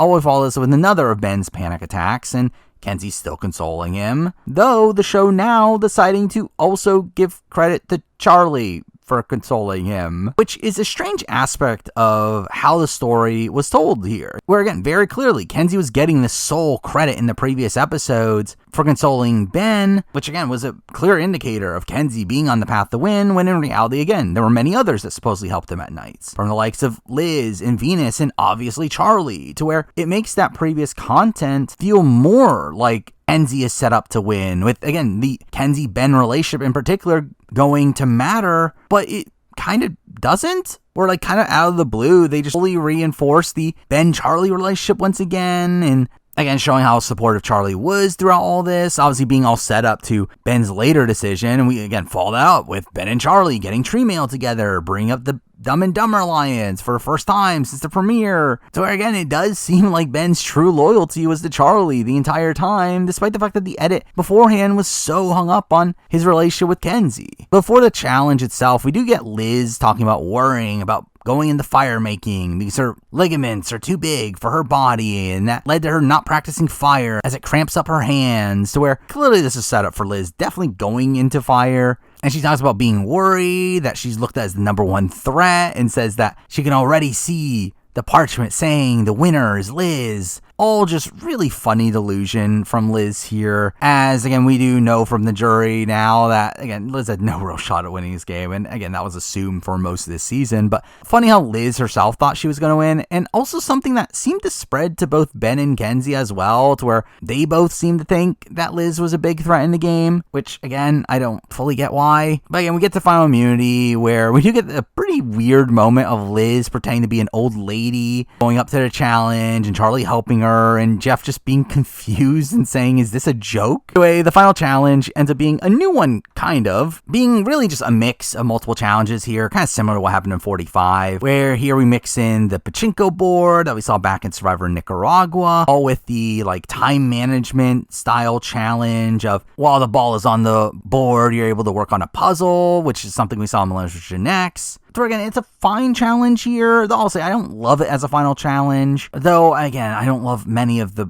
final challenges in Survivor US, so where obviously they're never going to be up to par with Australian Survivor's final challenges, which are to me the ideal final challenges. Like to me, this just feels like challenges that could be just any other challenge. But we do actually see Ben pretty handily win here, his first challenge win of the season, in a spot where he seems to win despite taking this slow and steady approach, though again seems to be the only one that doesn't make a mistake throughout the entirety of it. Again, we see Kenzie being extremely close, but loses her ball for a few seconds and then struggles to get the ball back up. We see Charlie end up getting pretty unlucky in his ball landing towards the bottom of the track, leading to him losing a lot of time when he doesn't realize how quickly his ball ends up dropping into the gutter. But again, with that, Ben's win here was straight up shocking to me, as I was fully expecting Ben to go out in 4 here. I mean, like earlier, we got some fire-making foreshadowing, even back at the premiere, and I also do think edit-wise, considering how many times we got people propping up his social game, now he's the most charismatic person, it felt weird that he got all that content just to get to the end and get no votes, which made Ben's overall storyline on this season very perplexing to me, with Liz seeming to get more of a more traditional 0-vote finalist edit than Ben does, to where again to me came off more like a fallen angel. Again, this leads into Ben's decision, where we do get this great shot here of Ben's face as he goes off on his own, initially celebrates that he won, only for us to see his face crack as he realizes the weight of his decision, and the music instantly changes at that point. We see Charlie blurry in the background, which is all this like really great cinematic shot there.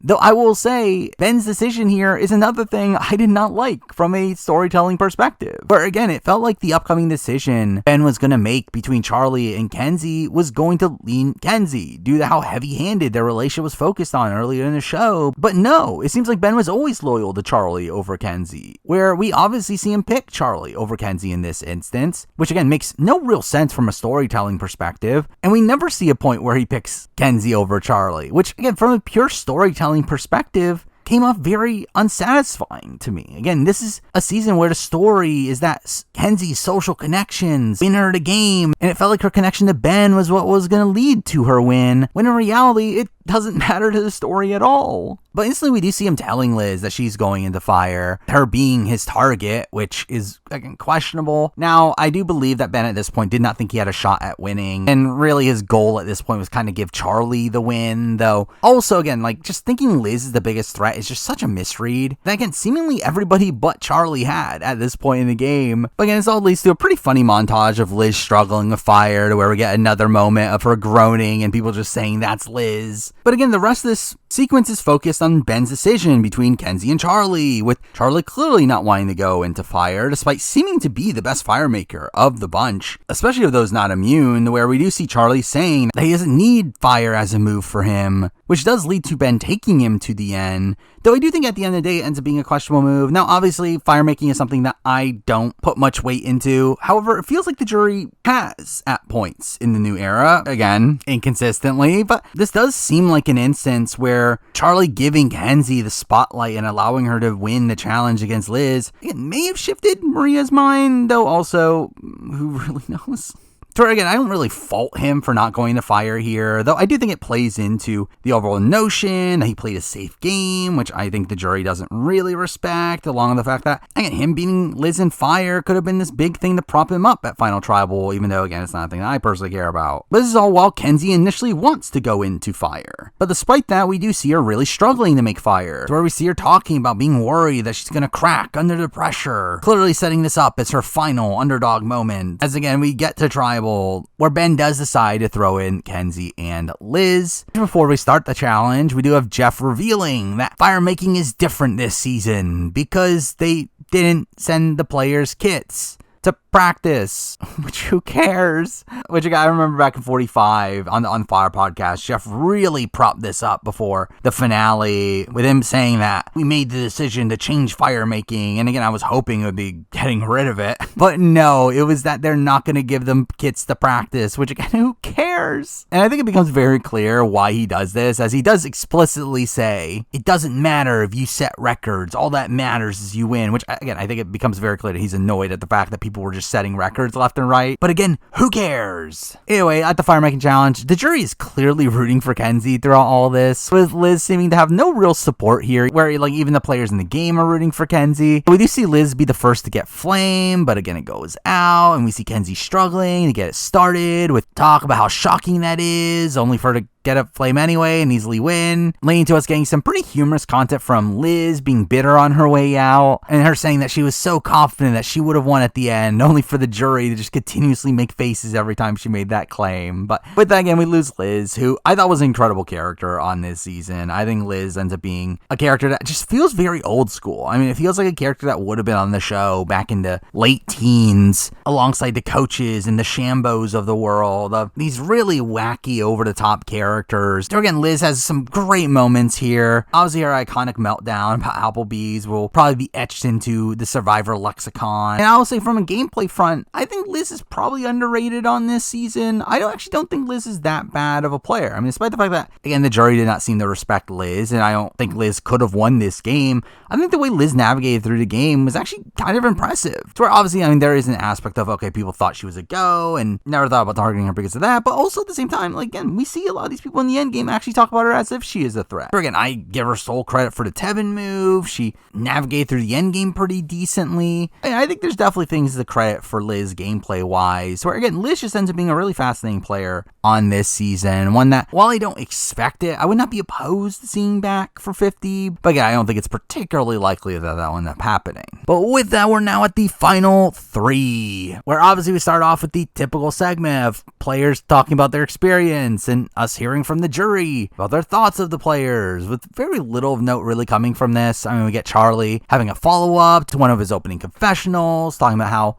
he's now listened to everyone's stories and it changed his perspective of the world, which was exactly what he said he wanted out of the experience in episode 1. So that's a nice moment, I guess. Oh, while we see Ben talk about knowing that people think that he played an emotional game and that he needs to show people that isn't true, which he doesn't do. Well, Kenzie gets heroic music as she talks, talking about being adaptable and all these things she did in the game, which I actually think she describes her game better in this confessional than she does at actual Final Tribal. To where we do get to Final Tribal, where it's clearly set up as this battle between Kenzie and Charlie, between Kenzie's social game and Charlie's strategic game, even though Charlie also seemed to be pretty good socially. But obviously that gets watered down here for the storyline, where obviously this dynamic here ends up being kind of similar to the Michelle Aubrey dynamic. Now, I think there is a big difference in the fact that I think Kenzie's better than Michelle was on Go Wrong. And I think Charlie probably also was better than Aubrey was in Go Wrong, but I think at least the both of them having very solid arguments here for the win. But again, for me, it became very clear that the jury was already pro Kenzie by this point. I mean, Tiffany literally start off Final Tribal by saying, "We don't want rock and roll references or Taylor Swift lyrics," literally showing her bias towards Kenzie, but also, again, adding to the perception of Ben and Charlie there and how they weren't taken super seriously. Though, again, we do learn at the after show that a lot of votes end up switching left and right here, to where both Kenzie and Charlie perform pretty admirably here, to where we do see over half of the jury admit to the fact that they switched from how they were going to vote coming into it, with Kenzie seeming to have a bigger lead coming into Final Tribal, though still ends up also flipping 2 of Charlie's votes to her side that she wasn't initially going to get, with Kenzie really playing into her social game, which I do think is the right call, and even outright saying that she didn't lead any votes outside of taking credit for the Tim vote, which does lead to some bickering between Tiffany and Q, which was pretty surreal to see 2 jurors arguing at Final Tribal. But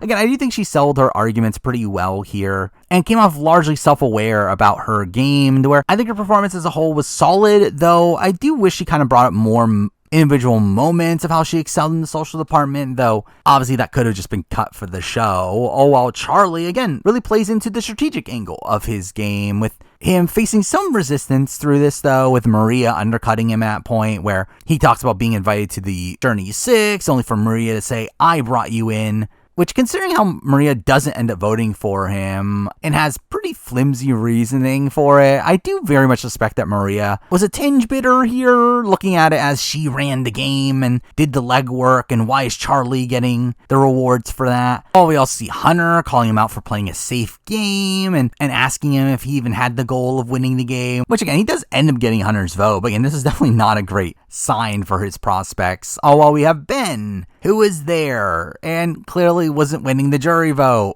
with no one really giving him the time of day, where it felt like very few people were asking him specific questions and no one really buying into his arguments, with Q calling him out for not being assertive enough, and Soda calling him an emotional player. And also we have like Tiffany being this timer for some of these questions at points, to where she just clearly cuts off Ben early, which I will say, having Tiffany be the timer was definitely questionable, obviously considering her massive preference towards Kenzie. But really the most important question of this Final Tribal ends up coming from Q, where this seemingly played a major factor in leading to Kenzie's win here, in him asking her what she's going to do with the money, which is very strange that this is a question that actually matters in modern Survivor, to where I feel like we haven't really seen the jury take in consideration the practicality about the prize in recent years, though here we do see Q fully chalking up his jury vote to her answer, and her admitting that she's going to use the money for herself. Oh, well, Maria also claims that this is a reason why she voted for her, along with the fact that she talks about Kenzie's determination and the fire making challenge and the look she saw in her eyes, which again felt very flimsy.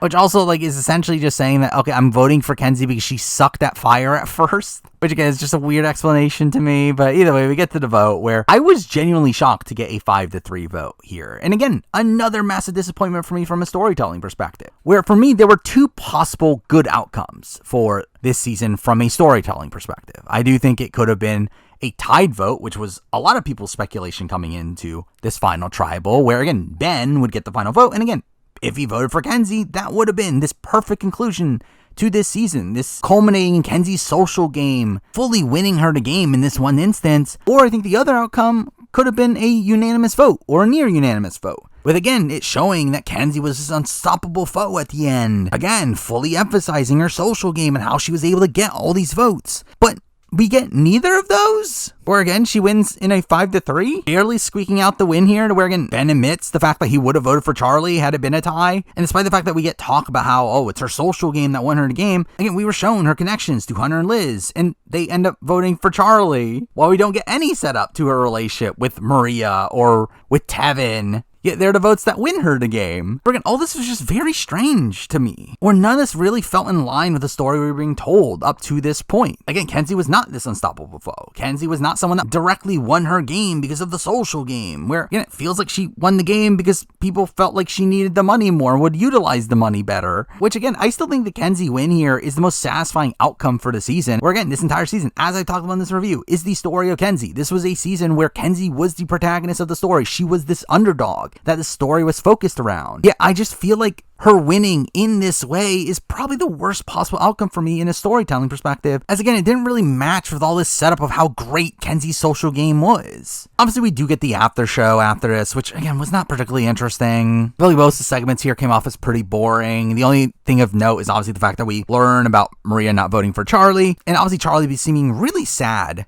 throughout this entire after show, which is just kind of sad to see. And obviously this was a big controversy as well, the fact that Maria doesn't vote for Charlie, which again, do I think Maria was bitter? Potentially. If I was in Maria's spot, would I vote for Charlie? Yeah. But also, again, she is justified in voting the way that she wants to vote. I have nothing against Maria for voting the way she does. But again, this does feel like a pretty massive shift here in the paradigm, where when we see these like ride or die alliances that make it deep into the game and one votes out the other, we very often see that person still vote for the person that betrayed them at the end. We also saw Malcolm vote for Denise. Again, it just seemed like it would be this expected thing that Maria would vote for Charlie, yet the fact that she doesn't here again was definitely a major shock, especially based on how the story was told. And again, a lot of this just seemed to be something that came out at the last second, seemed to be something that they couldn't really properly set up, as again, there was no setup to it on the island. Though again, I have nothing really against Maria for voting the way she does. Again, she's justified in voting that way. Though at the same time, I don't know what Charlie could have done better either. Obviously, there is a lot of talk about bitter juries and how there's obviously two sides of it, where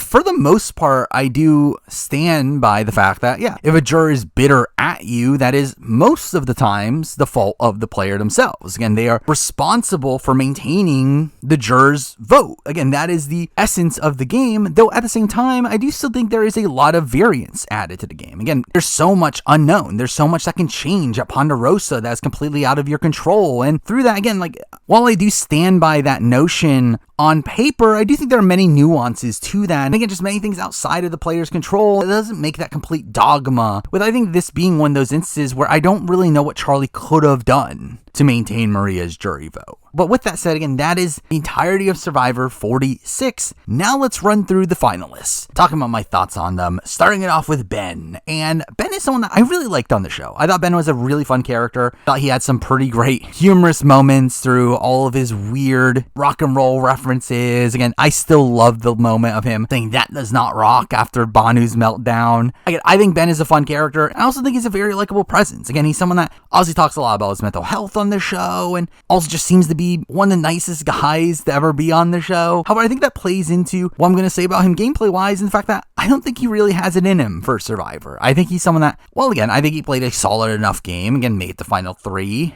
was in the majority for most of that. I don't think he has it in him to play this like more cutthroat game. I don't think he really has it in him to make the moves he needs to make to gain the respect of the jury. For a while, again, Ben is very good socially and it's just natural, likable presence. I don't feel like it's ever going to be enough to really gain the respect of a modern Survivor jury. But again, I thought Ben was fun on this season. I do not need to see Ben again, and I don't really expect it, obviously considering his experience on the island. But for a one-time character on Survivor, again, I thought he was a pretty interesting one here. Next up, we're moving on to Charlie. And Charlie is a player here that played a very impressive game. I think Charlie probably has one of the best individual games in all of the new era. Again, he's a player that was able to really ride the middle for a lot of the season, never be in danger, despite there's many points where he should have been in danger. Again, the fact that he survives that split tribal twist where he should have been a dead man walking is, again, I think impressive, even though, again, that's probably more on Nami fracturing as well. But again, he seemed to have very good social connections in the game. He seemed to be able to utilize those social connections to navigate through the game. He obviously had this killer instinct to turn against Maria and really won that battle there. where, yeah, again, I do think he is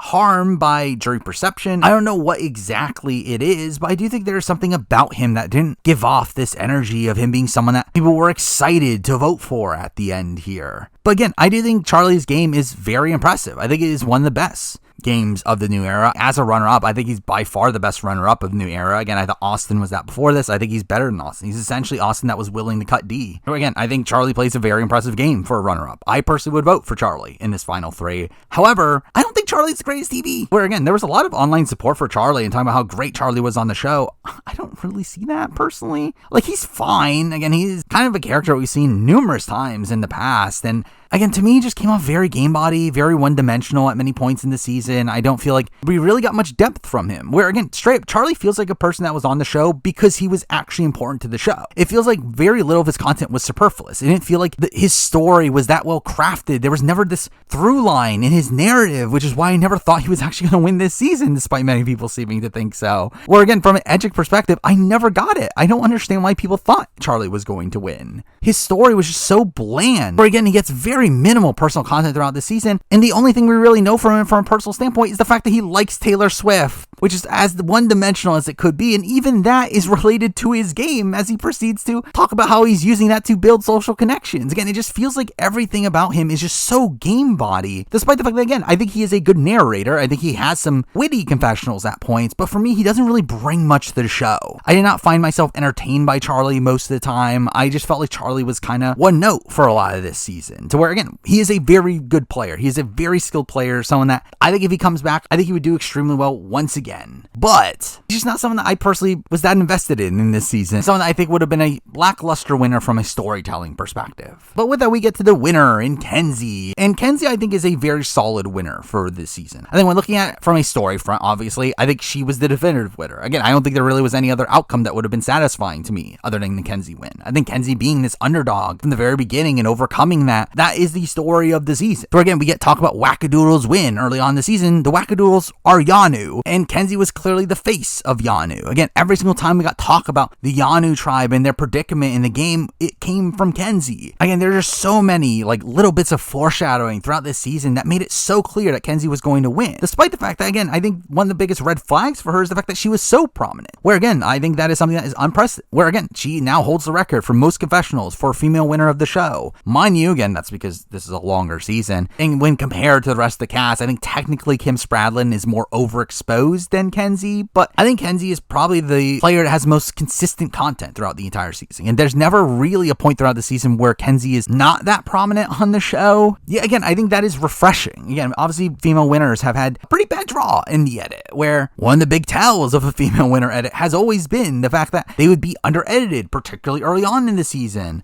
So I do like the Kenzie win from an Edgic perspective. Again, this being this paradigm shift where maybe we don't have to utilize that when assessing a woman's chance of winning the game from an Edgic perspective. And again, just entirely from a storyline perspective, Kenzie winning here, great outcome. From a gameplay perspective, I do think it's a bit questionable. Again, obviously, I would vote for Charlie. And again, I'm not faulting the jurors for voting for Kenzie. I think it makes a lot of sense why they would vote for Kenzie. Where outside of Maria, again, when looking at it person by person, I think it makes a lot of sense. Though, again, I thought more people were going to vote for Kenzie. We're straight up coming into Final Tribal. I was actually expecting a blowout. I thought it would be unanimous, if not near unanimous. And for it to be, again, a tight vote was a shock to me to begin with. And to me, that leaves a lot of question marks about Kenzie's game. Because I do think Kenzie's game is one where, again, as she states, she is never really a driver in the game. There's never really a point where she is leading the vote, where she's dictating what's going to happen. And through that, she's also kind of in and out of the majority at points. She's kind of in a rocky position throughout a lot of the game. But again, that plays into her underdog arc. But again, from a pure gameplay perspective, again, on the original Yanu tribe, yes, she was in a solid-ish position. Again, do I think she was in the top 2 of that tribe? Probably. But again, we don't fully know at this point. But again, we do see her obviously make it to the top 3 of that group. And again, I do think Tiffany would have kept her over Banu, I think, on the tribal in episode 3. Now, again, I think if they were to go to tribal in episode 5, I think that would have been a bit more rocky. Though, again, I do lean towards her surviving there. But even when we get to the merge, like, she's never really that solidly positioned. Again, we never actually see her in a true alliance, which is actually kind of insane. Obviously, it did seem like there was an alliance at the end game with her, Charlie, Ben, and Liz, but again, that was never really focused on the show, where she somehow navigates through a lot of this game without ever being in a solid alliance. And despite that, again, she's not really getting her way at most points in this season. season, where again, Hunter goes out in a position where again, she does deserve some credit for having Hunter not play his idol, but she also didn't even really want that to happen. She obviously was blindsided at the Tiffany vote. She didn't want Venus to go home, but just went along with the majority. Again, that middle merge portion of the game is not that good for her. And again, considering many other players just had more agency than her before that, and even in the end game, Charlie essentially outplays her at most fronts, and she just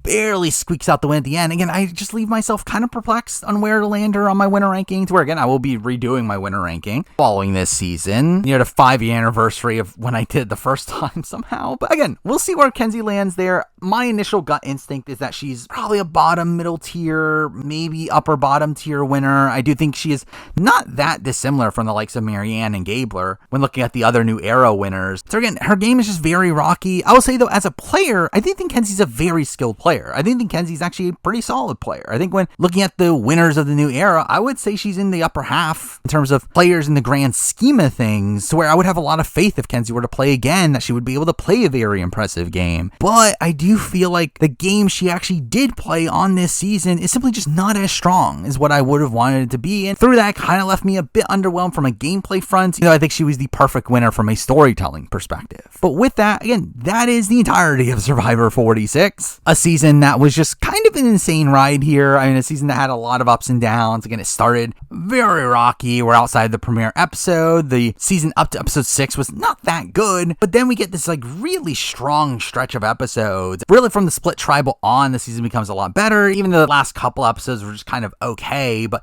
again, it's a season that is very inconsistent, but when it's good, it is very good. Again, I think episode 8 in particular is one of the best episodes in Survivor history. I think it's a season that has some really insane characters from the likes of Q and Liz and Ben and Tiffany. You have Venus, Tevin, Soda, and even Larian. I'm looking at Jelinski and Banu. Again, there are some really massive characters on this season, but again, there definitely were these slow stretches in the game. There definitely are some other people that aren't as entertaining to me. Again, the fact that a lot of the season was banked around Charlie and Maria, and both of them didn't really do much for me. Again, so we have some all-time great character moments from, again, Liz's meltdown. We have the hide and seek sequence. We have the Q skirt. We have the entire notion of Q wanting to quit the game. We have Banu's meltdowns. We have several mean 7. Again, there's so many like really great character moments on this season, to where I think in the aspect it very much felt like an older school season at points. So where obviously it still had the New Era trends and format, but I think of the New Era seasons, I think this is definitely one that feels the most reminiscent to some of the middle school seasons of the show. Even how the season concluded, where this more social player was rewarded over a more hyper strategic player, to where again, it was a very old school feeling season, but one that again was just kind of inconsistent. Again, when looking at my season rankings, I do think it'll be around middle of the road, probably slightly less than that, just to, again, it's inconsistency. But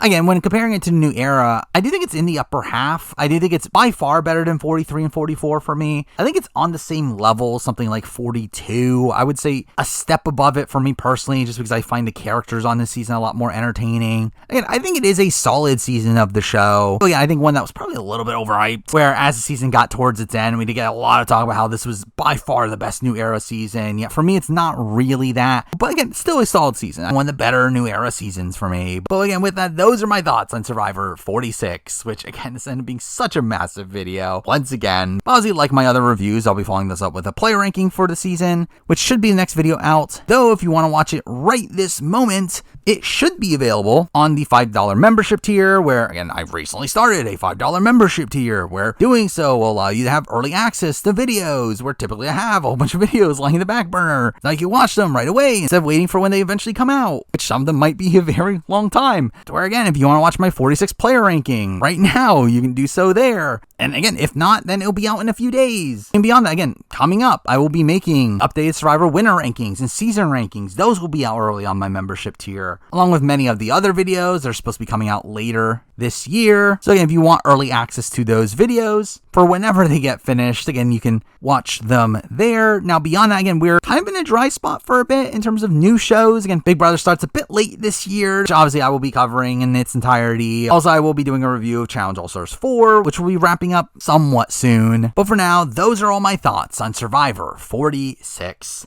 Thank you for watching.